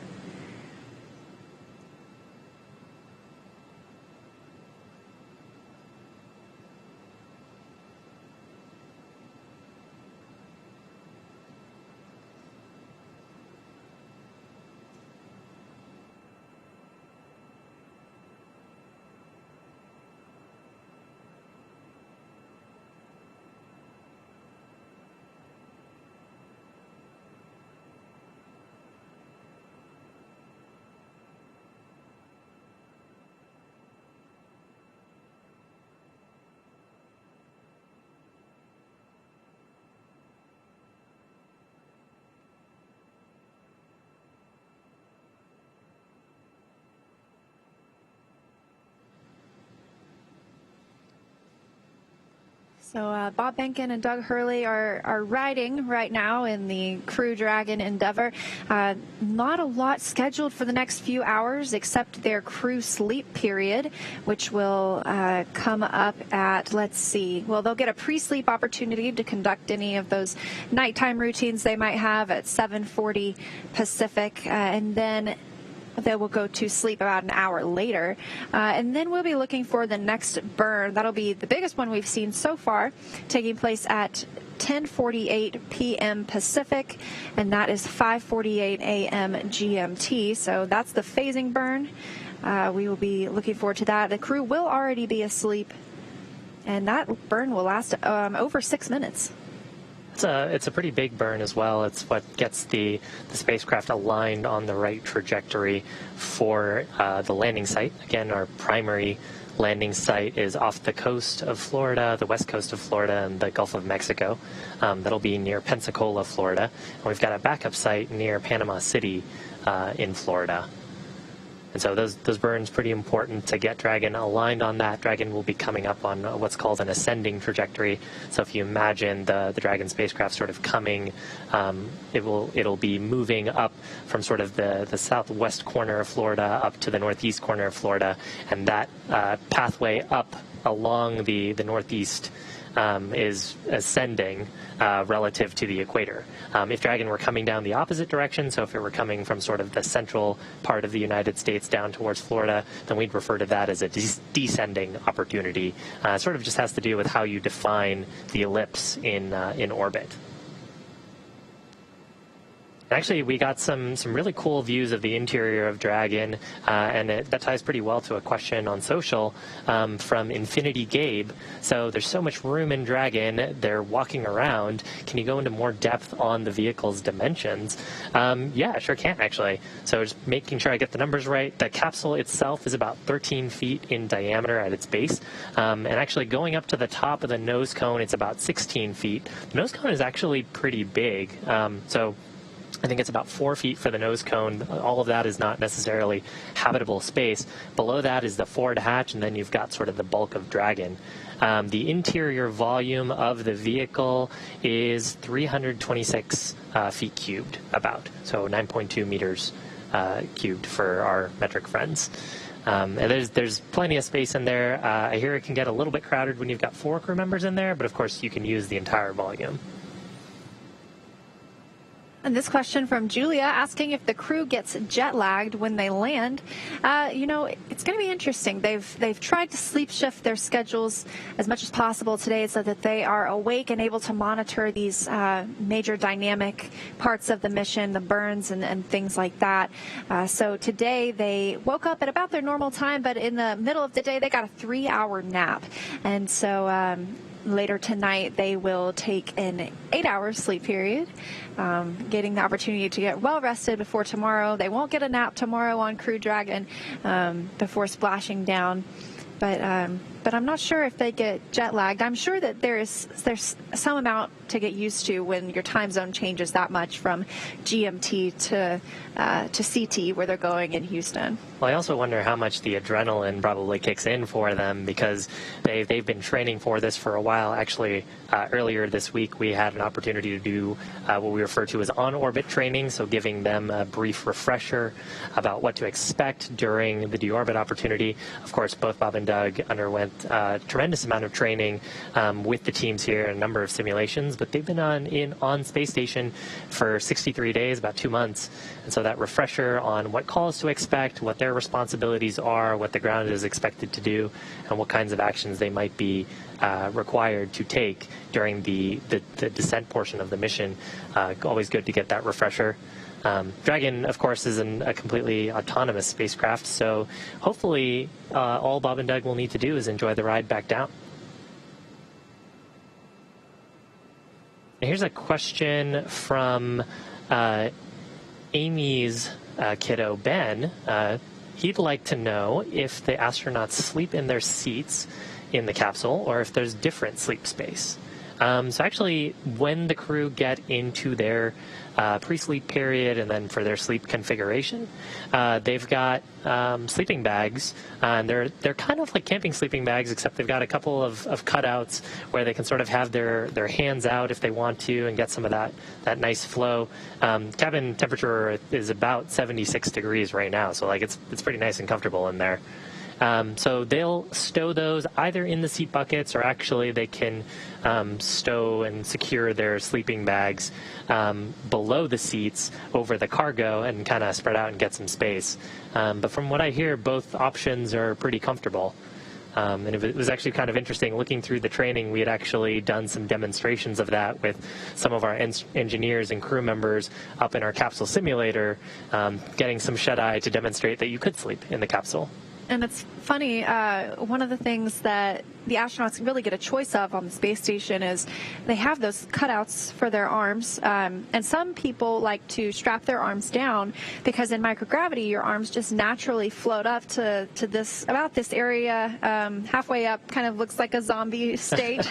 So crew members have the option if they want to strap their arms in and snuggle up, or they can just let them float free. And this question from Inulia, wondering if the muscles of the astronauts weaken after their trip to space. We do a lot of counteractive measures while the astronauts are in space. One of those being they work out 2 hours a day every day. We have a couple of different exercise devices up there. We have a treadmill. And of course, it's kind of difficult to work out in space. You can't run on a treadmill like you would on Earth because you just bounce right off. And so they have bungees that they attach to that keep them pulled down and running on that treadmill. We actually had an astronaut run the Boston Marathon while in space once, so that was impressive.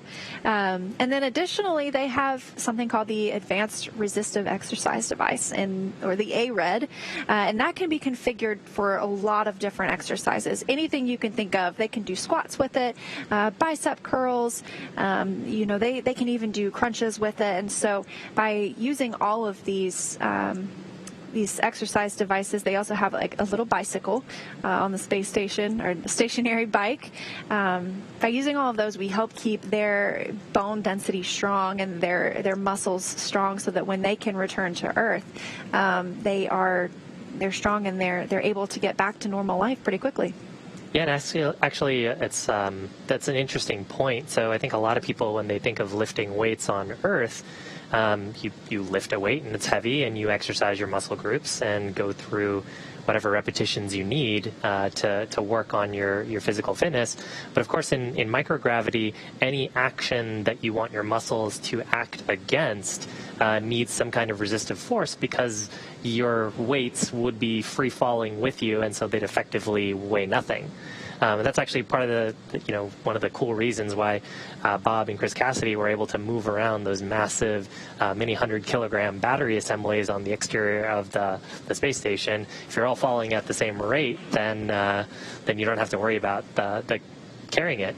So on the ARED, it's a resistive device. You've almost got like resistive bands, if you will, that are counteracting the motion of the crew's muscle. And so when they're exercising against that resistance.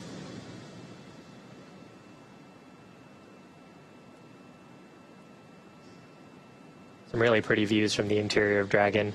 Looks like we might actually have a call here from Bob shortly. And SpaceX Endeavour, could you secure the cameras, please? And by secure, you mean go external on the cameras?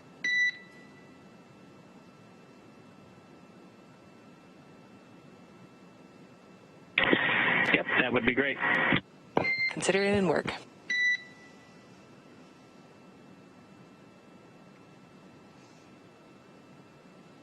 So of course, we can move the camera views from interior to exterior.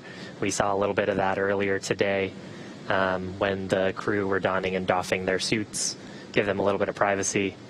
And when we get to the sleep period as well, we will take the camera views exterior.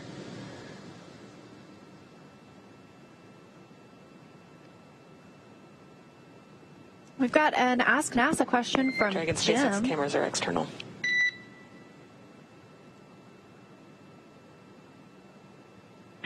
Thank you.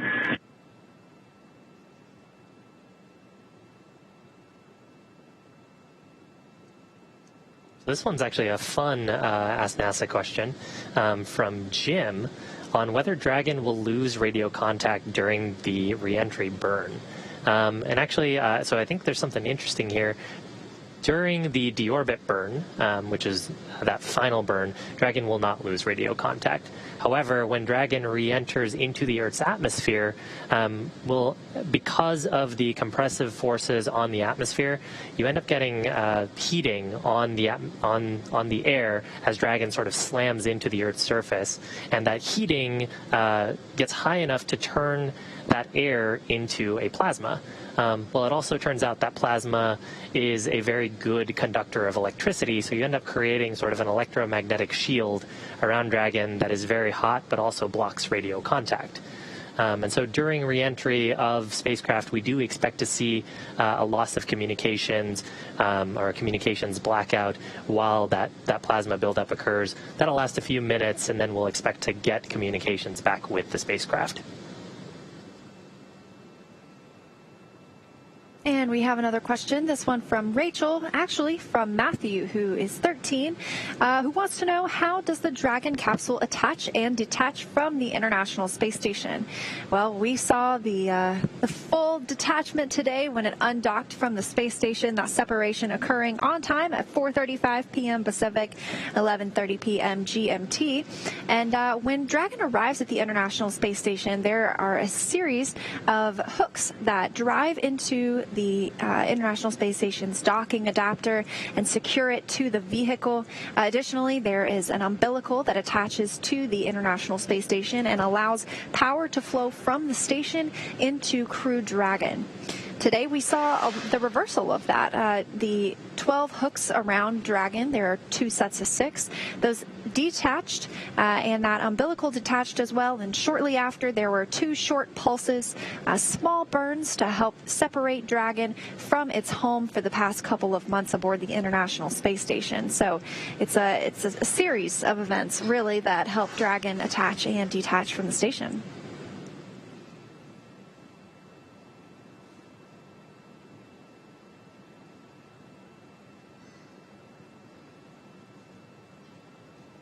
Got another question here from Yeshwant. How many parachutes does Crew Dragon have? So Dragon has 2 sets of parachutes. We have drogue parachutes that are designed to slow us down from sort of our re-entry speeds to something a bit more palatable for the main chutes. And then we also, there's 2 of those drogue parachutes, and then we also have a set of 4 main parachutes. So what will happen is when we get through the re-entry portion of, or when we get through the atmosphere and that heating from re-entry, the Dragon sensors aboard the spacecraft will detect both the atmospheric pressure as well as the altitude as read by its onboard altitude sensors. And once we hit the designated pressure and altitude, then we'll deploy those drogue parachutes. They actually sit above the side hatch on the vehicle. So we'll pop off some panels there and shoot out the drogue chutes. And then when the drogue chutes sort of reef, so that's a slow opening of the parachute, and deploy, they will be open for a short period of time before exerting enough force on the main chutes to actually pull them out. And there will be 4 main chutes that will bring Dragon down to a pretty soft landing speed, just a few meters per second before we touch down, splash down into the ocean.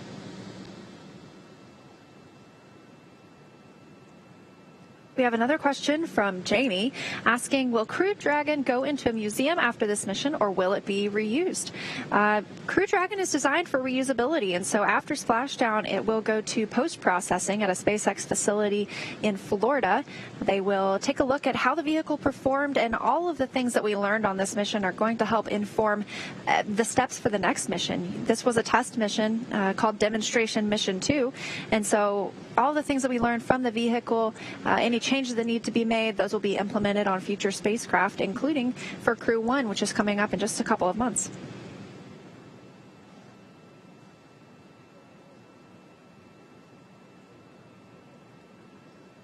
Another question here from Steve about the duration of a shift at Mission Control. So I'm actually not sure what the duration of the shift is at Johnson Space Center, but here in Hawthorne, shifts tend to be between 9 and 10 hours, sort of depends on the mission and the phase of flight.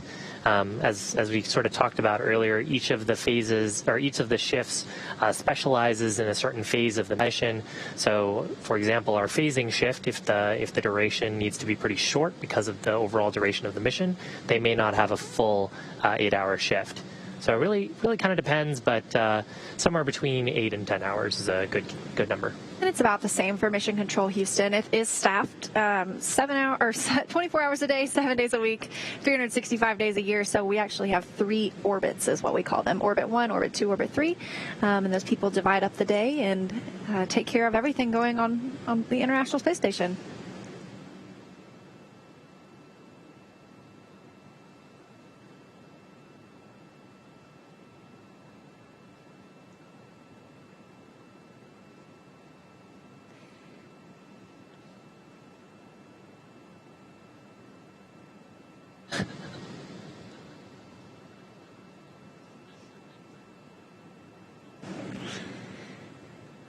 Here's a fun one from Darren. Have any of you played Kerbal Space Program? Definitely have played Kerbal Space Program. There's, in fact, a couple of my friends upstairs. Apparently, there's a mod for Kerbal Space Program where you can write your own flight computer software and try to launch the spacecraft totally autonomously. So a few folks upstairs who work in flight software are pretty good at that. But it is a very fun physics simulator for rockets. I can't say I've played it, but I have friends that love it.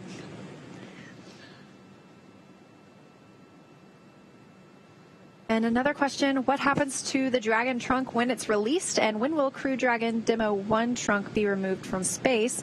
The Crew Dragon trunk that is released tomorrow will burn up upon re-entry into the Earth's atmosphere. It won't return with the Crew Dragon capsule that will splash down in the Gulf of Mexico, but instead it will be jettisoned. We won't need it anymore. And as for the Crew Dragon Demo 1 trunk, I'm not positive on that information. Well, the Crew Dragon Demo 1 trunk would have re-entered after Demo 1.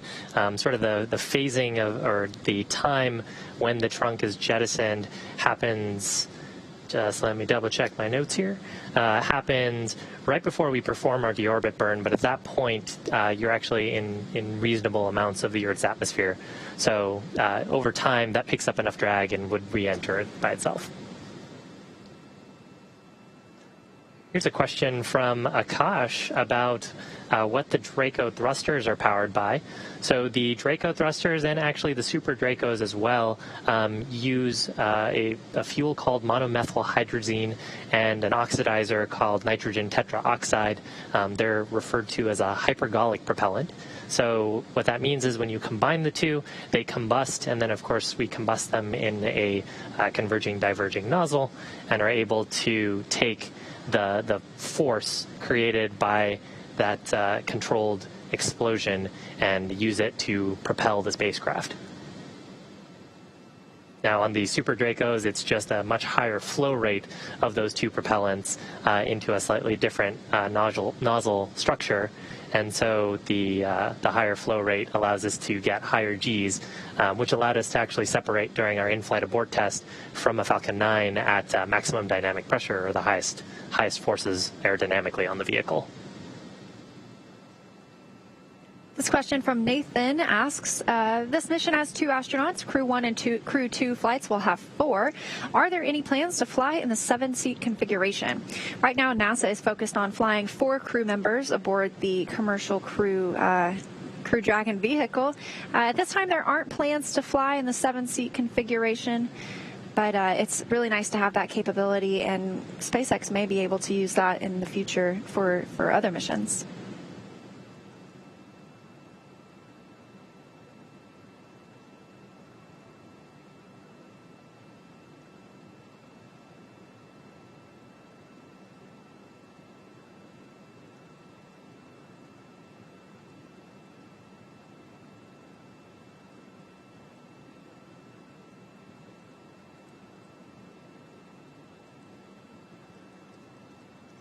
Here's a question from Chance asking how the astronauts on board the International Space Station are able to work out when there's no gravity. It's actually because of resistive exercising devices. So here on Earth, you've got gravity to sort of provide weight to things, and your muscle groups counteract the weight of if you're lifting weights, of those weights, and you're able to exercise them. But you actually have some pretty cool equipment on board the space station to help the crew exercise. Yeah, we have a lot of really cool equipment on the station, and one of those being the treadmill. And the astronauts can run on it. It's pretty much like a normal treadmill, except it has it's like 2 tethers, and they're bungees, essentially. And so that keeps the astronaut from floating off every time that he or she takes a step on their run. We also have the ARED, the Advanced Resistive Exercise Device, can be configured for dozens of different workouts, and then a stationary bicycle as well. The astronaut can strap in and take a ride.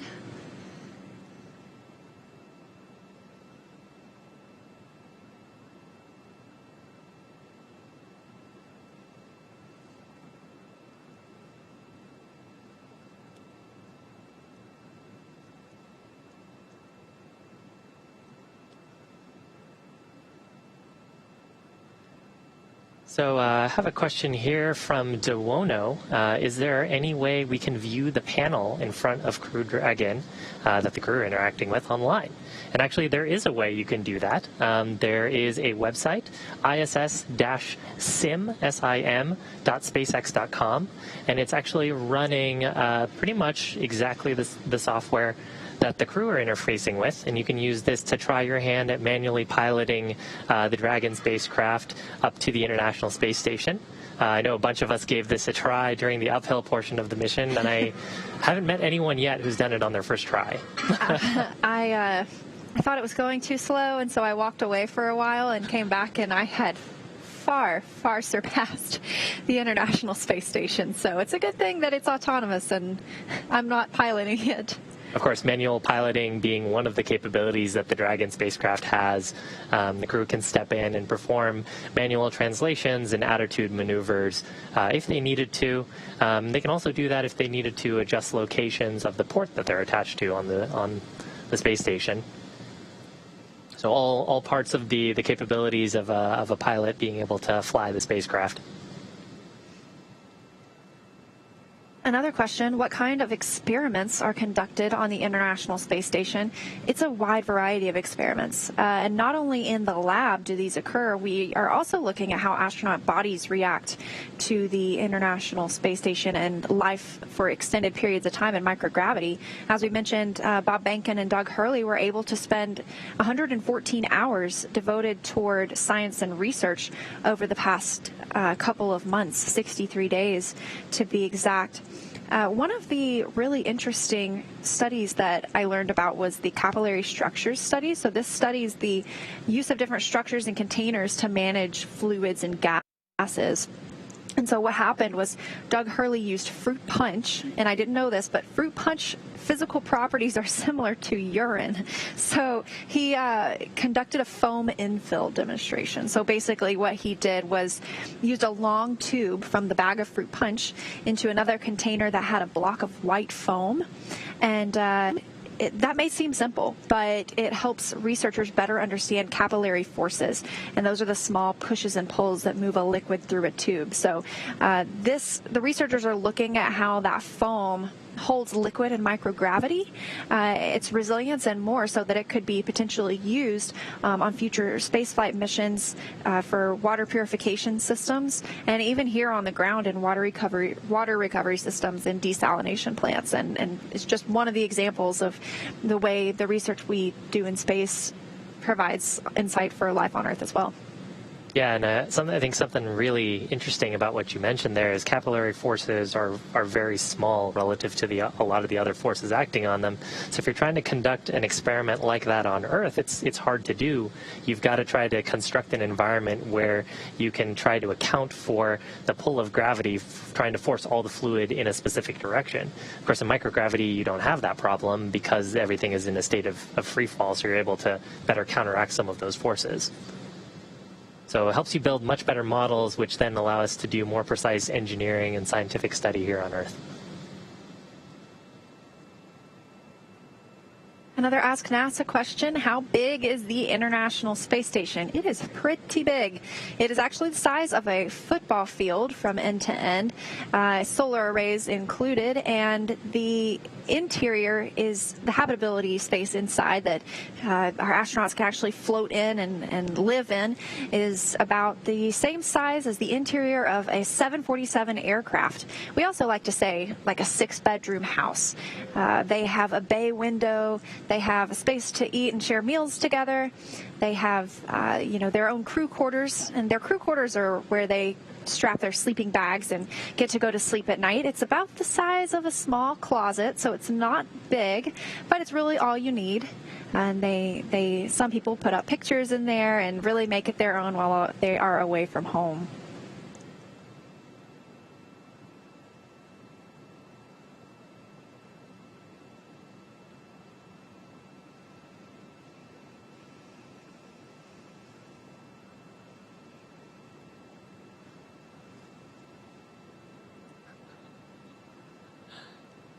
So I got a question here from Moneybeep. Hi, can you please elaborate how to interpret these paths, going orbital and then in straight lines and then 2 curved dips? Thank you.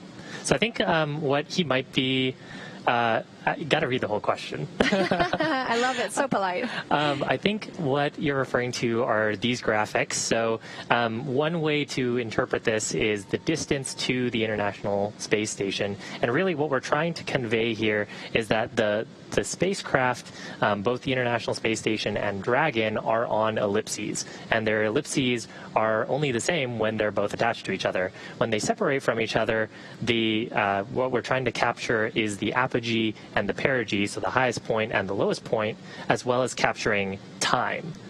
So on this graphic right now, we're showing sort of time. So at depart burn 0, we've got the Dragon spacecraft moving a distance away from the space station. So that's what that first curve represents. And then at depart burn 1, sort of the vertical axis here is trying to represent the apogee or the highest points of the orbit.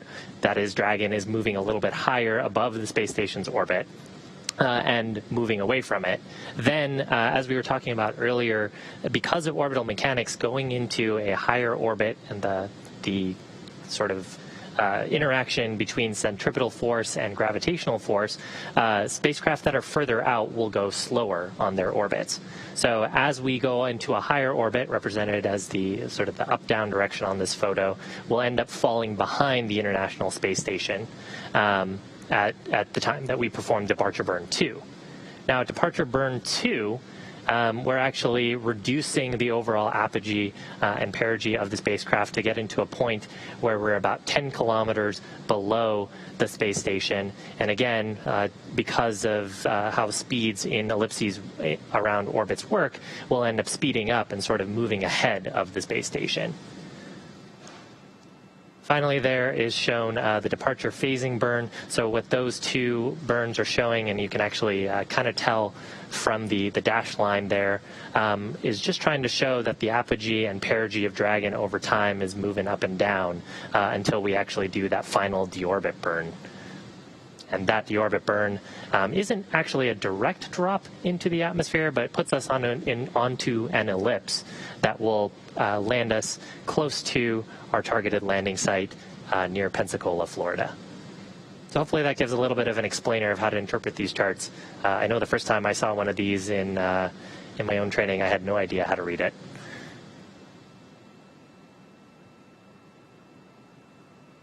And so the departure phasing burn is expected for later today. That'll be actually a pretty long burn, lasting about 6 minutes. That's expected to happen around 5:48 a.m. UTC and around 10:48 p.m. Pacific time. That'll be the last major burn for tonight. Will actually come while Bob and Doug are getting some rest in the Dragon spacecraft. And if you're just joining us, that is along the lines of what they're getting the opportunity to do now. As Dragon is fully autonomous, they are just monitoring the mission. They are outside of their suits and able to float around the cabin. They were taking some pictures outside the window earlier.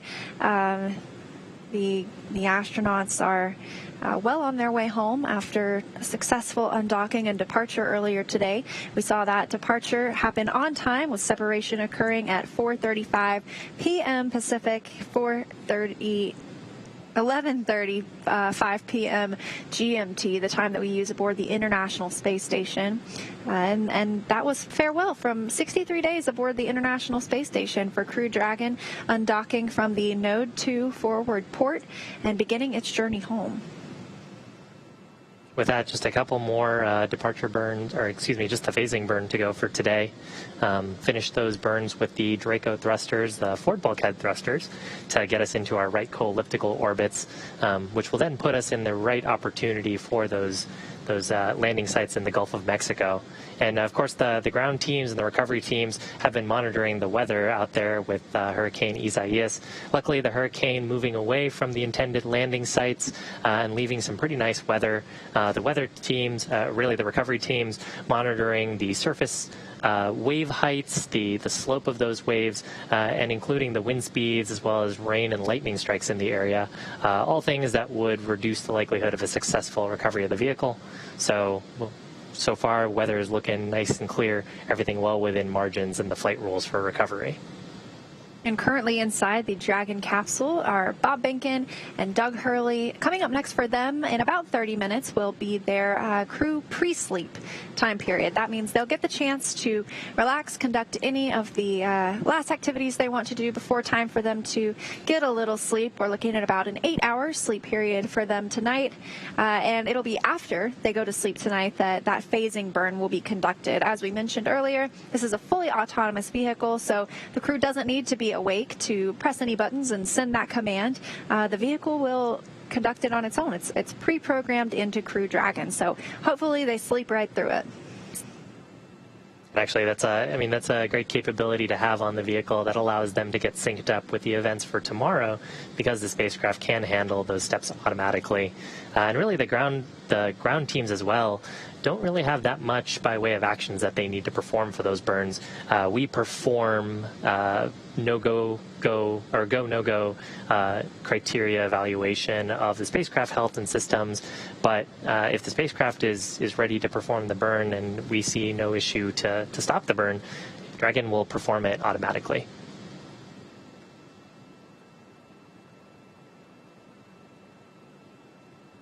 Speaking of which, there's a view of mission control here in Hawthorne.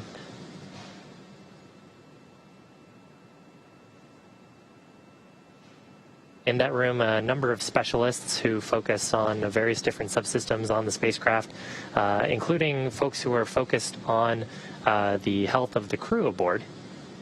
And then we've got a set of operators as well who are very familiar with all of the logistics of each phase of the mission. So the shift currently on, very familiar with proximity operations, both for docking and undocking operations. And we'll actually get a chance to see a shift handover to what's referred to as the phasing shift. That should happen around 9 p.m. Pacific time.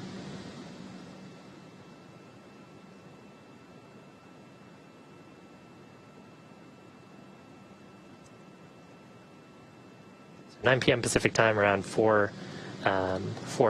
UTC tomorrow.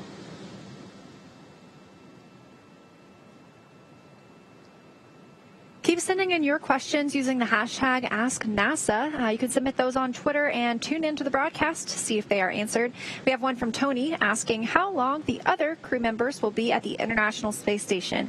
So yes, our coverage tonight is focused on Bob Behnken and Doug Hurley, who just spent 63 days aboard the station, but they left behind a few people as well, and that includes Station Commander NASA astronaut Chris Cassidy, as well as Roscosmos cosmonauts Anatoly Ivanishin and Ivan Wagner. They will all be at the International Space Station until October, when they return on a Soyuz. However, they will not return until another crew has been sent up earlier in the month, also on a Soyuz spacecraft.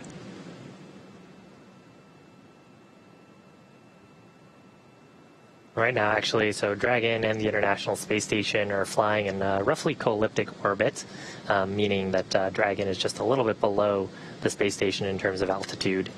Currently flying over, looks like over the border between Canada and the United States. Yeah, specifically, let's see, it looks like they are flying over central North Dakota.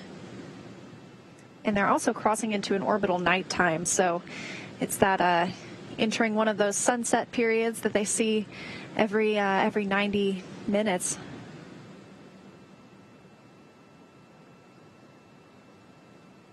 So here's a question from Chase asking about the weather. So if weather had unexpected changes when Dragon is on its way home, can the crew go around, or would they have to change the targeted landing zone? We do have the ability on board the Dragon spacecraft to perform what's called a deorbit wave-off. So if for any reason, either weather or some reason on the spacecraft, we didn't want to pursue our deorbit opportunity, then we could pursue our alternate landing site. Of course, that adds a little bit of time to the mission, so kind of depends on the phasing opportunities. But if we were to exercise a deorbit wave-off, that would add, I think, about 46 hours to the mission to go to that alternate site. Those are part of the flight rules that the recovery team will be inspecting. They'll be looking for a number of criteria against the weather and the vehicle health before committing to that deorbit burn, hopefully scheduled for early tomorrow morning. This question from Ryan asking, how long are future Dragon missions like Crew 1 planned to last? Those missions are scheduled to be regular operational space station missions. So we plan to send the crew to the International Space Station for a full 6-month time period. That's the average amount of time that our astronauts spend aboard the International Space Station.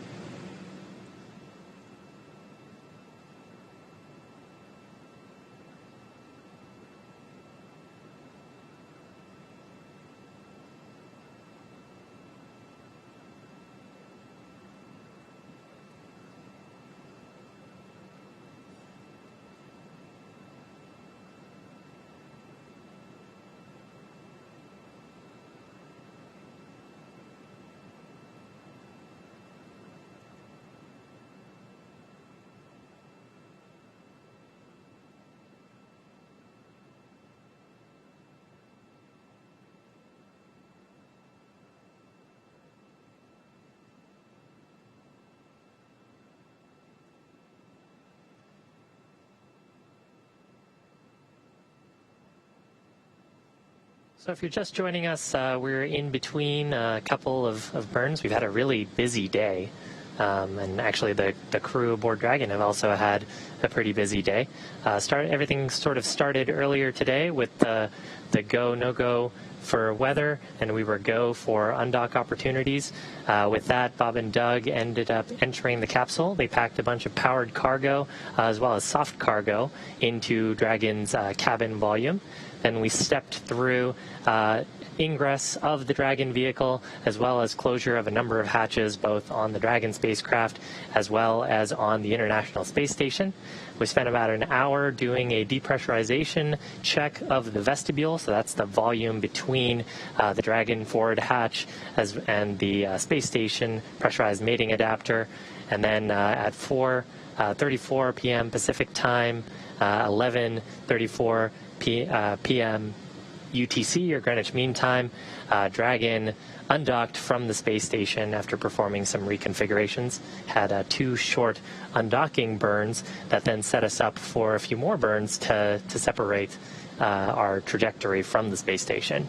Yes, we had our first couple of departure burns 0 and 1, which brought Dragon up and over the International Space Station. And at this time, the crew was good to doff or take off their spacesuits, change into some more comfortable clothes, and they won't need to put those back on until just before the deorbit burn tomorrow. Afterward, the third and fourth departure burns were completed. That brought Dragon back down and under and out in front of the space station, and that puts it on a roughly co-elliptic orbit, meaning it is always about 10 kilometers below the International Space Station. So we saw the crew for a little bit there, and they were taking some pictures inside the cabin, looking out the window. And coming up next is actually a time for them to get some rest. So in about 24 minutes from now, it'll be time for their pre-sleep period. They can do any of the relaxing or last things for the day that they need to do before they get some sleep, and that's scheduled to be about an 8-hour sleep period for the crew before waking up tomorrow morning for another busy day. And while they're getting some rest, we'll actually have the last of the major burns planned for tonight. So that'll be that final departure phasing burn. That'll be conducted around 10:48 p.m. Pacific time. That is 7 hours, right? 5:48 a.m. Yes, GMT. And so we'll get a chance to do that departure phasing burn that'll line us up with our planned landing locations. Right now, planning to land in the Gulf of Mexico near Pensacola, Florida. At this point, the recovery teams all monitoring the weather down there, and of course getting their recovery ship and teams ready to approach out to eventually pick up Bob and Doug after they re-enter the atmosphere, deploy some chutes, and hopefully have a nice soft touchdown, splashdown in the Gulf of Mexico. it's hard to imagine just the difference at them traveling 17,500 miles around Earth, 17,500 miles an hour, I should say, to that soft, gentle splashdown at just 16 miles an hour. So a lot has to happen between now and then, but everything is looking great so far for the mission today. Yeah, and I think you mentioned earlier that they, in their stay aboard the space station, they've gone about 26 million miles. I think that might have been the number. Let me check, because it is definitely a number worth noting. Being on board for 63 days, they have traveled... Here we go. That entire time conducting science experiments as well. So yeah, science experiments, spacewalks. I mean, they got to work for sure. It was definitely not a destination vacation. They traveled over 27 million miles. 27 million. Wow. Yes. Of course, you can go pretty fast when you're on the International Space Station. Don't have to deal too much with Earth's atmosphere and drag, so you can keep that very high orbital speed. And of course, that high orbital speed means that the spacecraft is sort of constantly missing Earth. As the Earth rotates around it and moves, we're constantly in a state of free fall around it, which is why we're actually in orbit. So Dragon right now on a similar orbital trajectory, and really will continue to be in orbit until we perform that deorbit burn that'll push our ellipse towards the Earth's atmosphere and start us on our reentry trajectory. But again, that's not planned until tomorrow morning. Got a little ways to go before that.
Dragon SpaceX for tablet. We have a couple items for you regarding it before you go to bed. Okay, we're listening. Thank you. All right. Following our investigation, it looks like it's likely that the caching failed on that tablet due to bad connectivity during your most recent update. So that's not something that we will be able to recover in free flight. It is possible that Doug's tablet timeline could go out as well, and so because of this, our request is to take screenshots of your working timeline for both day one primary and day one alternate, and then you can also airdrop those to Bob's tablet. Do note that to use airdrop, you'll need to temporarily turn Wi-Fi on, but it doesn't need to connect to anything. And then finally, just be aware that the tablet still has deorbit data and PDF backups of displays out required procedures in Adobe Acrobat. And only the timeline and procedure web viewer would theoretically be affected by this. Okay, we copy all.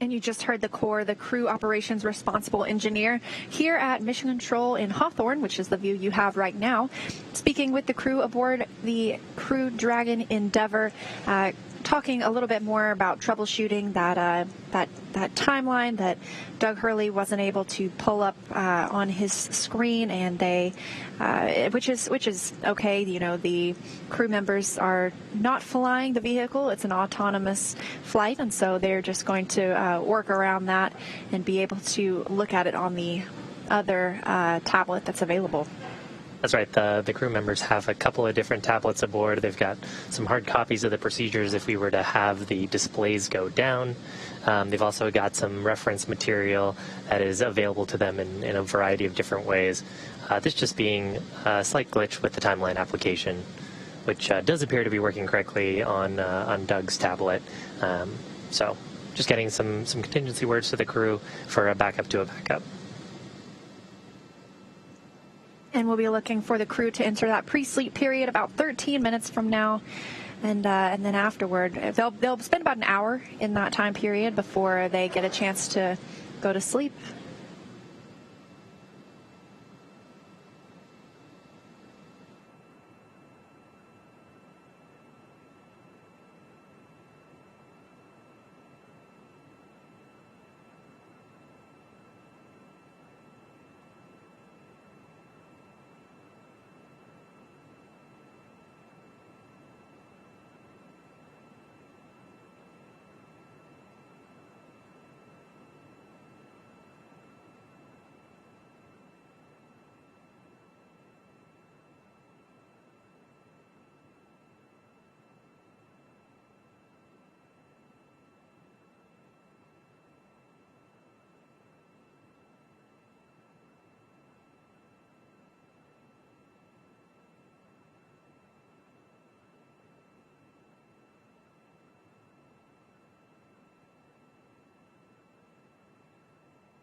and SpaceX Dragon on Dragon to ground. SpaceX is here. Yeah, a couple old guys managed to do some airdropping up here, and we've got Bob's tablet configured now with screenshots of the day one primary and day one alternate timelines. If there's anything else you guys can think of, let us know. Otherwise, I think we're going to call it a day. We copy, and that's great to hear that you got that configured, and we copy that you are going to go to sleep soon. One just small thing to note is that we need to change the TCS loop set point to a warmer set point, and as a part of this, we will reset the position of the hex bypass to fully closed and then back to crew. So you'll again have control of cabin temperature at that point. This will make the cabin in a temperature along the same lines as what you experienced on the uphill. Okay, copy that. And when will we have the ability to adjust it again, just after you make the change the set point? Yes, after we'll just change that hex bypass to fully closed and then immediately back to crew. When you go into that crew procedure, it does have the check to make sure that it is in that crew config. Okay, and you guys are going to do that now or in a little while? Probably in a little while.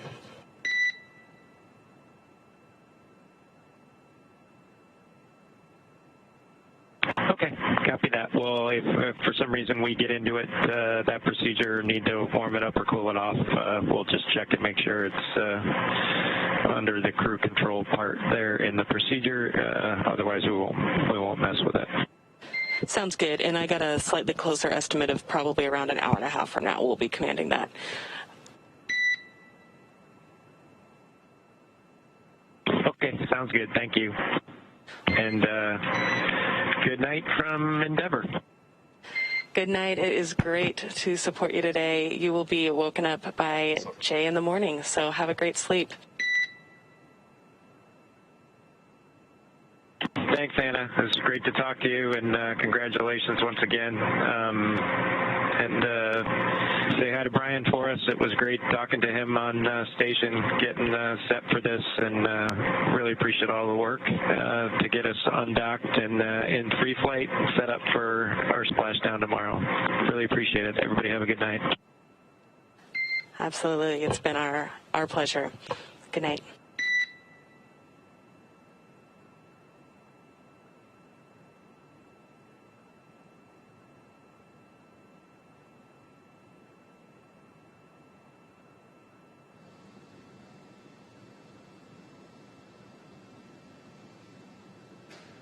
And that was a good night call from Crew Dragon Endeavor, Bob Benkin, and Doug Hurley down to the core here at Mission Control Hawthorne. They talked through some of those troubleshooting they were doing on the tablet again, and this is actually the beginning technically, in 4 minutes from now, it'll be the beginning of their pre-sleep period with their 8-hour sleep period starting an hour from now. So they'll get a chance to wrap up any of their last activities for the day over this next hour and get ready to get some sleep before another big day tomorrow. And of course, both Bob and Doug and Anna, the core there, recognizing that there's going to be a shift handover in between. So by the time Bob and Doug wake up from their sleep period, there'll be a different set of faces in Mission Control as that shift is expected to happen just a couple hours from now, around 9 p.m. Pacific time. So nice words covering sort of a busy day for them. If you're just joining us, Bob and Doug had a chance to get a nap earlier today, and then it was a pretty packed day for them. Go no go for weather at the landing site. Luckily, all of that was go today, so weather is looking good at the primary landing site, Pensacola, or in the Gulf of Mexico, off the coast of Pensacola, Florida. And then after that, Bob and Doug had to put some cargo into the Dragon spacecraft, so they stowed a number of scientific samples and soft cargo from the National Lab. I believe about a total of about 150 kilograms, or about 330 pounds of cargo, about 95 kilograms of which, or about 200 pounds, being scientific samples and experiments that the Dragon capsule can bring back home. Yeah, so after loading everything up today, it was really time to load up the crew. And so they ingressed or entered the Dragon capsule, donned their suits or put their suits on, and closed that hatch, separating them from the International Space Station, which has been their home for the past 63 days.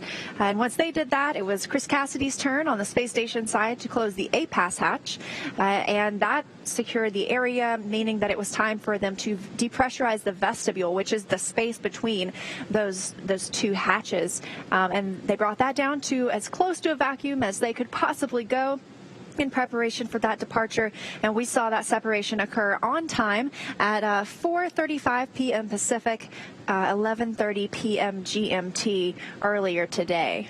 So after that, a couple of undock burns that used those service section Draco thrusters on the Dragon spacecraft, pulled away Dragon, separated, and then we had a series of 3 burns. We had a departure burn 0, departure burn 1 and 2, as well as departure burn 3 all happening. Departure burn 0 and 1 happened about 5 minutes and 10 minutes respectively after separation. That helped Dragon get outside of the keep out sphere and the approach ellipsoid, which are sort of imaginary passes or sort of bounding spheres around the International Space Station. Keep out sphere about 200 meters in diameter, and the approach ellipsoid a 4 kilometer by 2 kilometer by 2 kilometer ellipse.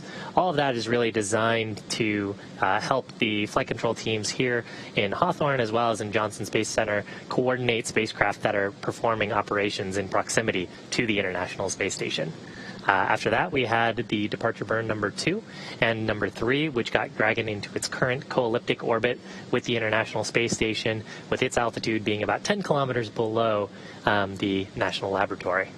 So now Bob Behnken and Doug Hurley are, as we mentioned, on their way home in the Crew Dragon capsule. They have doffed their suits, taken those off, and put on some more comfortable clothing for the ride. And soon, in about an hour, exactly an hour from now, will begin their sleep period. And they'll get a chance to get 8 hours of shut-eye before waking up tomorrow morning. But while they are asleep, we will conduct another major burn, and that's the phasing burn. That'll happen tonight at 10:48 p.m. Pacific time, or 5:48 a.m. GMT. And that phasing burn is over 6 minutes long. It's the longest one we've seen so far, and second only to the deorbit burn tomorrow. But that phasing burn puts Dragon in the proper orbit to line it up with the targeted splashdown location. So that'll happen here in a couple of hours. Yeah, and that is a really big burn. We'll be wanting to use the forward bulkhead Dracos. So the Dragon spacecraft has 16 Draco thrusters that we use for on-orbit operations. 12 of those are in the service section, primarily used for attitude control, and then also for performing some of those burns in close proximity to the space station, where we want to avoid the propellant potentially interacting with the hatches or the solar arrays on the space station. For this, we'll be using those service section Dracos to get Dragon into the correct attitude, and then the majority of the impulse from that burn will be delivered via those 4 forward bulkhead Dracos that are so named because they sit around the forward hatch underneath where the nose cone goes. Of course, the nose cone right now open on the Dragon spacecraft for, of course, those thrusters to fire, as well as for the navigation sensors that live underneath it, so Dragon knows where it is in space. And tomorrow, the last major burn, it's the only one we'll see tomorrow. It's the deorbit burn, and that really commits Dragon to its landing location, or its splashdown location, we should say. This will be the first splashdown of a crewed capsule in over 45 years, the last one having been the final Apollo capsule after the Apollo-Soyuz test project 45 years ago. So it's a big day to have people returning back to Earth and a splashdown once again. And that's targeted for 11:48 a.m. Pacific time tomorrow, and that is 6:48 p.m. GMT, or Greenwich Mean Time. Yeah, and splashdown, of course, will look a little bit different than it did during the Apollo program. SpaceX has recovery teams that coordinate with the NASA teams. We'll have a recovery ship meet the crew at their capsule. There'll be a couple of fast boats that will actually lead the way and verify that Dragon is in a safe configuration once it has splashed down. And then the recovery vessel itself, once everything is confirmed safe for personnel to approach the spacecraft, the recovery vessel will actually scoot up on next to Dragon. We'll secure some harnesses around the vehicle, and then we'll actually hoist it up using a crane on the backside of the recovery vessel.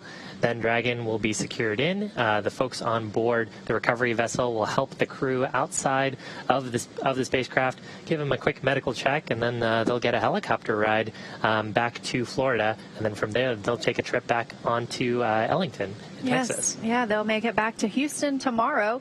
It's kind of amazing to think about being in space when you wake up and then going to bed in your hometown or your current hometown. And so that's exactly what will happen tomorrow. They'll be reunited with their families for the first time in a couple of months. Looking forward to seeing that. But yes, they will arrive at Ellington Field tomorrow afternoon and then begin getting used to gravity and life on Earth once again. And actually, speaking of getting to sleep in their own bed, they're actually configuring the capsule right now for sleep.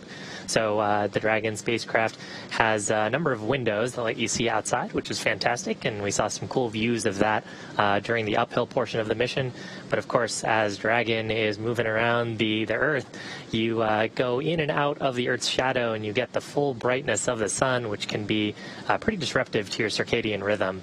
So Bob and Doug will be securing some covers on those windows so they can get some shut-eye, dimming the cabin lights, stowing some sleeping bags in a couple of locations, maybe in the seat bucket, maybe just over the powered cargo or over the cargo storage locations. And then they get to turn on some noise generators and get some sleep. Sounds pretty good to me. Hopefully they get some good sleep because they're going to need to be alert and very awake tomorrow for all of the big mission events. But of course, these are all autonomous, so that's one reason they're able to sleep through this phasing burn tonight. They're not going to be pushing the button to send the command to the vehicle. It is programmed into the vehicle to conduct that burn. So it's monitoring from here on out for Bob Behnken and Doug Hurley as they continue their return to Earth. All in all, I'd say a pretty good day for him, and a pretty good day for all of us to get to watch these cool deorbit opportunities. Saw some really great photos of the Dragon spacecraft, both that Bob and Doug had taken during spacewalks, as well as some really cool shots from the cameras on board the International Space Station looking at Dragon during separation.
So welcome back. We've been sort of monitoring here as Bob and Doug have headed to sleep. They're getting their 8-hour rest period before some pretty dynamic events tomorrow. Been a pretty busy and packed day for them. Yeah, busy, absolutely. Dynamic events all the way. Saying farewell to their crew members aboard the International Space Station, and also boarding Dragon, departing the space station, the burns that have been conducted so far, everything going nominally, and they're on track for a landing tomorrow at 11:48 a.m. Pacific time, 6:48 p.m. GMT, a splashdown in the Gulf of Mexico. So, and it's been a pretty good day for our mission controllers, both at Johnson Space Center and here in Hawthorne as well. Nominal vehicle performance pretty much the whole way through, especially during those burns, a number of leak checks on the hatch sealing surfaces, and really just getting Bob and Doug to a point now where they're ready for the last major burn of the evening, which will be that phasing burn. And the crew is in their pre-sleep period now. We'll be going to sleep soon. But it's been such an amazing day and mission. Let's take a look at some of the highlights so far.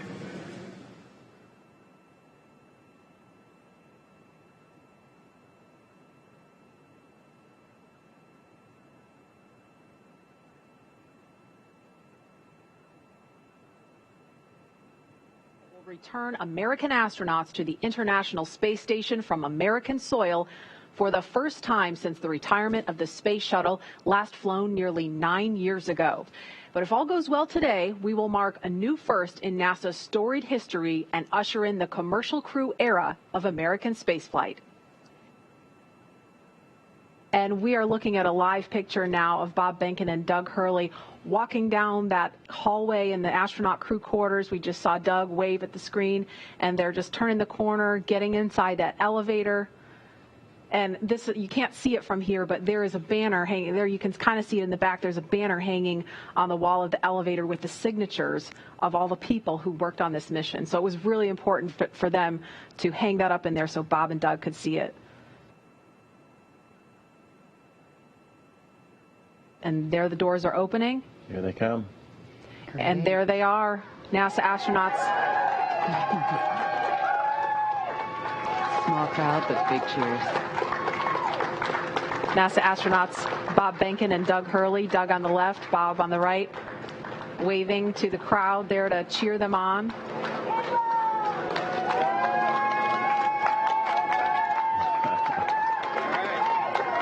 And there are their families right in front of them. The virtual hugs, a very special moment. Fist bumps. Are you going to be on good behavior? Are you going to listen to mommy and make her life easy? You can hear them. Ready? Let's light this candle. I agree. All America. Bye, guys.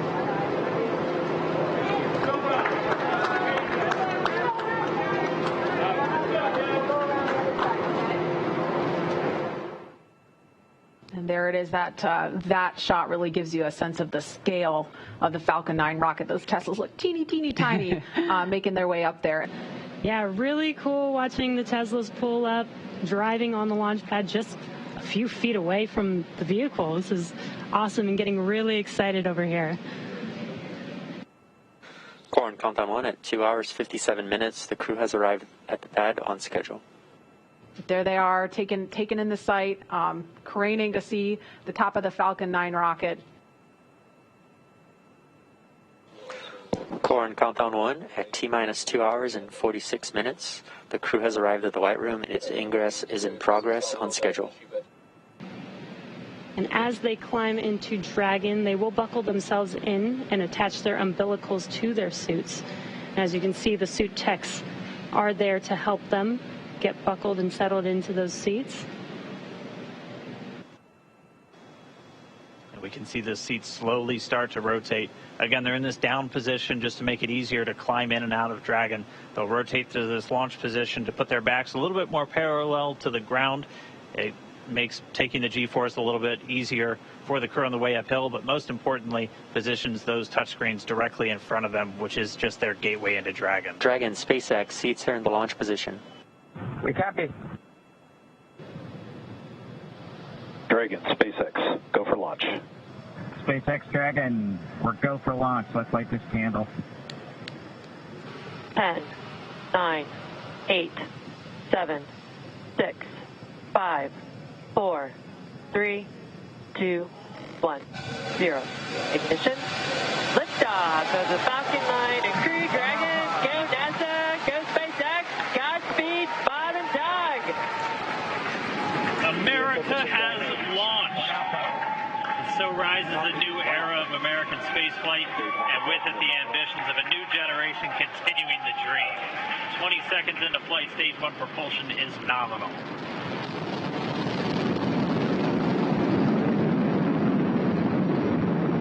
T plus 30 seconds into this historic mission. Flying crew on board Dragon and Falcon 9, and look at them go. Falcon power telemetry nominal. M1D throttle down. We're throttling down to get ready for the period of maximum dynamic pressure. We're in the throttle bucket. Reports say all systems are go. Vehicle is supersonic. We've exceeded Mach 1 on the Falcon 9. M1D throttle up. We're throttling back up to full power as we're through max Q. Copy, 1 Bravo. And we heard that 1 Bravo call out. That's just the second abort zone that they're in. They'll continue to be on this until the first stage has done its job and they switch over to the second. At this point, Bob and Doug pulling about 2.3 Gs, 2.3 times the Earth's gravity, already moving at over 1,500 miles per hour. We've heard the call out for MVAC engine chill. That's getting the MVAC engine ready to light. That'll come at about 2:44 into flight. Right now, everything continuing to look good. Next major event coming up is going to be the triple. We'll have main engine cutoff of the 9 first stage engines, stage separation, and then ignition of the second stage engine to continue to carry astronauts into orbit. And what you're seeing on your screen is a live view of our drone ship, where our first stage will be coming down. Looks like we lost that live view, but we'll wait for confirmation of that landing shortly here. Falcon 9 first stage successfully landed. And there you can see on your screen, Falcon 9 has landed. This is the first Falcon 9 to carry humans to orbit, so very exciting for us. And as you can see on your right screen, Bob and Doug are still making their way to their targeted orbit. Dragon separation confirmed. Countdown 1 is unmerged. Separation confirmed. And there's that call out. Dragon is now officially making its way to the International Space Station today. Dragon SpaceX, with that separation call, we have a few words for you from our Falcon 9 team. Standing by. Dragon, Chief Engineer on Dragon to ground. Bob, Doug, on behalf of the entire launch team, thanks for flying with Falcon 9 today. We hope you enjoyed the ride and wish you a great mission. Thanks, Bala. Congratulations to you and the F9 team for the first human ride for Falcon 9, and it was incredible. Appreciate all the hard work, and thanks for the great ride to space. Copy all. Power and light. Proud of you guys and the rest of the team. Thank you so much for what you've done for us today, putting America back into low Earth orbit from the Florida coast. Copy all. Good luck. Godspeed.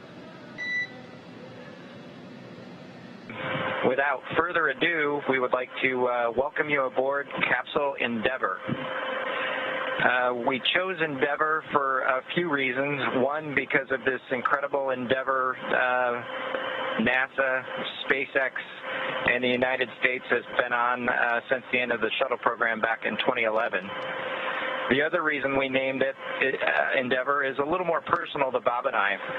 We both had our first flights on Shuttle Endeavour, and it just meant so much to us to carry on that name. That's what we decided to go with. So we hope you enjoy that name, and once again, welcome on board. Today we accomplished the first flight off the Florida coast in quite some time, and Doug and I were really proud to have an opportunity to be a part of that. We're doing it in a brand new spaceship, a spaceship that's a lot different than its namesake Endeavour, the space shuttle, in that it has touch display screens that allow us to accomplish most of the interfacing requirements that we have, but we've got the capability to interface with the vehicle, and it's kind of interesting. There's a command. This little button over here is actually what the commands are for our displays. One thing that does get lost is there is a extensive button panel down below as well. So over on this side, we can turn the displays on and off, as well as send some commands for some contingency situations.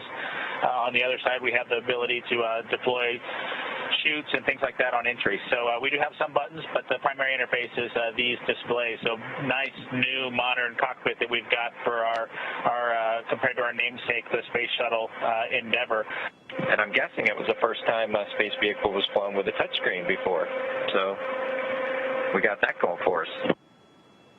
We did, it turns out, end up with one stowaway on board our vehicle when we launched today. It was not just Doug and I who accomplished the launch here. We do have an Apatosaurus aboard. We both have two boys who are super interested in dinosaurs. And we collected up all the dinosaurs between the two houses, and Trimmer, the Apatosaurus, got the vote from the boys to make the trip into space today with us. And so that was a super cool thing for us to get a chance to do for both of our sons, who I hope are super excited to see their toys floating around with us on board. I'm sure they would rather be here given the opportunity, but hopefully they're proud of this as well. At this point, Dragon now approaching waypoint 0. At this moment, we're less than a mile away from station. Dragon just under 1,200 meters away, continuing to close the gap. Pretty slow rate right now, moving in at only about 1.7 meters per second. And here's a view from Dragon. Dragon's got a number of relative navigation sensors, as well as a couple of cameras that can look forward. We'll hopefully get some additional views for as we get closer to docking. Here's a great view from a camera behind Bob and Doug. Bob in the right-hand seat and the pilot seat. Doug in the commander seat, or the CDR seat. There they are. And that's 200 meters from the center line of the space station. We're inside 100 meters, continuing to close. I think you can see a meatball and American flag on that on the spacecraft. That structure on the fairing structure is actually what the Super Dracos are housed in. Of course, all of those are deactivated now, only used for launch escape during the ascent portion. Nose cone right at the top of the vehicle, and you can see sort of the ceiling surface. Those four circular slots right underneath the nose cone within that red ring are the forward bulkhead Dracos. That's what we were using while we were conducting all those burns, the 5 burns to get to this point.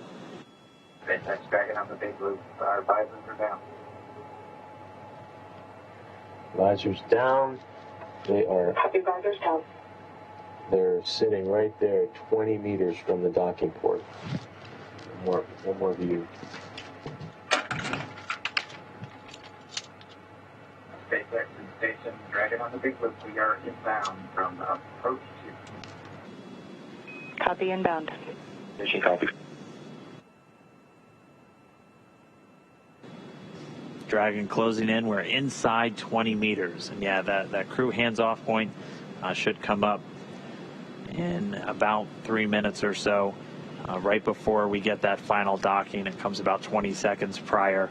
We're just about 2 meters away from the station still. And that's just the crew not issuing any abort commands. At that point, it would be too late and so any aborts would be executed automatically by Dragon itself.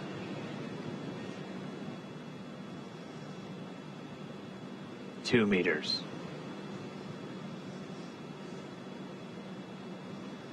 We are inside the hands-off point, the chop, the crew hands-off point. 1 meter to go.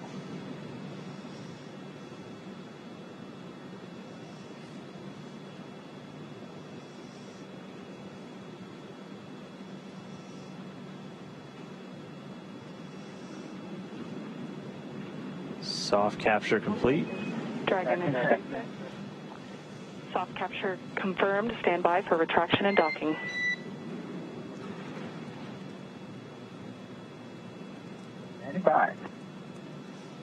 And we just heard it, soft capture. We have docking, that coming at 7:16 a.m. Pacific time, with the station and Dragon flying 262 statute miles right over the border between northern China and Mongolia. Dragon SpaceX docking sequence is complete. Dragon, we copy docking complete. To say that it's been a real honor to be just a small part of this 9-year endeavor since the last time the United States spaceship has docked with the International Space Station. We have to congratulate the men and women of SpaceX at Hawthorne, McGregor, and at Kennedy Space Center. Their incredible efforts over the last several years to make this possible cannot go overstated.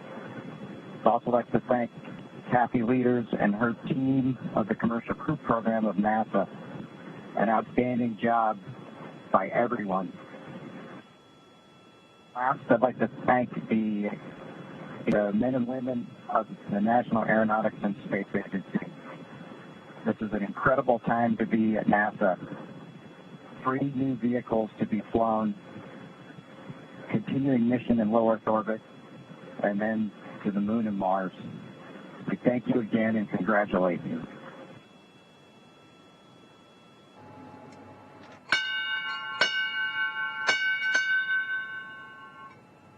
Dragon arriving. The crew of Expedition 63 is honored to welcome Dragon and the Commercial Crew Program to welcome aboard the International Space Station. Bob and Doug, glad to have you as part of the crew. Well done. Bravo Zulu.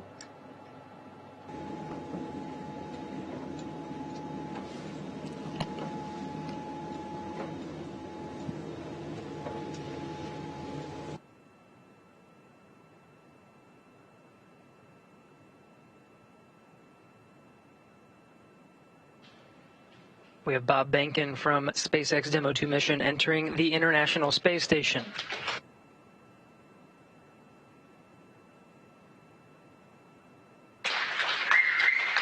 Followed by Doug Hurley. Demo 2 crew now aboard the International Space Station. They entered at 12:22 p.m. Central Time. The station at the time was 262 statute miles over Turkmenistan. Crew all gathered in front of the cameras at the Node 2 forward end of the International Space Station. Just behind them is the hatchway to the Crew Dragon on its Demo 2 mission. Station, this is the NASA administrator. Can you hear me? We hear you loud and clear, sir. Welcome to the space station. Thank you, Chris. It's good to see you. And welcome to Bob and Doug. I will tell you, the whole world saw this mission, and we are so proud of everything you have done for our country and, in fact, to inspire the world. We sure appreciate that, sir. It's obviously been our honor to be just a small part of this. We have to give credit to SpaceX, the Commercial Crew Program, and, of course, NASA. It's great to get the United States back in the crewed launch business, and we're just really glad to be on board this magnificent complex. First, I just want to say thank you again to Bob and Doug and your families from all of us here at SpaceX, all of our locations, all of our partners, all of our vendors, everyone for trusting us to bring you up there. Hey, thanks, Benji. It's same back at you. You know, congratulations to the folks out at Hawthorne, McGregor, and at Kennedy. Just an incredible journey we've had the last couple days. A great day in space today, our first day of work on Space Station, but what a great ride on Dragon and Falcon 9 to get us here. Everything worked exactly the way we planned it to work, and that's a credit to the teams there in Hawthorne and McGregor and Kennedy. Just it's a pretty awe-inspiring trip so far, and very humbling, and just we're just so proud to represent SpaceX and NASA in this new next launch capability. You guys have a picture of the Earth, and you have a flag which also represents the friendly competition, maybe, that brings us unity. Why don't you tell us about that there? Yeah, so this is the flag that we left here almost 9 years ago on STS-135. It had actually flown on STS-1, and then it flew again with us on STS-135. And at some point after the end of the shuttle program, we decided we would have a little friendly competition to see who came up and got this flag. And congratulations, SpaceX, you got the flag. So Bob and I, Chris will not let us forget it. That's the biggest thing, is this will be on his to-do list when we get the nod to return Dragon back to Earth, and hopefully this will find a great place of honor somewhere in Hawthorne.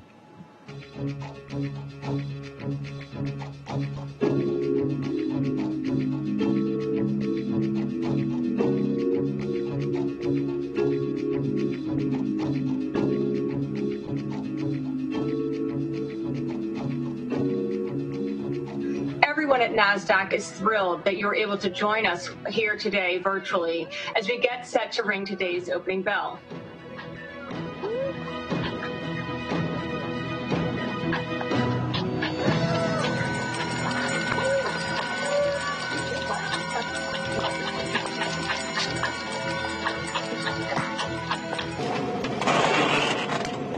All right, Bob, mini workstation BRT has a red small. Yes. 3 short wire ties, 1 long wire tie. 1 long, 1, 2, 3 shorts. Swing arm. Red small. Red small to PGT number 7. PGT number 7, Cal knot motor 30.5. And 7/16 squabble.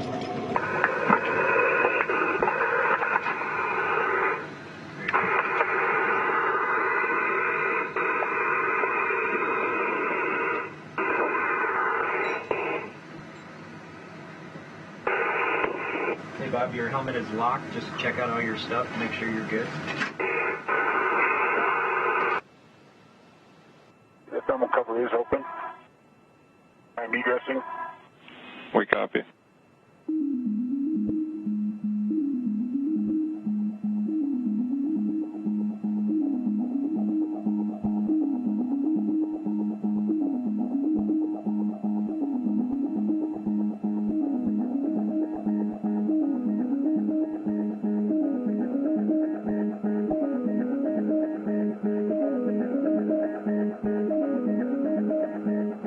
The 2 spacewalkers will be making their way to the far starboard truss of the International Space Station to replace aging nickel-hydrogen batteries on the first of 2 power channels for the S6 truss with new lithium-ion batteries and their associated adapter plates.